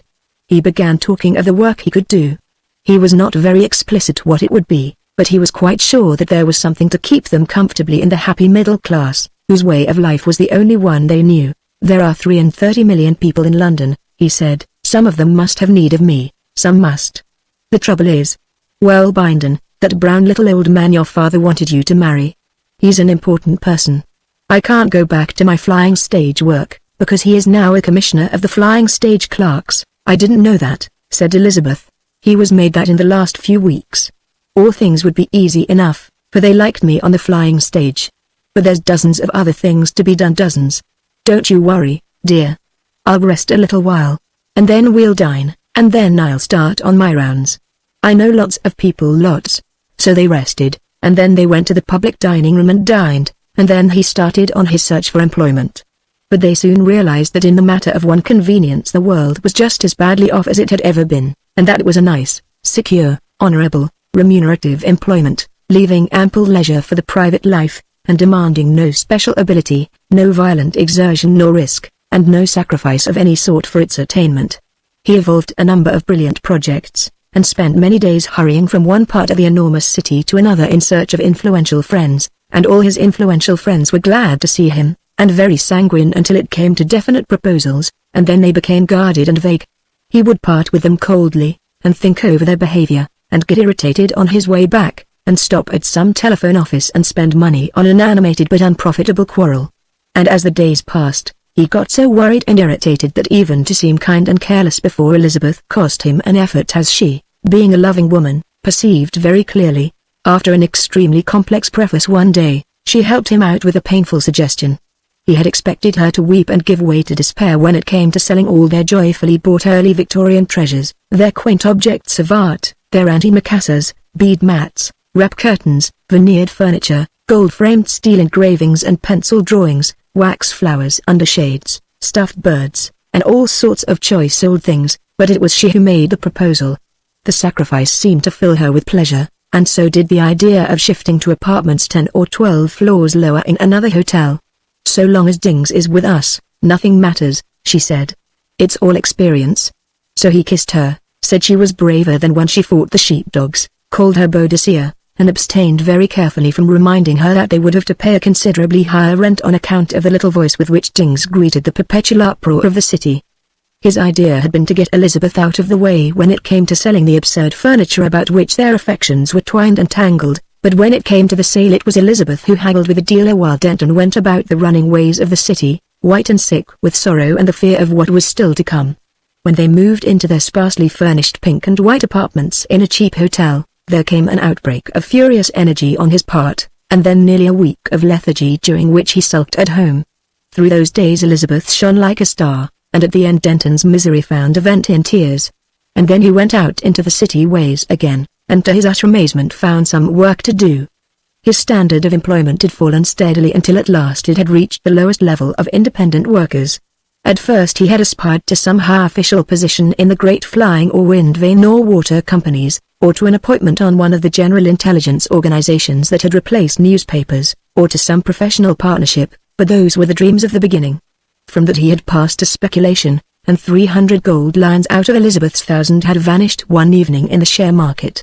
Now he was glad his good looks secured him a trial in the position of salesman to the Susanna Hat Syndicate, a syndicate, dealing in ladies' caps, hair decorations, and hats, for though the city was completely covered in, ladies still wore extremely elaborate and beautiful hats at the theaters and places of public worship. It would have been amusing if one could have confronted a Regent Street shopkeeper of the 19th century with the development of his establishment in which Denton's duties lay. 19th Way was still sometimes called Regent Street, but it was now a street of moving platforms and nearly 800 feet wide. The middle space was immovable and gave access by staircases descending into subterranean ways to the houses on either side. Right and left were an ascending series of continuous platforms, each of which traveled about 5 miles an hour faster than the one internal to it, so that one could step from platform to platform until one reached the swiftest outer way and so go about the city. The establishment of the Susanna Hat Syndicate projected a vast facade upon the outer way, sending out overhead at either end an overlapping series of huge white glass screens, on which gigantic animated pictures of the faces of well-known beautiful living women wearing novelties in hats were thrown. A dense crowd was always collected in the stationary central way watching a vast kinematograph which displayed the changing fashion. The whole front of the building was in perpetual chromatic change, and all down the facade 400 feet it measured, and all across the street of moving ways, laced and winked and glittered in 1,000 varieties of color and lettering the inscription, Susanna. Ets. Susanna. Ets. A broadside of gigantic phonographs drowned all conversation in the moving way and roared hats at the passer-by, while far down the street and up, other batteries counseled the public to walk down for Susanna, and queried, "Why don't you buy the girl a hat?" For the benefit of those who chanced to be deaf, and deafness was not uncommon in the London of that age, inscriptions of all sizes were thrown from the roof above upon the moving platforms themselves, and on one's hand or on the bald head of the man before one, or on a lady's shoulders, or in a sudden jet of flame before one's feet, the moving finger wrote in unanticipated letters of fire "Ets are chipped," or simply "Ets." And spite of all these efforts, so high was the pitch at which the city lived, so trained became one's eyes and ears to ignore all sorts of advertisement, that many a citizen had passed that place thousands of times and was still unaware of the existence of the Susanna Hat Syndicate. To enter the building one descended the staircase in the middle way and walked through a public passage in which pretty girls promenaded, girls who were willing to wear a ticketed hat for a small fee. The entrance chamber was a large hall in which wax heads fashionably adorned rotated gracefully upon pedestals, and from this one passed through a cash office to an interminable series of little rooms, each room with its salesman, its 3 or 4 hats and pins, its mirrors, its kinematographs, telephones and hat slides in communication with a central depot, its comfortable lounge and tempting refreshments. A salesman in such an apartment did Denton now become. It was his business to attend to any of the incessant stream of ladies who chose to stop with him, to behave as winningly as possible, to offer refreshment, to converse on any topic the possible customer chose, and to guide the conversation dexterously but not insistently towards hats. He was to suggest trying on various types of hat and to show by his manner and bearing, but without any coarse flattery, the enhanced impression made by the hats he wished to sell. He had several mirrors, adapted by various subtleties of curvature and tint to different types of face and complexion, and much depended on the proper use of these. Denton flung himself at these curious and not very congenial duties with a goodwill and energy that would have amazed him a year before, but all to no purpose. The senior manageress, who had selected him for appointment and conferred various small marks of favor upon him, suddenly changed in her manner, declared for no assignable cause that he was stupid, and dismissed him at the end of 6 weeks of salesmanship. So Denton had to resume his ineffectual search for employment. This second search did not last very long. Their money was at the ebb. To eke it out a little longer they resolved to part with their darlings, and took that small person to one of the public creches that abounded in the city. That was the common use of the time. The industrial emancipation of women, the correlated disorganization of the secluded home, had rendered creches a necessity for all but very rich and exceptionally minded people. Therein children encountered hygienic and educational advantages impossible without such organization. Creches were of all classes and types of luxury, down to those of the labor company, where children were taken on credit, to be redeemed in labor as they grew up. But both Denton and Elizabeth being, as I have explained, strange old-fashioned young people, full of 19th century ideas, hated these convenient creches exceedingly and at last took their little daughter to one with extreme reluctance. They were received by a motherly person in a uniform who was very brisk and prompt in her manner until Elizabeth wept at the mention of parting from her child. The motherly person, after a brief astonishment at this unusual emotion, changed suddenly into a creature of hope and comfort, and so won Elizabeth's gratitude for life. They were conducted into a vast room presided over by several nurses and with hundreds of 2-year-old girls grouped about the toy-covered floor. This was the 2-year-old room. 2 nurses came forward, and Elizabeth watched their bearing towards Dings with jealous eyes. They were kind, it was clear they felt kind, and yet, presently it was time to go. By that time Dings was happily established in a corner, sitting on the floor with her arms filled, and herself, indeed, for the most part hidden by an unaccustomed wealth of toys. She seemed careless of all human relationships as her parents receded. They were forbidden to upset her by saying goodbye. At the door Elizabeth glanced back for the last time, and behold, Dings had dropped her new wealth and was standing with a dubious face. Suddenly Elizabeth gasped, and the motherly nurse pushed her forward and closed the door. "You can come again soon, dear," she said, with unexpected tenderness in her eyes. For a moment Elizabeth stared at her with a blank face. "You can come again soon," repeated the nurse. Then with a swift transition Elizabeth was weeping in the nurse's arms. So it was that Denton's heart was won also, and 3 weeks after our young people were absolutely penniless, and only one way lay open. They must go to the labor company. So soon as the rent was a week overdue their few remaining possessions were seized, and with scant courtesy they were shown the way out of the hotel. Elizabeth walked along the passage towards the staircase that ascended to the motionless middle way, too dulled by misery to think. Denton stopped behind to finish a stinging and unsatisfactory argument with the hotel porter, and then came hurrying after her, flushed and hot. He slackened his pace as he overtook her, and together they ascended to the middle way in silence. There they found 2 seats vacant and sat down. "We need not go there yet?" said Elizabeth. "No, not till we are hungry," said Denton. They said no more. Elizabeth's eyes sought a resting place and found none. To the right roared the eastward ways, to the left the ways in the opposite direction, swarming with people. Backwards and forwards along a cable overhead rushed a string of gesticulating men, dressed like clowns, each marked on back and chest with one gigantic letter, so that altogether they spelt out, "Perkins's Digestive Pills." An anemic little woman in horrible coarse blue canvas pointed a little girl to one of this string of hurrying advertisements. "Look," said the anemic woman. "There's your father." "Which?" said the little girl. "Him with his nose colored red," said the anemic woman. The little girl began to cry, and Elizabeth could have cried too. "Ain't he kicking his legs?" "Just," said the anemic woman in blue, trying to make things bright again. "Looky now." On the facade to the right a huge intensely bright disk of weird color span incessantly, and letters of fire that came and went spelt out. "Does this make you giddy?" Then a pause, followed by, "Take a Perkins's Digestive Pill." A vast and desolating braying began. "If you love swagger literature, put your telephone on to Bruggles, the greatest author of all time. The greatest thinker of all time. Teaches you morals up to your scalp. The very image of Socrates, except the back of his head, which is like Shakespeare. He has 6 toes, dresses in red, and never cleans his teeth. Hear him." Denton's voice became audible in a gap in the uproar. "I never ought to have married you," he was saying. "I have wasted your money, ruined you, brought you to misery. I am a scoundrel. Oh, this accursed world." She tried to speak, and for some moments could not. She grasped his hand. "No," she said at last. A half-formed desire suddenly became determination. She stood up. "Will you come?" He rose also. "We need not go there yet, not that. But I want you to come to the flying stages where we met. You know? The little seat." He hesitated. "Can you?" he said, doubtfully. "Must," she answered. He hesitated still for a moment, then moved to obey her will, and so it was they spent their last half-day of freedom out under the open air in the little seat under the flying stages where they had been wont to meet 5 short years ago. There she told him, what she could not tell him in the tumultuous public ways, that she did not repent even now of their marriage, that whatever discomfort and misery life still had for them, she was content with the things that had been. The weather was kind to them.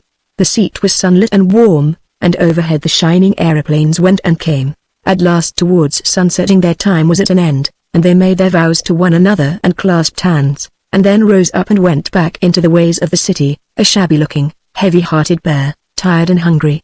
Soon they came to one of the pale blue signs that marked a Labour Company bureau. For a space they stood in the middle way regarding this and at last descended, and entered the waiting room. The Labour Company had originally been a charitable organization. Its aim was to supply food, shelter, and work to all comers.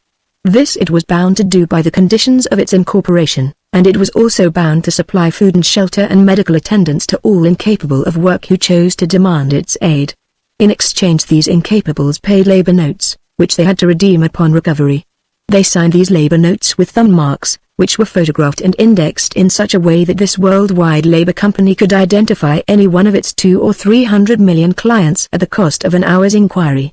The day's labor was defined as 2 spells in a treadmill used in generating electrical force, or its equivalent, and its due performance could be enforced by law. In practice the Labour Company found it advisable to add to its statutory obligations of food and shelter a few pence a day as an inducement to effort, and its enterprise had not only abolished pauperization altogether, but supplied practically all but the very highest and the most responsible labor throughout the world.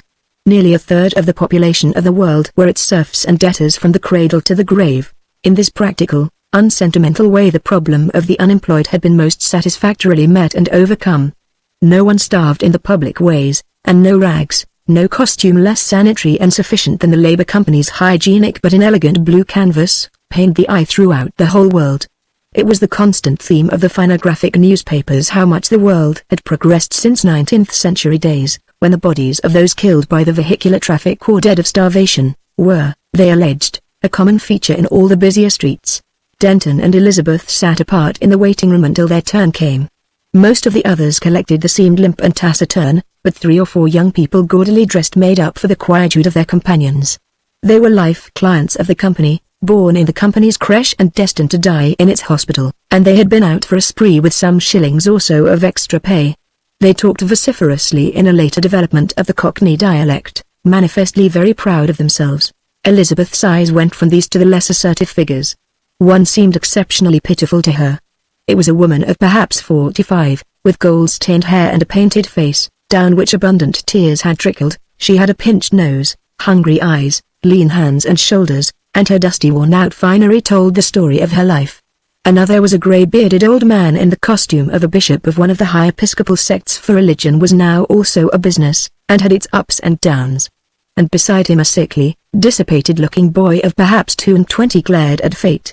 Presently Elizabeth and then Denton interviewed the manageress for the company preferred women in this capacity and found she possessed an energetic face, a contemptuous manner, and a particularly unpleasant voice.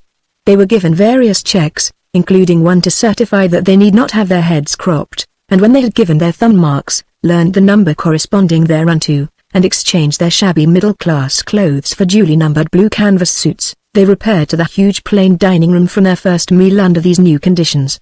Afterwards they were to return to her for instructions about their work. When they had made the exchange of their clothing Elizabeth did not seem able to look at Denton at first, but he looked at her, and saw with astonishment that even in blue canvas she was still beautiful. And then their soup and bread came sliding on its little rail down the long table towards them and stopped with a jerk, and he forgot the matter. For they had had no proper meal for 3 days. After they had dined they rested for a time. Neither talked, there was nothing to say, and presently they got up and went back to the manageress to learn what they had to do. The manageress referred to a tablet. "Rooms won't be here, it'll be in the Highbury ward, 97th Way, number 2017. Better make a note of it on card. U, 000, type 7, 64, BCD, gamma 41, female. You are to go to the metal beating company and try that for a day, 4p bonus if he is satisfactory, and U, 071. Type 4, 709, GFB, Pi 5 and 90, male. You are to go to the photographic company on 81st Way, and learn something or other, I don't know, 3p. As cards. That's all. Next. What? Didn't catch it all? Law. So suppose I must go over it all again. Why don't you listen? Careless, unprovident people. One think these things didn't matter. Their ways to their work lay together for a time. And now they found they could talk. Curiously enough, the worst of their depression seemed over now that they had actually donned the blue. Denton could talk with interest even of the work that lay before them. "Whatever it is," he said, "it can't be so hateful as that hat shop. And after we have paid for dings, we shall still have a whole penny a day between us even now. Afterwards we may improve, get more money." Elizabeth was less inclined to speech. "I wonder why work should seem so hateful," she said. "It's odd," said Denton. "I suppose it wouldn't be if it were not the thought of being ordered about. I hope we shall have decent managers." Elizabeth did not answer. She was not thinking of that. She was tracing out some thoughts of her own. "Of course," she said presently, "we have been using up work all our lives. It's only fair." She stopped. "It was too intricate. We paid for it," said Denton, for at that time he had not troubled himself about these complicated things. "We did nothing and yet we paid for it. That's what I cannot understand." "Perhaps we are paying," said Elizabeth presently, for her theology was old-fashioned and simple. Presently it was time for them to part, and each went to the appointed work. Denton's was to mind a complicated hydraulic press that seemed almost an intelligent thing. This press worked by the seawater that was destined finally to flush the city drains, for the world had long since abandoned the folly of pouring drinkable water into its sewers. This water was brought close to the eastward edge of the city by a huge canal, and then raised by an enormous battery of pumps into reservoirs at a level of 400 feet above the sea, from which it spread by a billion arterial branches over the city. Thence it poured down, cleansing, sluicing, working machinery of all sorts, through an infinite variety of capillary channels into the great drains, the cloacae maximi, and so carried the sewage out to the agricultural areas that surrounded London on every side. The press was employed in one of the processes of the photographic manufacture, but the nature of the process it did not concern Denton to understand. The most salient fact to his mind was that it had to be conducted in ruby light, and as a consequence the room in which he worked was lit by one colored globe that poured a lurid and painful illumination about the room. In the darkest corner stood the press whose servant Denton had now become. It was a huge, dim, glittering thing with a projecting hood that had a remote resemblance to a bowed head, and, squatting like some metal Buddha in this weird light that ministered to its needs, it seemed to Denton in certain moods almost as if this must needs be the obscure idol to which humanity in some strange aberration had offered up his life. His duties had a varied monotony. Such items as the following will convey an idea of the service of the press. The thing worked with a busy clicking so long as things went well, but if the paste that came pouring through a feeder from another room and which it was perpetually compressing into thin plates, changed in quality, the rhythm of its click altered and Denton hastened to make certain adjustments. The slightest delay involved a waste of paste and the docking of one or more of his daily pence. If the supply of paste waned, there were hand processes of a peculiar sort involved in its preparation, and sometimes the workers had convulsions which deranged their output. Denton had to throw the press out of gear. In the painful vigilance a multitude of such trivial attentions entailed, painful because of the incessant effort its absence of natural interest required, Denton had now to pass 1/3 of his days. Save for an occasional visit from the manager, a kindly but singularly foul-mouthed man, Denton passed his working hours in solitude. Elizabeth's work was of a more social sort. There was a fashion for covering the private apartments of the very wealthy with metal plates beautifully embossed with repeated patterns. The taste of the time demanded, however, that the repetition of the patterns should not be exact, not mechanical, but natural, and it was found that the most pleasing arrangement of pattern irregularity was obtained by employing women of refinement and natural taste to punch out the patterns with small dies. So many square feet of plates was exacted from Elizabeth as a minimum, and for whatever square feet she did in excess she received a small payment. The room, like most rooms of women workers, was under a manageress. Men had been found by the Labour Company not only less exacting but extremely liable to excuse favoured ladies from a proper share of their duties. The manageress was a not unkindly, taciturn person, with the hardened remains of beauty of the brunette type, and the other women workers, who of course hated her, associated her name scandalously with one of the metalwork directors in order to explain her position. Only 2 or 3 of Elizabeth's fellow workers were born Labour serfs, plain, morose girls, but most of them corresponded to what the 19th century would have called a reduced gentlewoman. But the ideal of what constituted a gentlewoman had altered. The faint, faded, negative virtue, the modulated voice and restrained gesture of the old-fashioned gentlewoman had vanished from the earth. Most of her companions showed in discolored hair, ruined complexions, and the texture of their reminiscent conversations, the vanished glories of a conquering youth. All of these artistic workers were much older than Elizabeth, and too openly expressed their surprise that anyone so young and pleasant should come to share their toil. But Elizabeth did not trouble them with her old-world moral conceptions. They were permitted, and even encouraged to converse with each other, for the directors very properly judged that anything that conduced to variations of mood made for pleasing fluctuations in their patterning, and Elizabeth was almost forced to hear the stories of these lives with which her own interwove. Garbled and distorted they were by vanity indeed, and yet comprehensible enough. And soon she began to appreciate the small spites and cliques, the little misunderstandings and alliances that enmeshed about her. One woman was excessively garrulous and descriptive about a wonderful son of hers, another had cultivated a foolish coarseness of speech, that she seemed to regard as the wittiest expression of originality conceivable, a third mused forever on dress, and whispered to Elizabeth how she saved her pence day after day, and would presently have a glorious day of freedom, wearing. And then followed hours of description. Two others sat always together, and called one another pet names, until one day some little thing happened, and they sat apart, blind and deaf as it seemed to one another's being. And always from them all came an incessant tap, tap, tap, tap, and the manageress listened always to the rhythm to mark if one fell away. Tap, tap, tap, tap, so their days passed, so their lives must pass. Elizabeth sat among them, kindly and quiet, grey-hearted, marvelling at fate. Tap, tap, tap, tap, tap, tap, tap, tap, tap. So there came to Denton and Elizabeth a long succession of laborious days, that hardened their hands, wove strange threads of some new and sterner substance into the soft prettiness of their lives, and drew grave lines and shadows on their faces. The bright, convenient ways of the former life had receded to an inaccessible distance. Slowly they learnt the lesson of the underworld, sombre and laborious, vast and pregnant. There were many little things happened, things that would be tedious and miserable to tell, things that were bitter and grievous to bear, indignities, tyrannies, such as must ever season the bread of the poor in cities, and one thing that was not little, but seemed like the utter blackening of life to them, which was that the child they had given life to sickened and died. But that story, that ancient, perpetually recurring story, has been told so often, has been told so beautifully, that there is no need to tell it over again here. There was the same sharp fear, the same long anxiety, the deferred inevitable blow, and the black silence. It has always been the same, it will always be the same. It is one of the things that must be. And it was Elizabeth who was the first to speak, after an aching, dull interspace of days, not, indeed, of the foolish little name that was a name no longer, but of the darkness that brooded over her soul. They had come through the shrieking, tumultuous ways of the city together. The clamour of trade, of yelling competitive religions, of political appeal, had beat upon deaf ears. The glare of focused lights, of dancing letters, and fiery advertisements, had fallen upon the set, miserable faces unheeded. They took their dinner in the dining hall at a place apart. "I want," said Elizabeth clumsily, "to go out to the flying stages to that seat." "Here, one can say nothing." Denton looked at her. "It will be night," he said. "I have asked Como. It is a fine night." She stopped. He perceived she could find no words to explain herself. Suddenly he understood that she wished to see the stars once more, the stars they had watched together from the open downland in that wild honeymoon of theirs 5 years ago. Something caught at his throat.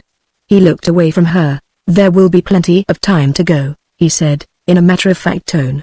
And at last they came out to their little seat on the flying stage, and sat there for a long time in silence. The little seat was in shadow, but the zenith was pale blue with the effulgence of the stage overhead, and all the city spread below them, squares and circles and patches of brilliance caught in a meshwork of light. The little stars seemed very faint and small. Near as they had been to the old world watcher, they had become now infinitely remote. Yet one could see them in the darkened patches amidst the glare, and especially in the northward sky. The ancient constellations gliding steadfast and patient about the pole. Long our two people sat in silence, and at last Elizabeth sighed. "If I understood," she said, "if I could understand. When one is down there the city seems everything, the noise, the hurry, the voices. You must live, you must scramble. Here it is nothing, a thing that passes. One can think in peace." "Yes," said Denton. "How flimsy it all is. From here more than half of it is swallowed by the night." "It will pass, we shall pass first," said Elizabeth. "I know," said Denton.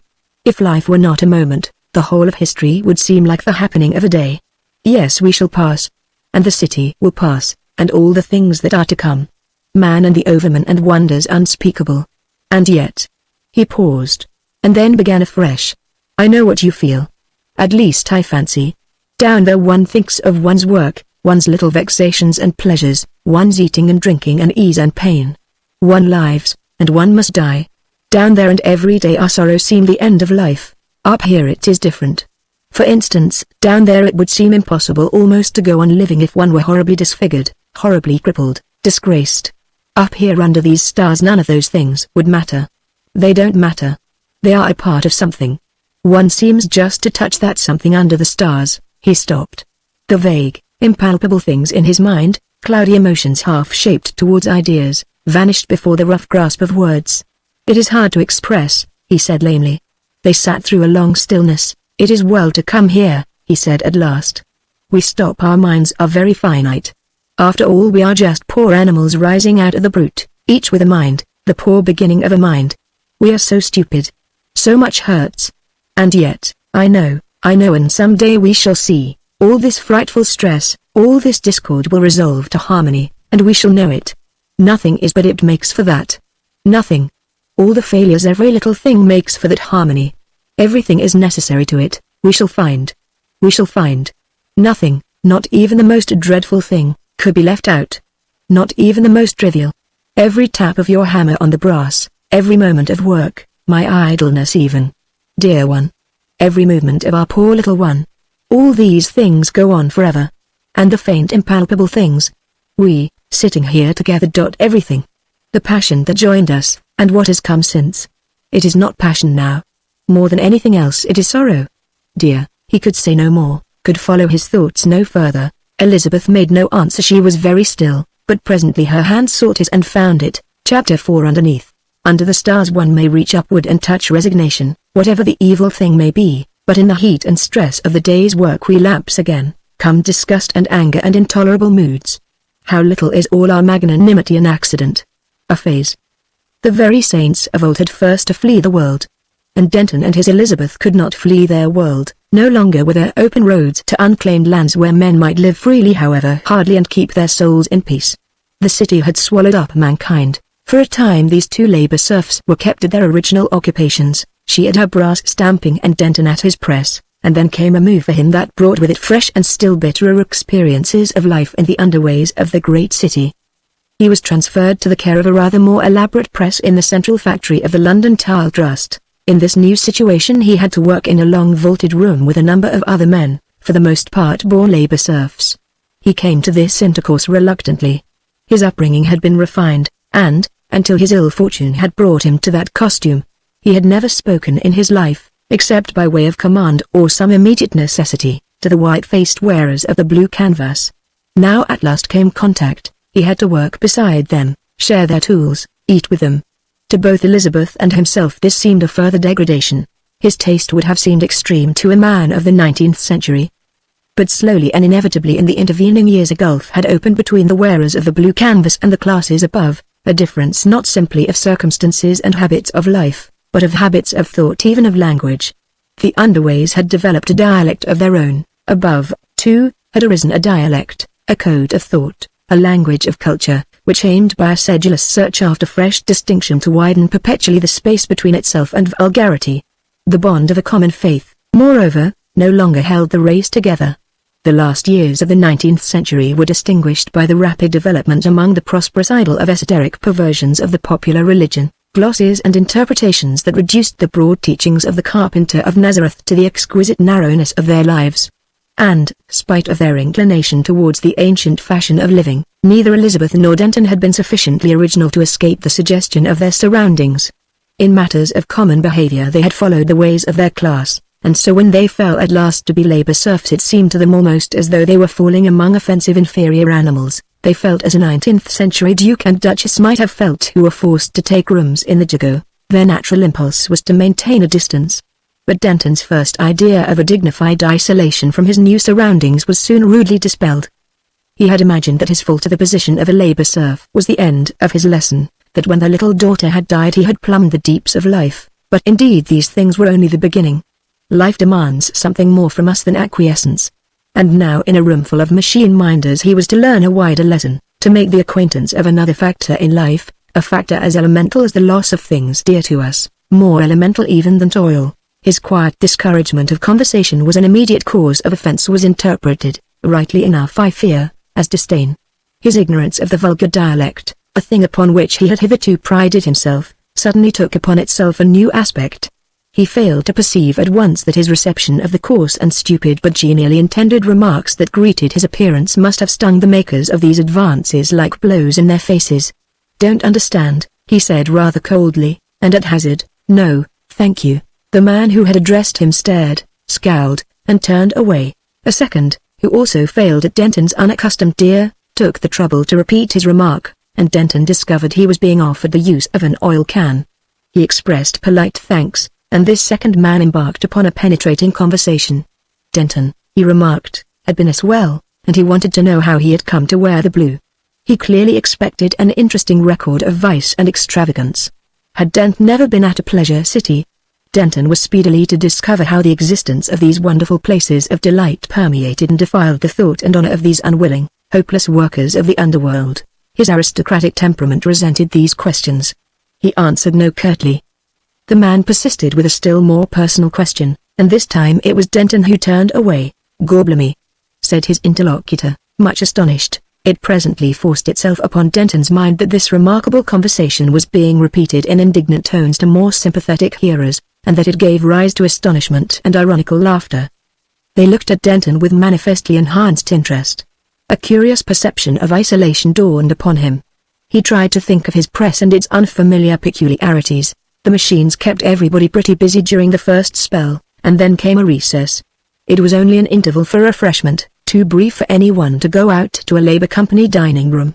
Denton followed his fellow workers into a short gallery, in which were a number of bins of refuse from the presses. Each man produced a packet of food. Denton had no packet. The manager, a careless young man who held his position by influence, had omitted to warn Denton that it was necessary to apply for this provision. He stood apart, feeling hungry. The others drew together in a group and talked in undertones, glancing at him ever and again. He became uneasy. His appearance of disregard cost him an increasing effort. He tried to think of the levers of his new press. Presently one, a man shorter but much broader and stouter than Denton, came forward to him. Denton turned to him as unconcernedly as possible. "Here," said the delegate as Denton judged him to be extending a cube of bread in a not too clean hand. He had a swart, broad-nosed face, and his mouth hung down towards one corner. Denton felt doubtful for the instant whether this was meant for civility or insult. His impulse was to decline. "No, thanks," he said and, at the man's change of expression, "I'm not hungry." There came a laugh from the group behind. "Told you so," said the man who had offered Denton the loan of an oil can. "He's topside, he is. You ain't good enough for him." The swart face grew a shade darker. "Here," said its owner, still extending the bread, and speaking in a lower tone, "You got to eat this. See?" Denton looked into the threatening face before him, and odd little currents of energy seemed to be running through his limbs and body. "I don't want it," he said, trying a pleasant smile that twitched and failed. The thick-set man advanced his face, and the bread became a physical threat in his hand. Denton's mind rushed together to the one problem of his antagonist's eyes. "Eat it," said the swart man. There came a pause, and then they both moved quickly. The cube of bread described the complicated path, a curve that would have ended in Denton's face, and then his fist hit the wrist of the hand that gripped it, and it flew upward, and out of the conflict its part played. He stepped back quickly, fists clenched and arms tense. The hot, dark countenance receded, became an alert hostility, watching its chance. Denton for one instant felt confident, and strangely buoyant and serene. His heart beat quickly. He felt his body alive, and glowing to the tips. "Scrap, boys!" shouted someone, and then the dark figure had leapt forward, ducked back and sideways, and come in again. Denton struck out, and was hit. One of his eyes seemed to him to be demolished, and he felt a soft lip under his fist just before he was hit again, this time under the chin. A huge fan of fiery needles shot open.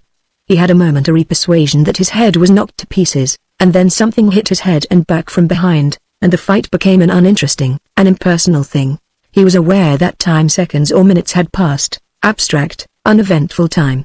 He was lying with his head in a heap of ashes, and something wet and warm ran swiftly into his neck. The first shock broke up into discrete sensations. All his head throbbed. His eye and his chin throbbed exceedingly, and the taste of blood was in his mouth. "He's all right," said a voice, "He's opening his eyes, serve him well, right," said a second. His mates were standing about him. He made an effort and sat up.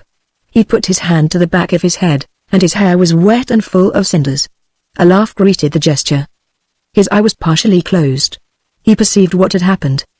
His momentary anticipation of a final victory had vanished. "Looks surprised," said someone. "Are they any more?" said a wit, and then, imitating Denton's refined accent, "No, thank you." Denton perceived the swart man with a blood-stained handkerchief before his face, and somewhat in the background. "Where's that bit of bread he's got to eat?" said a little ferret-faced creature, and sought with his foot in the ashes of the adjacent bin. Denton had a moment of internal debate. He knew the code of honor requires a man to pursue a fight he has begun to the bitter end, but this was his first taste of the bitterness. He was resolved to rise again, but he felt no passionate impulse.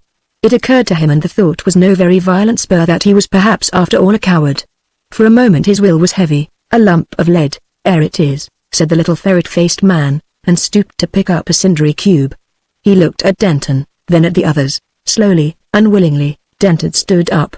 A dirty-faced albino extended a hand to the ferret-faced man.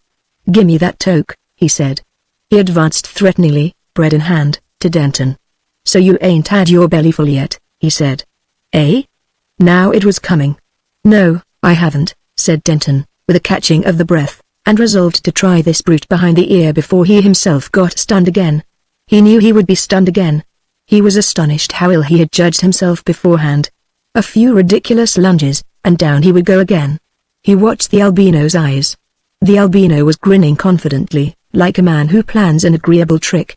A sudden perception of impending indignities stung Denton. "You leave him alone, Jim," said the swart man suddenly over the blood-stained rag. "He ain't done nothing to you." The albino's grin vanished. He stopped. He looked from one to the other. It seemed to Denton that the swart man demanded their privilege of his destruction. The albino would have been better. "You leave him alone," said the swart man. "See? He's at his licks." A clattering bell lifted up its voice and solved the situation. The albino hesitated. "Lucky for you," he said, adding a foul metaphor, and turned with the others towards the press room again.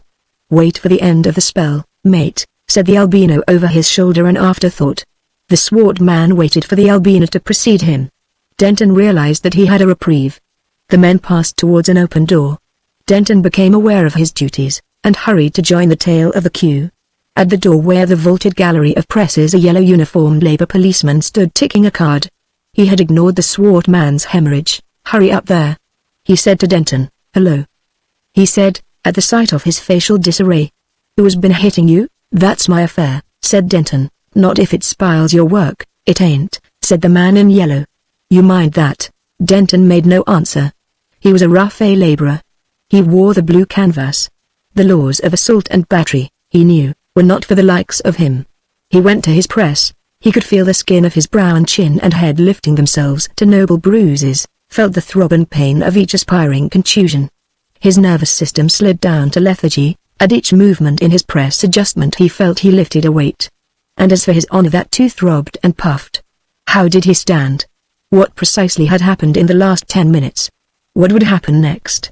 He knew that here was enormous matter for thought, and he could not think save in disordered snatches. His mood was a sort of stagnant astonishment. All his conceptions were overthrown. He had regarded his security from physical violence as inherent, as one of the conditions of life. So, indeed, it had been while he wore his middle-class costume, had his middle-class property to serve for his defense. But who would interfere among labor roughs fighting together? And indeed in those days no man would. In the underworld there was no law between man and man. The law and machinery of the state had become for them something that held men down, fended them off from much desirable property and pleasure, and that was all. Violence, that ocean in which the brutes live forever, and from which 1,000 dikes and contrivances have won our hazardous civilized life, had flowed in again upon the sinking underways and submerged them. The fist ruled. Denton had come right down at last to the elemental fist and trick and the stubborn heart and fellowship, even as it was in the beginning. The rhythm of his machine changed, and his thoughts were interrupted. Presently he could think again. Strange how quickly things had happened. He bore these men who had thrashed him no very vivid ill will. He was bruised and enlightened. He saw with absolute fairness now the reasonableness of his unpopularity. He had behaved like a fool. Disdain, seclusion, are the privilege of the strong. The fallen aristocrat still clinging to his pointless distinction is surely the most pitiful creature of pretense in all this claimant universe. Good heavens! What was there for him to despise in these men? What a pity he had not appreciated all this better 5 hours ago. What would happen at the end of the spell? He could not tell. He could not imagine. He could not imagine the thoughts of these men. He was sensible only of their hostility and utter want of sympathy. Vague possibilities of shame and violence chased one another across his mind. Could he devise some weapon? He recalled his assault upon the hypnotist, but there were no detachable lamps here. He could see nothing that he could catch up in his defense. For a space he thought of a headlong bolt for the security of the public ways directly the spell was over. Apart from the trivial consideration of his self-respect, he perceived that this would be only a foolish postponement and aggravation of his trouble. He perceived the ferret-faced man and the albino talking together with their eyes towards him. Presently they were talking to the swart man, who stood with his broad back studiously towards Denton. At last came the end of the second spell. The lender of oil cans stopped his press sharply and turned round, wiping his mouth with the back of his hand. His eyes had the quiet expectation of one who seats himself in a theatre. Now was the crisis, and all the little nerves of Denton's being seemed leaping and dancing. He had decided to show fight if any fresh indignity was offered him. He stopped his press and turned. With an enormous affectation of ease he walked down the vault and entered the passage of the ash pits, only to discover he had left his jacket which he had taken off because of the heat of the vault beside his press. He walked back. He met the albino eye to eye. He heard the ferret-faced man in expostulation. "He really ought, eat it," said the ferret-faced man. "He did really." "No, you leave him alone," said the swart man. Apparently nothing further was to happen to him that day. He passed out to the passage and staircase that led up to the moving platforms of the city. He emerged on the livid brilliance and streaming movement of the public street. He became acutely aware of his disfigured face, and felt his swelling bruises with a limp, investigatory hand. He went up to the swiftest platform, and seated himself on a Labour Company bench. He lapsed into a pensive torpor. The immediate dangers and stresses of his position he saw with a sort of static clearness. What would they do tomorrow? He could not tell. What would Elizabeth think of his brutalization? He could not tell. He was exhausted. He was aroused presently by a hand upon his arm. He looked up, and saw the swart man seated beside him. He started. Surely he was safe from violence in the public way. The swart man's face retained no traces of his share in the fight. His expression was free from hostility, seemed almost deferential.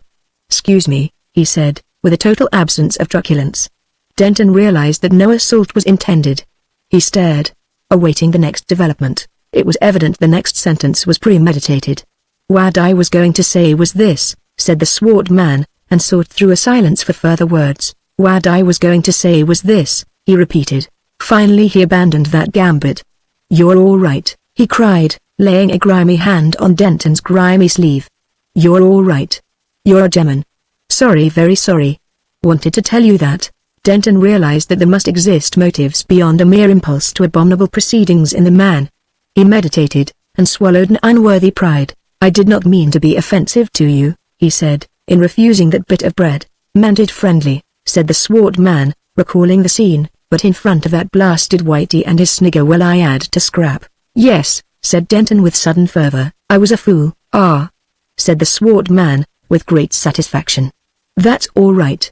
Shake." And Denton shook. The moving platform was rushing by the establishment of a face molder, and its lower front was a huge display of mirror, designed to stimulate the thirst for more symmetrical features. Denton caught the reflection of himself and his new friend, enormously twisted and broadened. His own face was puffed, one-sided, and blood-stained. A grin of idiotic and insincere amiability distorted its latitude. A wisp of hair occluded one eye. The trick of the mirror presented the swart man as a gross expansion of lip and nostril. They were linked by shaking hands.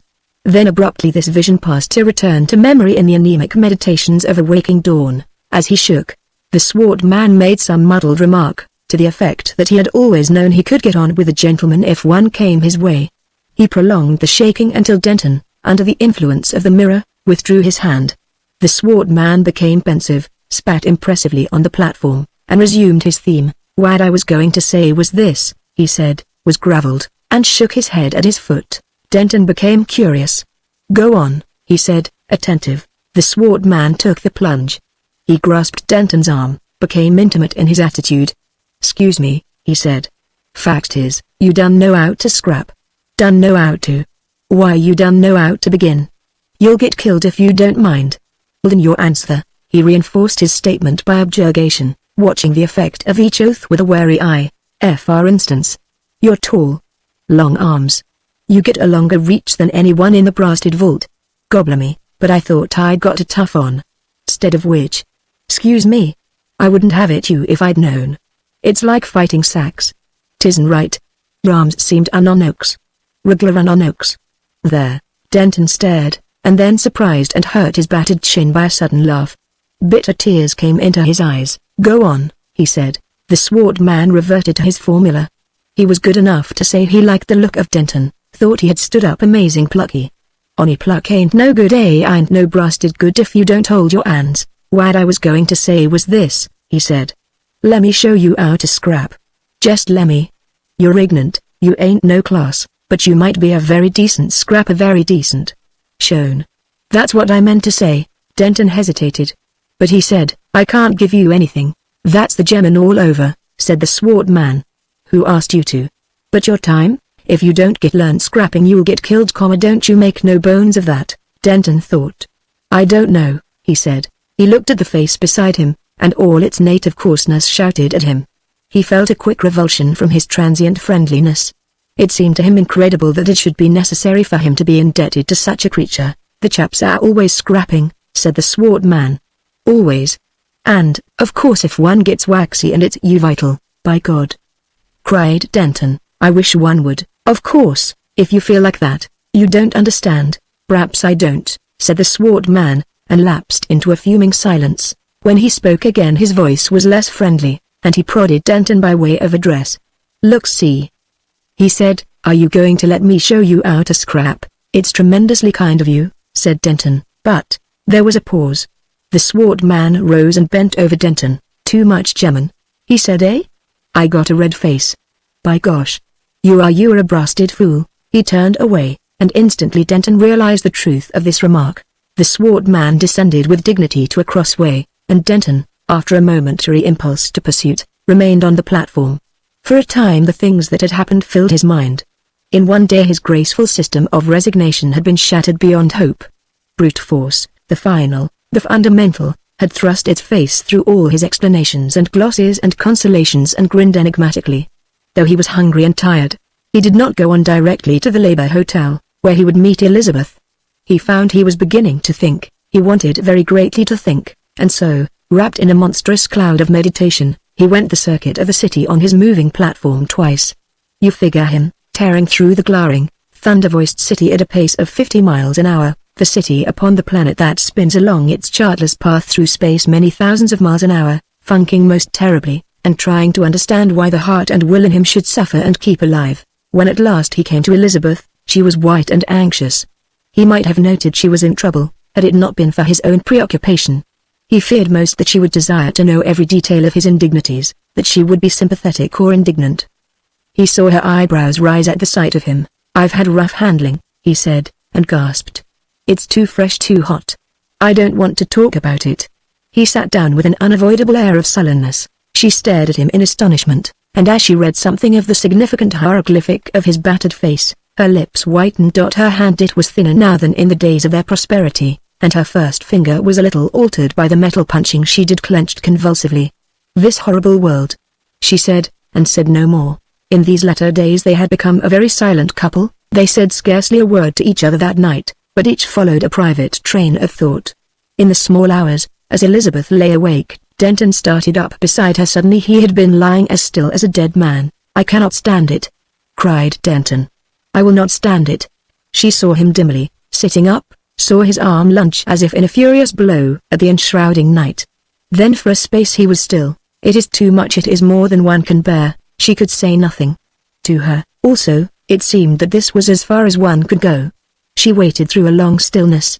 She could see that Denton sat with his arms about his knees, his chin almost touching them. Then he laughed. "No," he said at last, "I'm going to stand it. That's the peculiar thing. There isn't a grain of suicide in us, not a grain.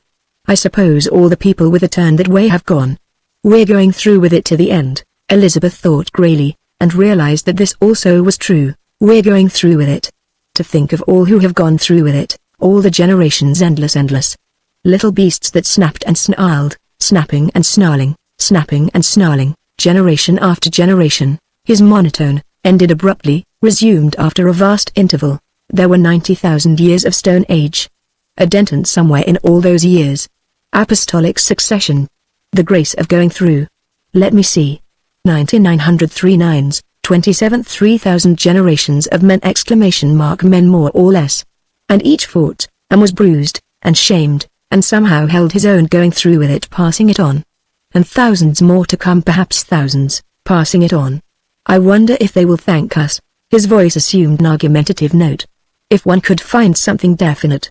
If one could say, this is why it goes on. He became still, and Elizabeth's eyes slowly separated him from the darkness until at last she could see how he sat with his head resting on his hand. A sense of the enormous remoteness of their minds came to her. That dim suggestion of another being seemed to her a figure of their mutual understanding. What could he be thinking now? What might he not say next? Another age seemed to elapse before he sighed and whispered, "No. I don't understand it. No." Then a long interval, and he repeated this. But the second time it had the tone almost of a solution. She became aware that he was preparing to lie down. She marked his movements, perceived with astonishment how he adjusted his pillow with a careful regard to comfort. He lay down with a sigh of contentment almost. His passion had passed. He lay still, and presently his breathing became regular and deep, but Elizabeth remained with eyes wide open in the darkness, until the clamor of a bell and the sudden brilliance of the electric light warned them that the Labor Company had need of them for yet another day. That day came a scuffle with the albino Whitey and the little ferret-faced man.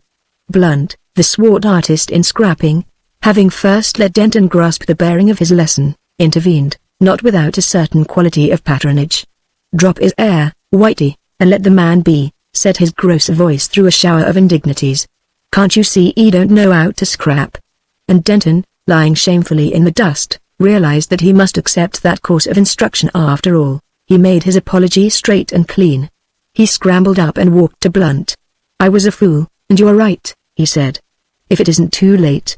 That night, after the second spell, Denton went with Blunt to certain waste and slime-soaked vaults under the Port of London, to learn the first beginnings of the high art of scrapping as it had been perfected in the great world of the underways, how to hit or kick a man so as to hurt him excruciatingly or make him violently sick, how to hit or kick vital, how to use glass in one's garments as a club and to spread red ruin with various domestic implements, how to anticipate and demolish your adversary's intentions in other directions, all the pleasant devices, in fact, that had grown up among the disinherited of the great cities of the 20th and 21st centuries, was spread out by a gifted exponent for Denton's learning. Blunt's bashfulness fell from him as the instruction proceeded, and he developed a certain expert dignity, a quality of fatherly consideration. He treated Denton with the utmost consideration, only flicking him up a bit now and then, to keep the interest hot, and roaring with laughter at a happy fluke of Denton's that covered his mouth with blood. "I'm always careless of my mouth," said Blunt, admitting a weakness. "Always. It don't seem to matter, like, just getting bashed in the mouth, not if your chin's all right. Taste and blood does me good. Always. But I better not hit you again." Denton went home, to fall asleep exhausted and wake in the small hours with aching limbs and all his bruises tingling. Was it worthwhile that he should go on living? He listened to Elizabeth's breathing, and remembering that he must have awaked her the previous night, he lay very still. He was sick with infinite disgust at the new conditions of his life. He hated it all, hated even the genial savage who had protected him so generously. The monstrous fraud of civilization glared stark before his eyes. He saw it as a vast lunatic growth, producing a deepening torrent of savagery below, and above ever more flimsy gentility and silly wastefulness. He could see no redeeming reason, no touch of honor, either in the life he had led or in this life to which he had fallen. Civilization presented itself as some catastrophic product as little concerned with men save as victims as a cyclone or a planetary collision. He, and therefore all mankind, seemed living utterly in vain. His mind sought some strange expedients of escape, if not for himself then at least for Elizabeth. But he meant them for himself. What if he hunted up Mers and told him of their disaster? It came to him as an astonishing thing how utterly Mers and Binden had passed out of his range. Where were they? What were they doing? From that he passed to thoughts of utter dishonor. And finally, Not arising in any way out of this mental tumult, but ending it as dawn ends the night, came the clear and obvious conclusion of the night before. The conviction that he had to go through with things, that, apart from any remote view and quite sufficient for all his thought and energy, he had to stand up and fight among his fellows and quit himself like a man. The second night's instruction was perhaps less dreadful than the first, and the third was even endurable, for Blunt dealt out some praise. The fourth day Denton chanced upon the fact that the ferret-faced man was a coward. There passed a fortnight of smouldering days and feverish instruction at night. Blunt, with many blasphemies, testified that never had he met so apartment a pupil, and all night long Denton dreamt of kicks and counters and gouges and cunning tricks. For all that time no further outrages were attempted, for fear of Blunt, and then came the second crisis. Blunt did not come one day afterwards. He admitted his deliberate intention, and through the tedious morning Whitey awaited the interval between the spells with an ostentatious impatience. He knew nothing of the scrapping lessons, and he spent the time in telling Denton and the vault generally of certain disagreeable proceedings he had in mind. Whitey was not popular, and the vault disgorged to see him haze the new man with only a languid interest. But matters changed when Whitey's attempt to open the proceedings by kicking Denton in the face was met by an excellently executed duck, catch and throw, that completed the flight of Whitey's foot in its orbit and brought Whitey's head into the ash heap that had once received Denton's. Whitey arose a shade whiter, and now blasphemously bent upon vital injuries. There were indecisive passages, foiled enterprises that deepened Whitey's evidently growing perplexity, and then things developed into a grouping of Denton uppermost with Whitey's throat in his hand, his knee on Whitey's chest, and a tearful Whitey with a black face, protruding tongue and broken finger endeavoring to explain the misunderstanding by means of hoarse sounds. Moreover, it was evident that among the bystanders there had never been a more popular person than Denton. Denton, with proper precaution, released his antagonist and stood up. His blood seemed changed to some sort of fluid fire, his limbs felt light and supernaturally strong. The idea that he was a martyr in the civilization machine had vanished from his mind. He was a man in a world of men. The little ferret-faced man was the first in the competition to pat him on the back. The lender of oil cans was a radiant son of genial congratulation. It seemed incredible to Denton that he had ever thought of despair. Denton was convinced that not only had he to go through with things, but that he could. He sat on the canvas pallet expounding this new aspect to Elizabeth. One side of his face was bruised. She had not recently fought, she had not been patted on the back, there were no hot bruises upon her face, only a pallor and a new line or so about the mouth. She was taking the woman's share. She looked steadfastly at Denton in his new mood of prophecy. "I feel that there is something," he was saying, "something that goes on, a being of life in which we live and move and have our being, something that began 5,800 million years ago, perhaps, that goes on, growing, spreading, to things beyond us, things that will justify us all. That will explain and justify my fighting these bruises, and all the pain of it. It's the chisel, yes. The chisel of the Maker. If only I could make you feel as I feel, if I could make you." "You will, dear, I know you will." "No," she said in a low voice. "No, I shall not, so I might have thought." She shook her head. "No," she said, "I have thought as well. What you say doesn't convince me." She looked at his face resolutely. "I hate it," she said, and caught at her breath. "You do not understand, you do not think. There was a time when you said things and I believed them. I am growing wiser. You are a man, you can fight, force your way. You do not mind bruises. You can be coarse and ugly, and still a man. Yes, it makes you. It makes you. You are right. Only a woman is not like that. We're different. We have let ourselves get civilized too soon. This underworld is not for us." She paused and began again. "I hate it. I hate this horrible canvas. I hate it more than the worst that can happen. It hurts my fingers to touch it. It is horrible to the skin. And the women I work with day after day. I lie awake at nights and think how I may be growing like them." She stopped. "I am growing like them," she cried passionately. Denton stared at her distress. But he said and stopped. "You don't understand. What have I? What have I to save me? You can fight. Fighting is man's work. But women are different. I have thought it all out. I have done nothing but think night and day. Look at the color of my face. I cannot go on. I cannot endure this life. I cannot endure it." She stopped. She hesitated. "You do not know all," she said abruptly, and for an instant her lips had a bitter smile. "I have been asked to leave you, leave me." She made no answer save an affirmative movement of the head. Denton stood up sharply. They stared at one another through a long silence. Suddenly she turned herself about, and flung face downward upon their canvas bed. She did not sob, she made no sound. She lay still upon her face. After a vast, distressful void her shoulders heaved and she began to weep silently. "Elizabeth," he whispered. "Elizabeth." Very softly he sat down beside her, bent down, put his arm across her in a doubtful caress, seeking vainly for some clue to this intolerable situation. "Elizabeth," he whispered in her ear. She thrust him from her with her hand. "I cannot bear a child to be a slave," and broke out into loud and bitter weeping. Denton's face changed, became blank dismay. Presently he slipped from the bed and stood on his feet. All the complacency had vanished from his face, had given place to impotent rage. He began to rave and curse at the intolerable forces which pressed upon him, at all the accidents and hot desires and heedlessness that mock the life of man. His little voice rose in that little room, and he shook his fist, this animalcule of the earth, at all that environed him about, at the millions about him, at his past and future and all the insensate vastness of the overwhelming city. Chapter 5 Binden intervenes. In Binden's younger days he had dabbled in speculation and made 3 brilliant flukes. For the rest of his life he had the wisdom to let gambling alone, and the conceit to believe himself a very clever man. A certain desire for influence and reputation interested him in the business intrigues of the giant city in which his flukes were made. He became at last one of the most influential shareholders in the company that owned the London flying stages to which the aeroplanes came from all parts of the world. This much for his public activities. In his private life he was a man of pleasure. And this is the story of his heart. But before proceeding to such depths, one must devote a little time to the exterior of this person. Its physical basis was slender, and short, and dark, and the face, which was fine-featured and assisted by pigments, varied from an insecure self-complacency to an intelligent uneasiness. His face and head had been depilated, according to the cleanly and hygienic fashion of the time, so that the color and contour of his hair varied with his costume. This he was constantly changing. At times he would distend himself with pneumatic vestments in the rococo vein. From among the billowy developments of this style, and beneath a translucent and illuminated headdress, his eye watched jealously for the respect of the less fashionable world. At other times he emphasized his elegant slenderness in close-fitting garments of black satin.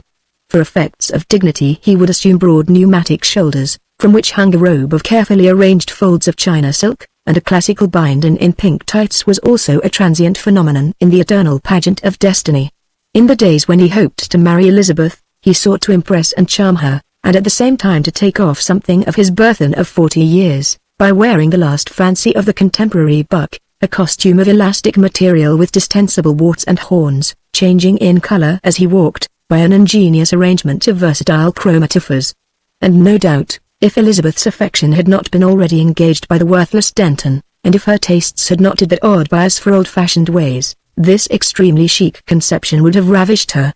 Binden had consulted Elizabeth's further before presenting himself in this garb. He was one of those men who always invite criticism of their costume, and Mars had pronounced him all that the heart of woman could desire. But the affair of the hypnotist proved that his knowledge of the heart of woman was incomplete. Binden's idea of marrying had been formed some little time before Mars threw Elizabeth's budding womanhood in his way. It was one of Binden's most cherished secrets that he had a considerable capacity for a pure and simple life of a grossly sentimental type. The thought imparted a sort of pathetic seriousness to the offensive and quite inconsequent and unmeaning excesses, which he was pleased to regard as dashing wickedness, and which a number of good people also were so unwise as to treat in that desirable manner. As a consequence of these excesses, and perhaps by reason also of an inherited tendency to early decay, his liver became seriously affected, and he suffered increasing inconvenience when traveling by aeroplane. It was during his convalescence from a protracted bilious attack that it occurred to him that in spite of all the terrible fascinations of vice, if he found a beautiful, gentle, good young woman of a not too violently intellectual type to devote her life to him, he might yet be saved to goodness, and even rear a spirited family in his likeness to solace his declining years. But like so many experienced men of the world, he doubted if there were any good women. Of such as he had heard tell he was outwardly skeptical and privately much afraid. When the aspiring Mars effected his introduction to Elizabeth, it seemed to him that his good fortune was complete. He fell in love with her at once. Of course, he had always been falling in love since he was 16, in accordance with the extremely varied recipes to be found in the accumulated literature of many centuries. But this was different. This was real love. It seemed to him to call forth all the lurking goodness in his nature. He felt that for her sake he could give up a way of life that had already produced the gravest lesions on his liver and nervous system. His imagination presented him with idyllic pictures of the life of the reformed rake. He would never be sentimental with her, or silly, but always a little cynical and bitter, as became the past. Yet he was sure she would have an intuition of his real greatness and goodness. And in due course he would confess things to her, pour his version of what he regarded as his wickedness, showing what a complex of Goethe, and Benvenuto Cellini, and Shelley, and all those other chaps he really was into her shocked, very beautiful, and no doubt sympathetic ear. And preparatory to these things he wooed her with infinite subtlety and respect. And the reserve with which Elizabeth treated him seemed nothing more nor less than an exquisite modesty touched and enhanced by an equally exquisite lack of ideas. Bindon knew nothing of her wandering affections, nor of the attempt made by Mers to utilize hypnotism as a corrective to this digression of her heart. He conceived he was on the best of terms with Elizabeth, and had made her quite successfully various significant presents of jewelry and the more virtuous cosmetics, when her elopement with Denton threw the world out of gear for him. His first aspect of the matter was rage begotten of wounded vanity, and as Mers was the most convenient person, he vented the first brunt of it upon him. He went immediately and insulted the desolate further grossly, and then spent an active and determined day going to and fro about the city and interviewing people in a consistent and partly successful attempt to ruin the matrimonial speculator. The effectual nature of these activities gave him a temporary exhilaration, and he went to the dining place he had frequented in his wicked days in a devil-may-care frame of mind, and dined altogether too amply and cheerfully with two other golden youths in their early 40s. He threw up the game. No woman was worth being good for, and he astonished even himself by the strain of witty cynicism he developed. One of the other desperate blades, warmed with wine, made a facetious allusion to his disappointment, but at the time this did not seem unpleasant. The next morning found his liver and temper inflamed. He kicked his phonographic news machine to pieces, dismissed his valet, and resolved that he would perpetrate a terrible revenge upon Elizabeth. Or Denton. Or somebody. But anyhow, it was to be a terrible revenge, and the friend who had made fun at him should no longer see him in the light of a foolish girl's victim. He knew something of the little property that was due to her, and that this would be the only support of the young couple until Mers should relent. If Mers did not relent, and if unpropitious things should happen to the affair in which Elizabeth's expectations lay, they would come upon evil times and be sufficiently amenable to temptation of a sinister sort. Bindon's imagination, abandoning its beautiful idealism altogether, expanded the idea of temptation of a sinister sort. He figured himself as the implacable, the intricate and powerful man of wealth pursuing this maiden who had scorned him. And suddenly her image came upon his mind vivid and dominant, and for the first time in his life Bindon realized something of the real power of passion. His imagination stood aside like a respectful footman who has done his work in ushering in the emotion. "My God!" cried Bindon, "I will have her. If I have to kill myself to get her." And that other fellow, after an interview with his medical man and a penance for his overnight excesses in the form of bitter drugs, unmitigated but absolutely resolute to Bindon, sought out Mers. Mers he found probably smashed, and impoverished and humble, in a mood of frantic self-preservation, ready to sell himself body and soul, much more any interest in a disobedient daughter, to recover his lost position in the world. In the reasonable discussion that followed, it was agreed that these misguided young people should be left to sink into distress, or possibly even assisted towards that improving discipline by Bindon's financial influence. "And then?" said Mers. "They will come to the Labour Company," said Bindon. "They will wear the blue canvas, and then, she will divorce him," he said, and sat for a moment intent upon that prospect. For in those days the austere limitations of divorce of Victorian times were extraordinarily relaxed, and a couple might separate on 100 different scores. Then suddenly Bindon astonished himself and Mers by jumping to his feet. "She shall divorce him," he cried. "I will have it so, I will work it so. By God! It shall be so. He shall be disgraced, so that she must. He shall be smashed and pulverized." The idea of smashing and pulverizing inflamed him further. He began a Jovian pacing up and down the little office. "I will have her," he cried. "I will have her. Heaven and hell shall not save her from me." His passion evaporated in its expression, and left him at the end simply histrionic. He struck an attitude and ignored with heroic determination a sharp twinge of pain about the diaphragm. And Mers sat with his pneumatic cap deflated and himself very visibly impressed.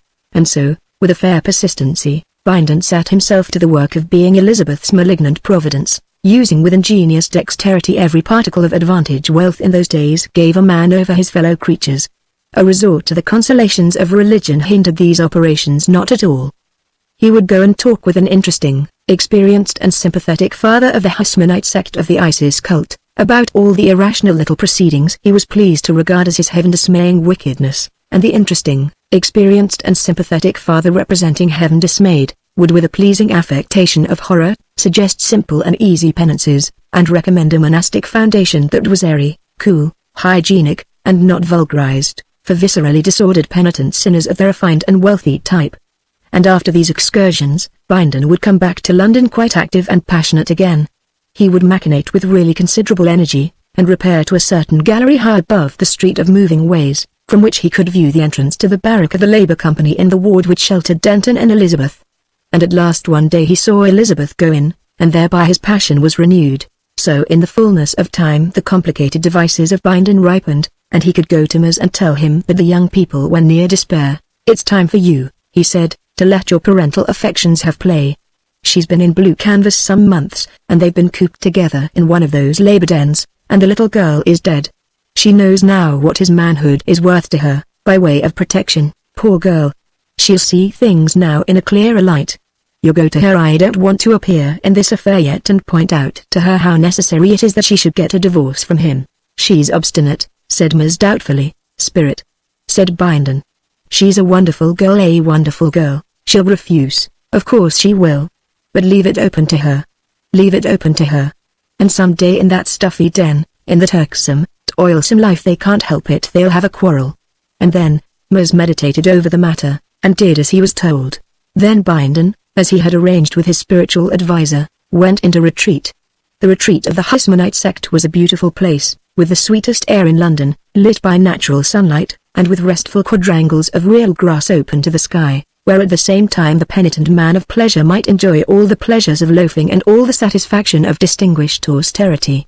And, save for participation in the simple and wholesome dietary of the place and in certain magnificent chants, Bindon spent all his time in meditation upon the theme of Elizabeth, and the extreme purification his soul had undergone since he first saw her, and whether he would be able to get a dispensation to marry her from the experienced and sympathetic father in spite of the approaching sin of her divorce. And then, Bindon would lean against a pillar of the quadrangle and lapse into reveries on the superiority of virtuous love to any other form of indulgence.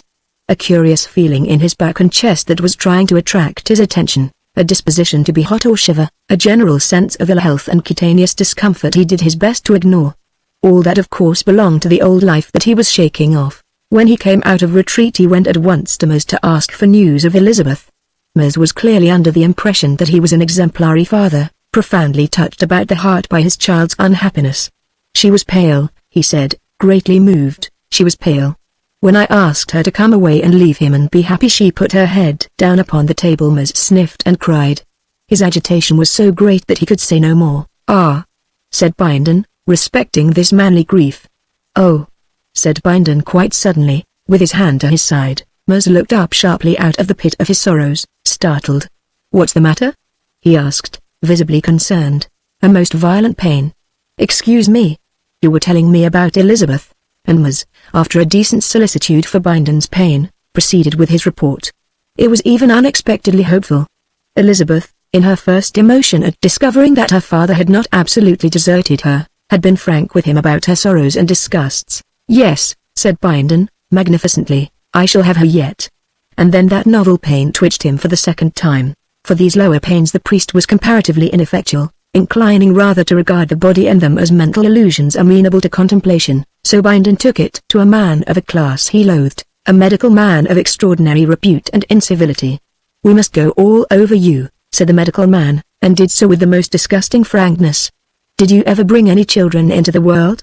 asked this gross materialist among other impertinent questions. "Not that I know of," said Bindon, too amazed to stand upon his dignity. "Ah," said the medical man, and proceeded with his punching and sounding. Medical science in those days was just reaching the beginnings of precision. "You'd better go right away," said the medical man, "and make the euthanasia. The sooner the better," Bindon gasped. He had been trying not to understand the technical explanations and anticipations in which the medical man had indulged. "I say," he said. "But do you mean to say?" "Your science." "Nothing," said the medical man. "A few opiates. The thing is your own doing, you know. To a certain extent, I was sorely tempted in my youth. It's not that so much. But you come of a bad stock. Even if you'd have taken precautions, you'd have had bad times to wind up with. The mistake was getting born. The indiscretions of the parents. And you've shirked exercise, and so forth. I had no one to advise me. Medical men are always willing. I was a spirited young fellow. We won't argue. The mischief's done now. You've lived.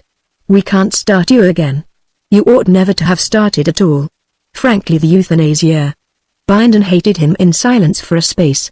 Every word of this brutal expert jarred upon his refinements. He was so gross, so impermeable to all the subtler issues of being. But it is no good picking a quarrel with a doctor.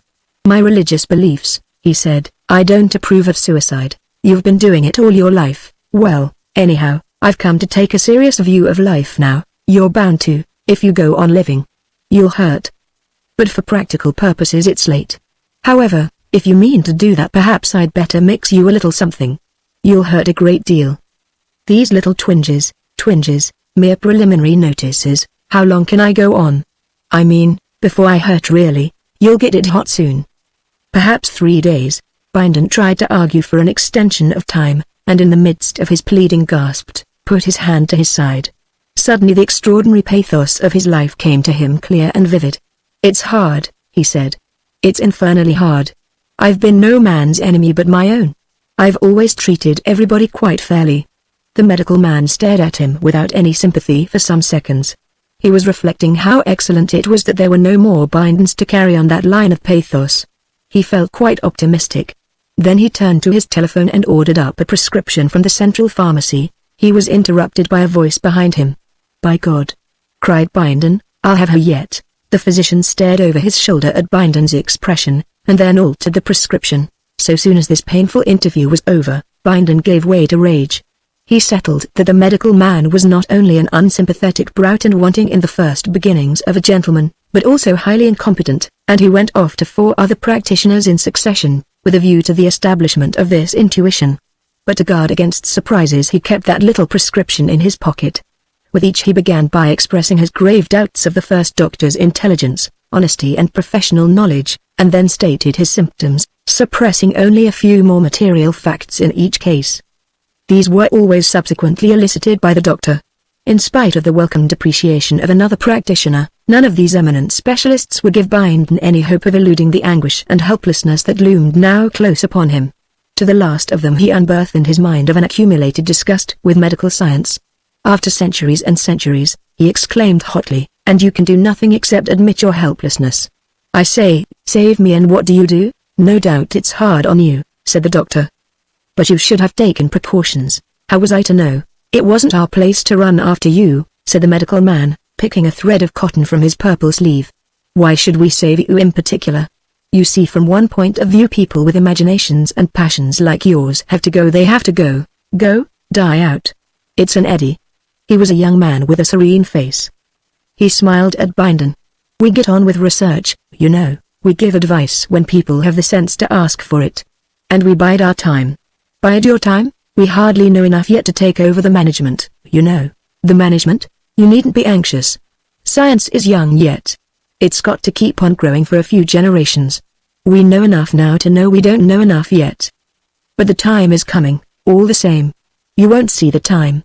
But, between ourselves, you rich men and party bosses, with your natural play of the passions and patriotism and religion and so forth, have made rather a mess of things, haven't you? These underways. And all that sort of thing. Some of us have a sort of fancy that in time we may know enough to take over a little more than the ventilation and drains. Knowledge keeps on piling up, you know. It keeps on growing. And there's not the slightest hurry for a generation or so. Someday, men will live in a different way. He looked at Binden and meditated. There'll be a lot of dying out before that day can come. Binden attempted to point out to this young man how silly and irrelevant such talk was to a sick man like himself, how impertinent and uncivil it was to him, an older man occupying a position in the official world of extraordinary power and influence. He insisted that a doctor was paid to cure people. He laid great stress on paid and had no business to glance even for a moment at those other questions. But we do, said the young man, insisting upon facts, and Binden lost his temper. His indignation carried him home. That these incompetent impostors, who were unable to save the life of a really influential man like himself, should dream of someday robbing the legitimate property owners of social control, of inflicting one knew not what tyranny upon the world. Curse science. He fumed over the intolerable prospect for some time, and then the pain returned, and he recalled the made-up prescription of the first doctor, still happily in his pocket. He took a dose forthwith. It calmed and soothed him greatly, and he could sit down in his most comfortable chair beside his library of phonographic records, and think over the altered aspect of affairs. His indignation passed, his anger and his passion grumbled under the subtle attack of that prescription. Pathos became his sole ruler. He stared about him, at his magnificent and voluptuously appointed apartment, at his statuary and discreetly veiled pictures, and all the evidences of a cultivated and elegant wickedness. He touched a stud and the sad pipings of Tristan's shepherd filled the air. His eye wandered from one object to another. They were costly and gross and florid, but they were his. They presented in concrete form his ideals, his conceptions of beauty and desire, his idea of all that is precious in life. And now he must leave it all like a common man. He was, he felt, a slender and delicate flame, burning out. So must all life flame up and pass, he thought. His eyes filled with tears. Then it came into his head that he was alone. Nobody cared for him, nobody needed him. At any moment he might begin to hurt vividly. He might even howl. Nobody would mind. According to all the doctors he would have excellent reason for howling in a day or so. It recalled what his spiritual advisor had said of the decline of faith and fidelity, the degeneration of the age. He beheld himself as a pathetic proof of this. He, the subtle, able, important, voluptuous, cynical, complex Bindon, possibly howling, and not one faithful simple creature in all the world to howl in sympathy. Not one faithful simple soul was there, no shepherd to pipe to him. Had all such faithful simple creatures vanished from this harsh and urgent earth? He wondered whether the horrid vulgar crowd that perpetually went about the city could possibly know what he thought of them. If they did, he felt sure some would try to earn a better opinion. Surely the world went from bad to worse. It was becoming impossible for Bindons. Perhaps someday. He was quite sure that the one thing he had needed in life was sympathy. For a time he regretted that he left no sonnets, no enigmatical pictures or something of that sort behind him to carry on his being until at last the sympathetic mind should come. It seemed incredible to him that this that came was extinction. Yet his sympathetic spiritual guide was in this matter annoyingly figurative and vague. Curse science. It had undermined all faith, all hope. To go out, to vanish from theatre and street, from office and dining place, from the dear eyes of womankind. And not to be missed. On the whole, to leave the world happier. He reflected that he had never worn his heart upon his sleeve. Had he after all been too unsympathetic? Few people could suspect how subtly profound he really was beneath the mask of that cynical gaiety of his. They would not understand the loss they had suffered. Elizabeth, for example, had not suspected. He had reserved that. His thoughts, having come to Elizabeth, gravitated about her for some time. How little Elizabeth understood him. That thought became intolerable. Before all other things he must set that right. He realized that there was still something for him to do in life. His struggle against Elizabeth was even yet not over. He could never overcome her now, as he had hoped and prayed. But he might still impress her. From that idea he expanded. He might impress her profoundly, he might impress her so that she should forevermore regret her treatment of him. The thing that she must realize before everything else was his magnanimity. His magnanimity. Yes. He had loved her with amazing greatness of heart. He had not seen it so clearly before, but of course he was going to leave her all his property. He saw it instantly, as a thing determined and inevitable. She would think how good he was, how spaciously generous, surrounded by all that makes life tolerable from his hand. She would recall with infinite regret her scorn and coldness. And when she sought expression for that regret, she would find that occasion gone forever. She should be met by a locked door, by a disdainful stillness, by a white dead face. He closed his eyes and remained for a space imagining himself that white dead face. From that he passed to other aspects of the matter, but his determination was assured. He meditated elaborately before he took action, for the drug he had taken inclined him to a lethargic and dignified melancholy. In certain respects he modified details. If he left all his property to Elizabeth, it would include the voluptuously appointed room he occupied, and for many reasons he did not care to leave that to her. On the other hand, it had to be left to someone. In his clogged condition this worried him extremely. In the end he decided to leave it to the sympathetic exponent of the fashionable religious cult, whose conversation had been so pleasing in the past. "He will understand," said Binden with a sentimental sigh. "He knows what evil means. He understands something of the stupendous fascination of the Sphinx of Sin. Yes, he will understand." By that phrase it was that Binden was pleased to dignify certain unhealthy and undignified departures from sane conduct to which a misguided vanity and an ill-controlled curiosity had led him. He sat for a space thinking how very Hellenic and Italian and Neronic, and all those things, he had been. Even now might one not try a sonnet? A penetrating voice to echo down the ages, sensuous, sinister, and sad. For a space he forgot Elizabeth. In the course of half an hour he spoiled 3 phonographic coils, got a headache, took a second dose to calm himself, and reverted to magnanimity and his former design. At last he faced the unpalatable problem of Denton. It needed all his newborn magnanimity before he could swallow the thought of Denton. But at last this greatly misunderstood man, assisted by his sedative and the near approach of death, effected even that. If he was at all exclusive about Denton, if he should display the slightest distrust, if he attempted any specific exclusion of that young man, she might misunderstand. Yes, she should have her Denton still. His magnanimity must go even to that. He tried to think only of Elizabeth in the matter. He rose with a sigh, and limped across to the telephonic apparatus that communicated with his solicitor. In 10 minutes all duly attested and with its proper thumb mark signature lay in the solicitor's office 3 miles away. And then for a space Binden sat very still. Suddenly he started out of a vague reverie and pressed an investigatory hand to his side. Then he jumped eagerly to his feet and rushed to the telephone. The euthanasia company had rarely been called by a client in a greater hurry, so it came at last that Denton and his Elizabeth, against all hope, returned unseparated from the labor servitude to which they had fallen. Elizabeth came out from her cramped subterranean den of metal beaters and all the sordid circumstances of blue canvas, as one comes out of a nightmare. Back towards the sunlight their fortune took them. Once the bequest was known to them, the bare thought of another day's hammering became intolerable. They went up long lifts and stairs to levels that they had not seen since the days of their disaster. At first she was full of this sensation of escape. Even to think of the underways was intolerable. Only after many months could she begin to recall with sympathy the fated women who were still below the murmuring scandals and reminiscences and folly, and tapping away their lives. Her choice of the apartments they presently took expressed the vehemence of her release. They were rooms upon the very verge of the city. They had a roof space and a balcony upon the city wall, wide open to the sun and wind, the country and the sky. And in that balcony comes the last scene in this story. It was a summer sunsetting, and the hills of Surrey were very blue and clear. Denton leant upon the balcony regarding them, and Elizabeth sat by his side. Very wide and spacious was the view, for their balcony hung 500 feet above the ancient level of the ground. The oblongs of the food company, broken here and there by the ruins, grotesque little holes and sheds of the ancient suburbs, and intersected by shining streams of sewage, passed at last into a remote diapering at the foot of the distant hills. There once had been the squatting place of the children of Ua. On those further slopes gaunt machines of unknown import worked slackly at the end of their spell, and the hill crest was set with stagnant wind vanes. Along the Great South Road the Labour Company's field workers in huge wheeled mechanical vehicles were hurrying back to their meals, their last spell finished. And through the air a dozen little private aeroplanes sailed down towards the city. Familiar scene as it was to the eyes of Denton and Elizabeth, it would have filled the minds of their ancestors with incredulous amazement. Denton's thoughts fluttered towards the future in a vain attempt at what that scene might be in another 200 years, and, recoiling, turned towards the past.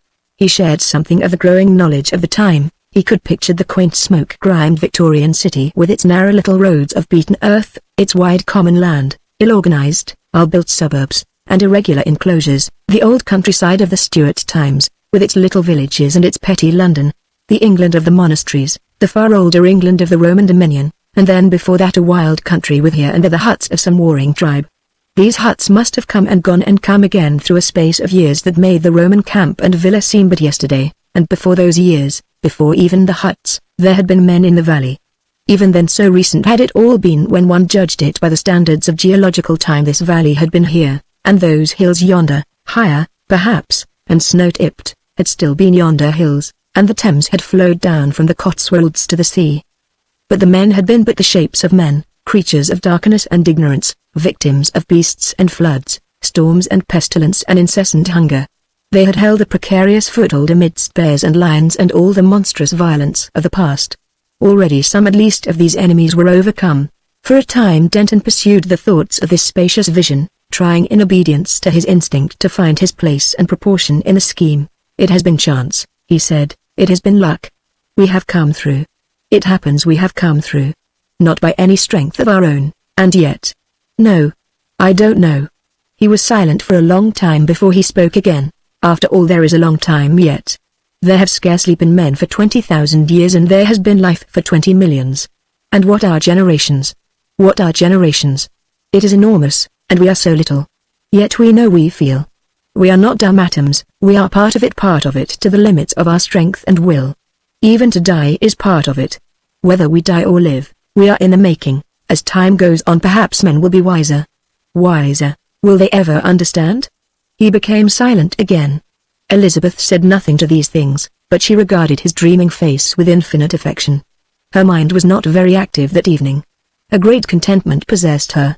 After a time she laid a gentle hand on his beside her.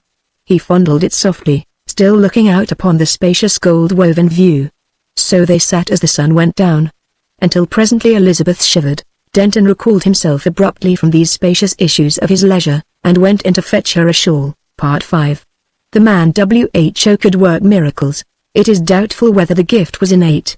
For my own part, I think it came to him suddenly. Indeed, until he was 30 he was a skeptic, and did not believe in miraculous powers. And here, since it is the most convenient place, I must mention that he was a little man, and had eyes of a hot brown, very erect red hair, a moustache with ends that he twisted up, and freckles. His name was George McWhirter Fotheringham, not the sort of name by any means to lead to any expectation of miracles, and he was clerk at Gomshott's. He was greatly addicted to assertive argument. It was while he was asserting the impossibility of miracles that he had his first intimation of his extraordinary powers. This particular argument was being held in the bar of the Long Dragon, and Toddy Beamish was conducting the opposition by a monotonous but effective "so you say," that drove Mr. Fotheringham to the very limit of his patience. There were present, besides these two, a very dusty cyclist, Landlord Cox, and Miss Maybridge, the perfectly respectable and rather portly barmaid of the Dragon. Miss Maybridge was standing with her back to Mr. Fotheringham, washing glasses. The others were watching him, more or less amused by the present ineffectiveness of the assertive method. Goaded by the Doris Vedras tactics of Mr. Beamish, Mr. Fotheringham determined to make an unusual rhetorical effort. "Looky here, Mr. Beamish," said Mr. Fotheringham. "Let us clearly understand what a miracle is. It's something contrariwise to the course of nature done by power of will, something what couldn't happen without being specially willed." "So you say," said Mr. Beamish, repulsing him. Mr. Fotheringham appealed to the cyclist, who had hitherto been a silent auditor, and received his assent given with a hesitating cough and a glance at Mr. Beamish. The landlord would express no opinion, and Mr. Fotheringham, returning to Mr. Beamish, received the unexpected concession of a qualified assent to his definition of a miracle. "For instance," said Mr. Fotheringham, greatly encouraged. "Here would be a miracle. That lamp, in the natural course of nature, couldn't burn like that upside down, could it, Beamish?" "You say it couldn't," said Beamish. "And you?" said Fotheringham. "You don't mean to say, eh?" "No," said Beamish reluctantly. "No, it couldn't." "Very well," said Mr. Fotheringham. "Then here comes someone, as it might be me, along here, and stands as it might be here, and says to that lamp, as I might do, collecting all my will, turn upside down without breaking, and go on burning steady, and hello." It was enough to make anyone say hello. The impossible, the incredible, was visible to them all. The lamp hung inverted in the air, burning quietly with its flame pointing down. It was as solid, as indisputable as ever a lamp was, the prosaic common lamp of the Long Dragon bar. Mr. Fotheringham stood with an extended forefinger and the knitted brows of one anticipating a catastrophic smash. The cyclist, who was sitting next the lamp, ducked and jumped across the bar. Everybody jumped, more or less. Miss Maybridge turned and screamed. For nearly 3 seconds the lamp remained still. A faint cry of mental distress came from Mr. Fotheringham. "I can't keep it up," he said, "any longer." He staggered back, and the inverted lamp suddenly flared, fell against the corner of the bar, bounced aside, smashed upon the floor, and went out. It was lucky it had a metal receiver, or the whole place would have been in a blaze. Mr. Cox was the first to speak, and his remark, shorn of needless excrescences, was to the effect that Fotheringham was a fool. Fotheringham was beyond disputing even so fundamental a proposition as that. He was astonished beyond measure at the thing that had occurred. The subsequent conversation threw absolutely no light on the matter so far as Fotheringay was concerned. The general opinion not only followed Mr. Cox very closely but very vehemently. Everyone accused Fotheringay of a silly trick, and presented him to himself as a foolish destroyer of comfort and security. His mind was in a tornado of perplexity. He was himself inclined to agree with them, and he made a remarkably ineffectual opposition to the proposal of his departure. He went home flushed and heated, coat collar crumpled, eyes smarting and ears red. He watched each of the 10th Street lamps nervously as he passed it. It was only when he found himself alone in his little bedroom in Church Row that he was able to grapple seriously with his memories of the occurrence, and ask, what on earth happened? He had removed his coat and boots, and was sitting on the bed with his hands in his pockets repeating the text of his defense for the 17th time. I didn't want the confounded thing to upset, when it occurred to him that at the precise moment he had said the commanding words he had inadvertently willed the thing he said, and that when he had seen the lamp in the air he had felt that it depended on him to maintain it there without being clear how this was to be done. He had not a particularly complex mind, or he might have stuck for a time at that inadvertently willed, embracing, as it does, the abstrusest problems of voluntary action, but as it was, the idea came to him with a quite acceptable haziness. And from that, following, as I must admit, no clear logical path, he came to the test of experiment. He pointed resolutely to his candle and collected his mind, though he felt he did a foolish thing. Be raised up, he said. But in a second that feeling vanished. The candle was raised, hung in the air one giddy moment, and as Mr. Fotheringay gasped, fell with a smash on his toilet table, leaving him in darkness save for the expiring glow of its wick. For a time Mr. Fotheringay sat in the darkness, perfectly still. It did happen, after all, he said. And how I'm to explain it I don't know. He sighed heavily, and began feeling in his pockets for a match. He could find none, and he rose and groped about the toilet table. I wish I had a match, he said. He resorted to his coat, and there was none there, and then it dawned upon him that miracles were possible even with matches. He extended a hand and scowled at it in the dark. Let there be a match in that hand, he said. He felt some light object fall across his palm, and his fingers closed upon the match. After several ineffectual attempts to light this, he discovered it was a safety match. He threw it down, and then it occurred to him that he might have willed it lit. He did, and perceived it burning in the midst of his toilet table mat. He caught it up hastily, and it went out. His perception of possibilities enlarged, and he felt for and replaced the candle in its candlestick. Here. You be lit, said Mr. Fotheringay, and forthwith the candle was flaring, and he saw a little black hole in the toilet cover, with a wisp of smoke rising from it. For a time he stared from this to the little flame and back, and then looked up and met his own gaze in the looking-glass. By this help he communed with himself in silence for a time. How about miracles now? Said Mr. Fotheringay at last, addressing his reflection. The subsequent meditations of Mr. Fotheringay were of a severe but confused description. So far, he could see it was a case of pure willing with him. The nature of his experiences so far disinclined him for any further experiments, at least until he had reconsidered them. But he lifted a sheet of paper, and turned a glass of water pink and then green, and he created a snail, which he miraculously annihilated, and got himself a miraculous new toothbrush. Someone in the small hours he had reached the fact that his willpower must be of a particularly rare and pungent quality, a fact of which he had certainly had inklings before, but no certain assurance. The scare and perplexity of his first discovery was now qualified by pride in this evidence of singularity and by vague intimations of advantage. He became aware that the church clock was striking 1, and as it did not occur to him that his daily duties at Gomshit's might be miraculously dispensed with, he resumed undressing, in order to get to bed without further delay. As he struggled to get his shirt over his head, he was struck with a brilliant idea. Let me be in bed, he said, and found himself so. Undressed, he stipulated, and, finding the sheets cold, added hastily, and in my nightshirt no, in a nice soft woolen nightshirt. Ah, he said with immense enjoyment. And now let me be comfortably asleep. He awoke at his usual hour and was pensive all through breakfast time, wondering whether his overnight experience might not be a particularly vivid dream. At length his mind turned again to cautious experiments. For instance, he had 3 eggs for breakfast, 2 his landlady had supplied, good, but soupy, and 1 was a delicious fresh goose egg, laid, cooked, and served by his extraordinary will. He hurried off to Gomshit's in a state of profound but carefully concealed excitement, and only remembered the shell of the 3rd egg when his landlady spoke of it that night. All day he could do no work because of this astonishingly new self-knowledge, but this caused him no inconvenience, because he made up for it miraculously in his last 10 minutes. As the day wore on, his state of mind passed from wonder to elation, albeit the circumstances of his dismissal from the Long Dragon were still disagreeable to recall, and a garbled account of the matter that had reached his colleagues led to some badinage. It was evident he must be careful how he lifted flammable articles, but in other ways his gift promised more and more as he turned it over in his mind. He intended among other things to increase his personal property by unostentatious acts of creation. He called into existence a pair of very splendid diamond studs, and hastily annihilated them again as young Gomshit came across the counting house to his desk. He was afraid young Gomshit might wonder how he had come by them.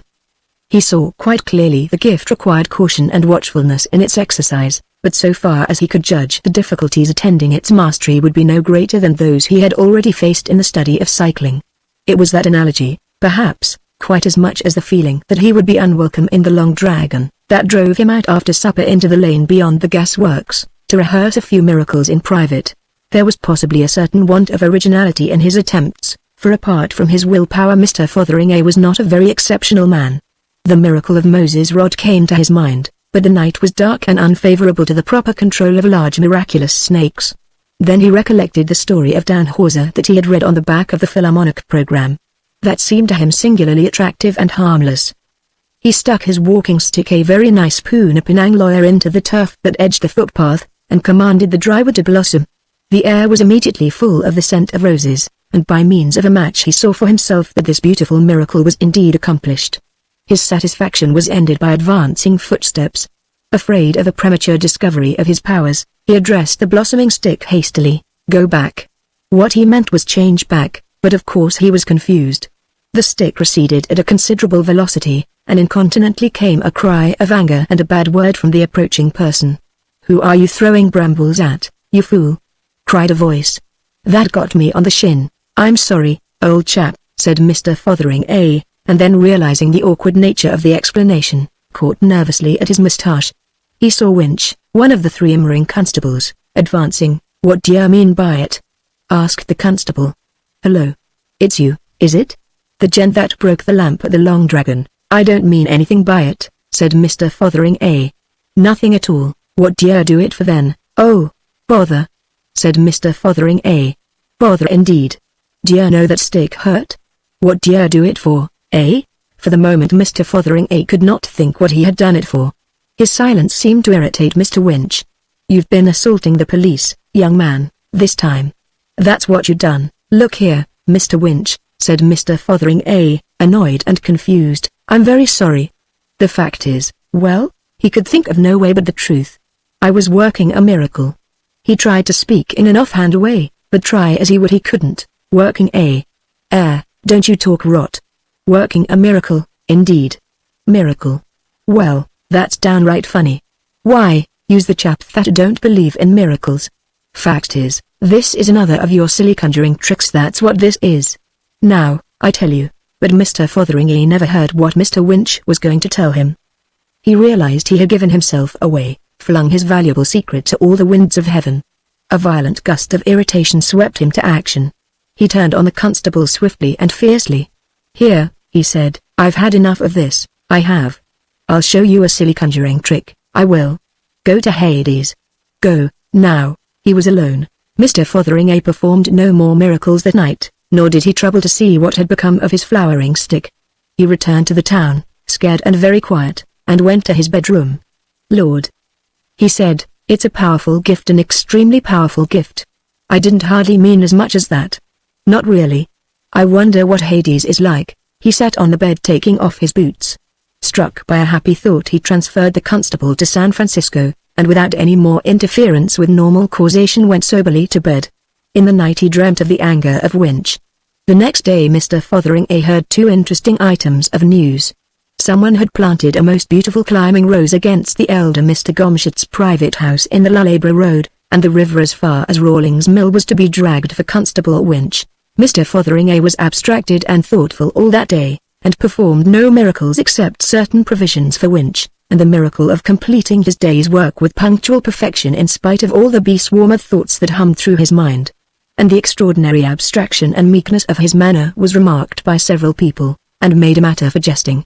For the most part he was thinking of Winch. On Sunday evening he went to chapel, and oddly enough, Mr. Maydig, who took a certain interest in occult matters, preached about things that are not lawful. Mr. Fotheringay was not a regular chapel-goer, but the system of assertive skepticism, to which I have already alluded, was now very much shaken. The tenor of the sermon threw an entirely new light on these novel gifts, and he suddenly decided to consult Mr. Maydig immediately after the service.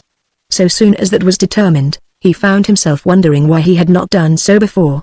Mr. Maydig, a lean, excitable man with quite remarkably long wrists and neck, was gratified at a request for a private conversation from a young man whose carelessness in religious matters was a subject for general remark in the town. After a few necessary delays, he conducted him to the study of the manse, which was contiguous to the chapel, seated him comfortably, and, standing in front of a cheerful fire his legs through a Rhodian arch of shadow on the opposite wall, requested Mr. Fotheringay to state his business. At first Mr. Fotheringay was a little abashed, and found some difficulty in opening the matter. "You will scarcely believe me, Mr. Maydig, I am afraid, and so forth for some time." He tried a question at last, and asked Mr. Maydig his opinion of miracles. Mr. Maydig was still saying well in an extremely judicial tone, when Mr. Fotheringay interrupted again. "You don't believe, I suppose, that some common sort of person like myself, for instance as it might be sitting here now, might have some sort of twist inside him that made him able to do things by his will?" "It's possible," said Mr. Maydig. "Something of the sort, perhaps, is possible. If I might make free with something here, I think I might show you by a sort of experiment," said Mr. Fotheringay. "Now, take that tobacco jar on the table, for instance. What I want to know is whether what I am going to do with it is a miracle or not. Just half a minute, Mr. Maydig, please." He knitted his brows, pointed to the tobacco jar and said, "Be a bowl of violets." The tobacco jar did as it was ordered. Mr. Maydig started violently at the change, and stood looking from the thaumaturgist to the bowl of flowers. He said nothing. Presently he ventured to lean over the table and smell the violets. They were fresh-picked and very fine ones. Then he stared at Mr. Fotheringay again. "How did you do that?" he asked. Mr. Fotheringay pulled his moustache. "Just told it and there you are. Is that a miracle, or is it black art, or what is it? And what do you think's the matter with me? That's what I want to ask. It's a most extraordinary occurrence, and this day last week I knew no more that I could do things like that than you did. It came quite sudden. It's something odd about my will, I suppose, and that's, as far as I can see, is that the only thing? Could you do other things besides that?" "Lord, yes," said Mr. Fotheringay. "Just anything." He thought, and suddenly recalled the conjuring entertainment he had seen. "Here." He pointed. "Change into a bowl of fish. No, not that. Change into a glass bowl full of water with goldfish swimming in it. That's better. You see that, Mr. Maydig? It's astonishing. It's incredible. You're either a most extraordinary. But no, I could change it into anything," said Mr. Fotheringay. "Just anything. Here. Be a pigeon, will you?" In another moment a blue pigeon was fluttering round the room and making Mr. Maydig duck every time it came near him. "Stop there, will you?" said Mr. Fotheringay, and the pigeon hung motionless in the air. "I could change it back to a bowl of flowers," he said, and after replacing the pigeon on the table worked that miracle. "I expect you will want your pipe in a bit," he said, and restored the tobacco jar. Mr. Maydig had followed all these later changes in a sort of ejaculatory silence. He stared at Mr. Fotheringay and, in a very gingerly manner, picked up the tobacco jar, examined it, replaced it on the table. "Well," was the only expression of his feelings. "Now, after that it's easier to explain what I came about," said Mr. Fotheringay, and proceeded to a lengthy and involved narrative of his strange experiences, beginning with the affair of the lamp in the Long Dragon and complicated by persistent allusions to Winch. As he went on, the transient pride Mr. Maydig's consternation had caused passed away.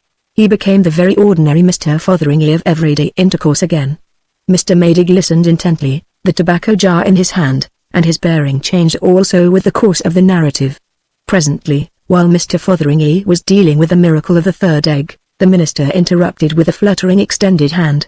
"It is possible," he said. "It is credible. It is amazing, of course, but it reconciles a number of amazing difficulties. The power to work miracles is a gift, a peculiar quality like genius or second sight. Hitherto it has come very rarely and to exceptional people. But in this case, I have always wondered at the miracles of Mahomet, and at Yogi's miracles, and the miracles of Madame Blavatsky. But, of course. Yes, it is simply a gift. It carries out so beautifully the arguments of that great thinker. Mr. Maydig's voice sank. His Grace the Duke of Argyll. Here we plumb some profounder law deeper than the ordinary laws of nature. Yes, yes. Go on. Go on. Mr. Fotheringay proceeded to tell of his misadventure with Winch, and Mr. Maydig, no longer overawed or scared, began to jerk his limbs about and interject astonishment. It's this what troubled me most, proceeded Mr. Fotheringay, it's this I'm most midgetly in want of advice for. Of course he's at San Francisco, wherever San Francisco may be, but of course it's awkward for both of us, as you'll see, Mr. Maydig. I don't see how he can understand what has happened, and I dare say he's scared and exasperated something tremendous, and trying to get at me. I dare say he keeps on starting off to come here. I send him back, by a miracle, every few hours, when I think of it. And of course, that's a thing he won't be able to understand, and it's bound to annoy him, and, of course, if he takes a ticket every time it will cost him a lot of money. I done the best I could for him, but of course it's difficult for him to put himself in my place. I thought afterwards that his clothes might have got scorched, you know, if Hades is all it's supposed to be, before I shifted him. In that case I suppose they'd have locked him up in San Francisco. Of course I willed him a new suit of clothes on him directly I thought of it. But, you see, I'm already in a deuce of a tangle. Mr. Maydig looked serious. I see you are in a tangle. Yes, it's a difficult position. How you are to end it? He became diffuse and inconclusive. However, we'll leave Winch for a little and discuss the larger question. I don't think this is a case of the black art or anything of the sort. I don't think there is any taint of criminality about it at all, Mr. Fotheringay, none whatever, unless you are suppressing material facts. No, it's miracles, pure miracles, miracles, if I may say so, of the very highest class. He began to pace the hearthrug and gesticulate, while Mr. Fotheringay sat with his arm on the table and his head on his arm, looking worried. I don't see how I'm to manage about Winch, he said. A gift of working miracles, apparently a very powerful gift, said Mr. Maydig. We'll find a way about Winch, never fear. My dear sir, you are a most important man, a man of the most astonishing possibilities. As evidence, for example. And in other ways, the things you may do. Yes, I've thought of a thing or two, said Mr. Fotheringay. But some of the things came a bit twisty. You saw that fish at first. Wrong sort of bowl and wrong sort of fish. And I thought I'd ask someone. A proper course, said Mr. Maydig, a very proper course altogether, the proper course. He stopped and looked at Mr. Fotheringay. It's practically an unlimited gift. Let us test your powers, for instance.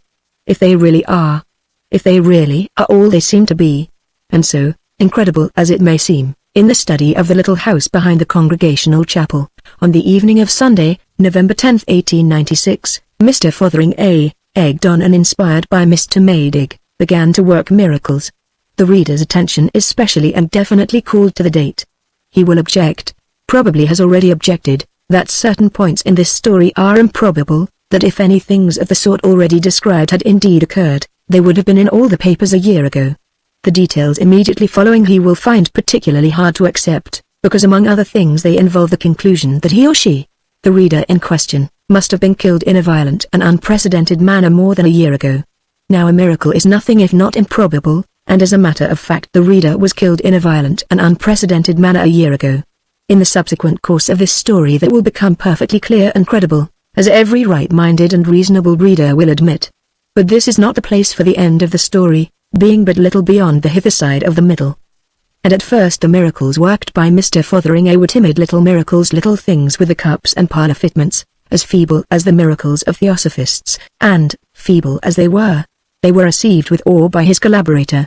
He would have preferred to settle the Winch business out of hand, but Mr. Maydig would not let him.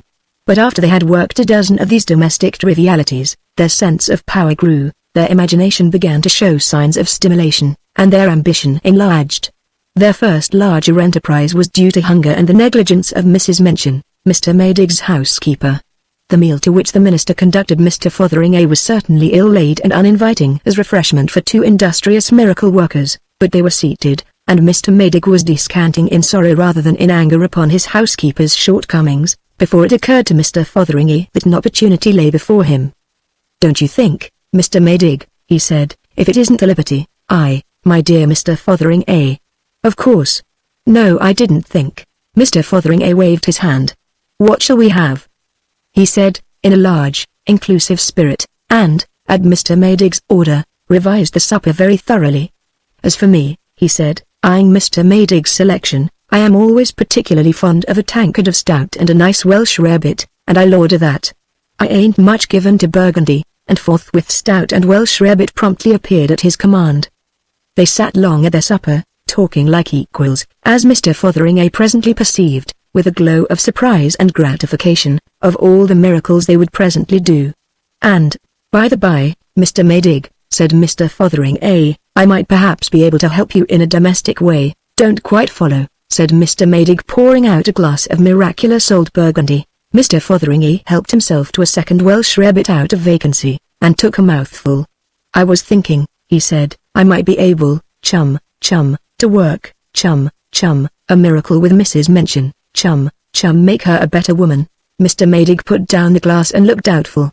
She strongly objects to interference, you know, Mr. Fotheringay.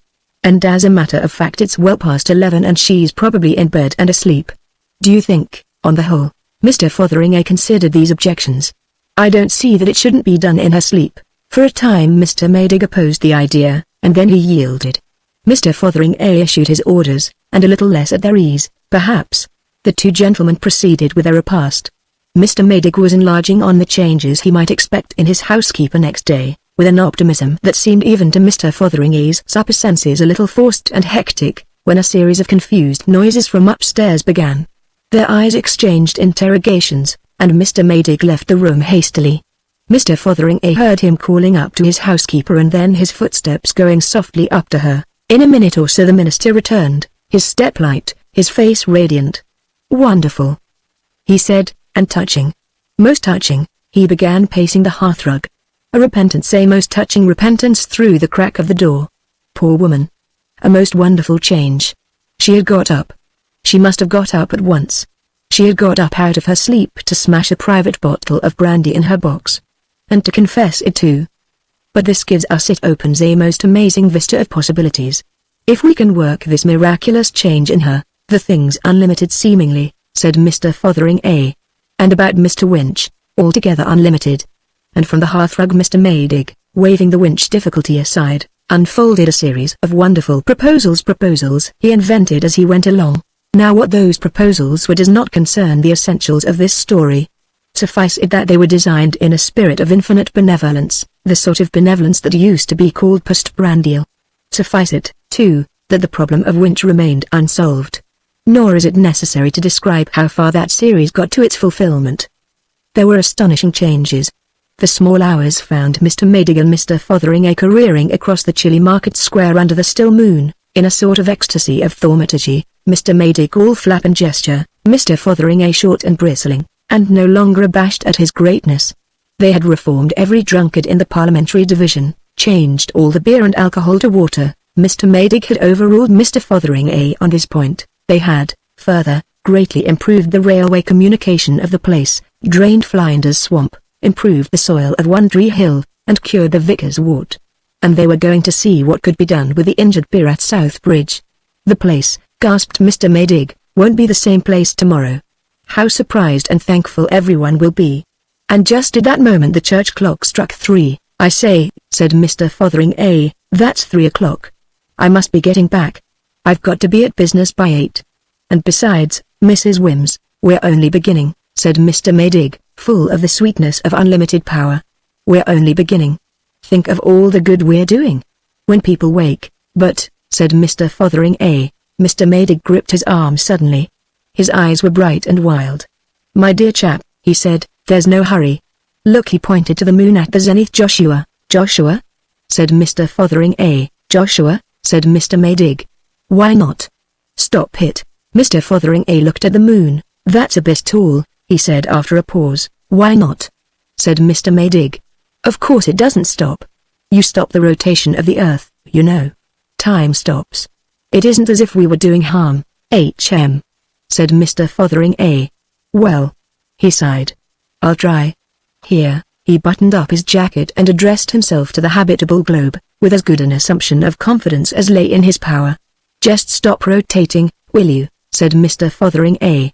Incontinently he was flying head over heels through the air at the rate of dozens of miles a minute.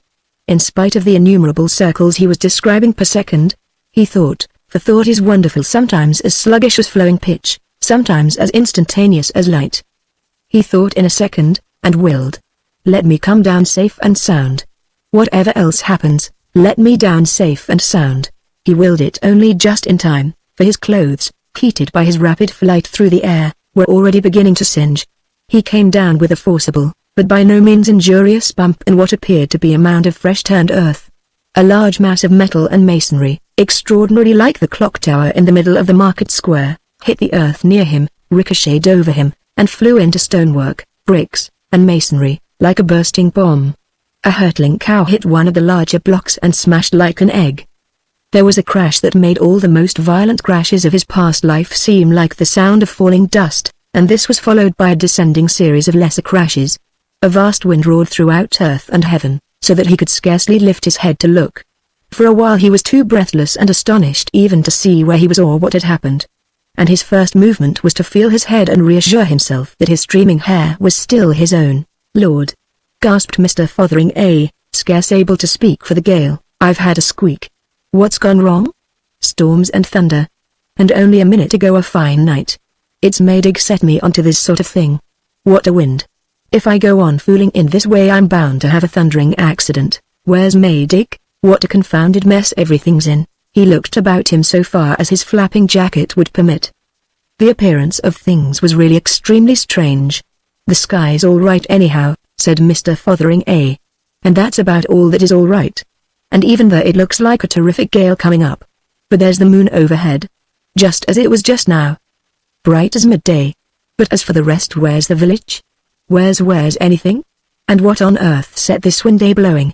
I didn't order no wind. Mr. Fotheringay struggled to get to his feet in vain, and after one failure, remained on all fours, holding on. He surveyed the moonlit world to leeward, with the tails of his jacket streaming over his head. There's something seriously wrong, said Mr. Fotheringay. And what it is goodness knows. Far and wide nothing was visible in the white glare through the haze of dust that drove before a screaming gale but tumbled masses of earth and heaps of inch-08 ruins, no trees, no houses, no familiar shapes, only a wilderness of disorder vanishing at last into the darkness beneath the whirling columns and streamers, the lightnings and thunderings of a swiftly rising storm. Near him in the livid glare was something that might once have been an elm tree, a smashed mass of splinters, shivered from boughs to base, and further a twisted mass of iron girders only too evidently the viaduct rose out of the piled confusion. You see, when Mr. Fotheringay had arrested the rotation of the solid globe, he had made no stipulation concerning the trifling movables upon its surface.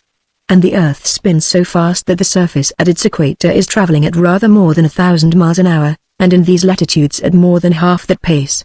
So that the village, and Mr. Maydig, and Mr. Fotheringay, and everybody and everything had been jerked violently forward at about 9 miles per second, that is to say, much more violently than if they had been fired out of a cannon. And every human being, every living creature, every house, and every tree, all the world as we know it, had been so jerked and smashed and utterly destroyed. That was all. These things Mr. Fotheringay did not, of course, fully appreciate.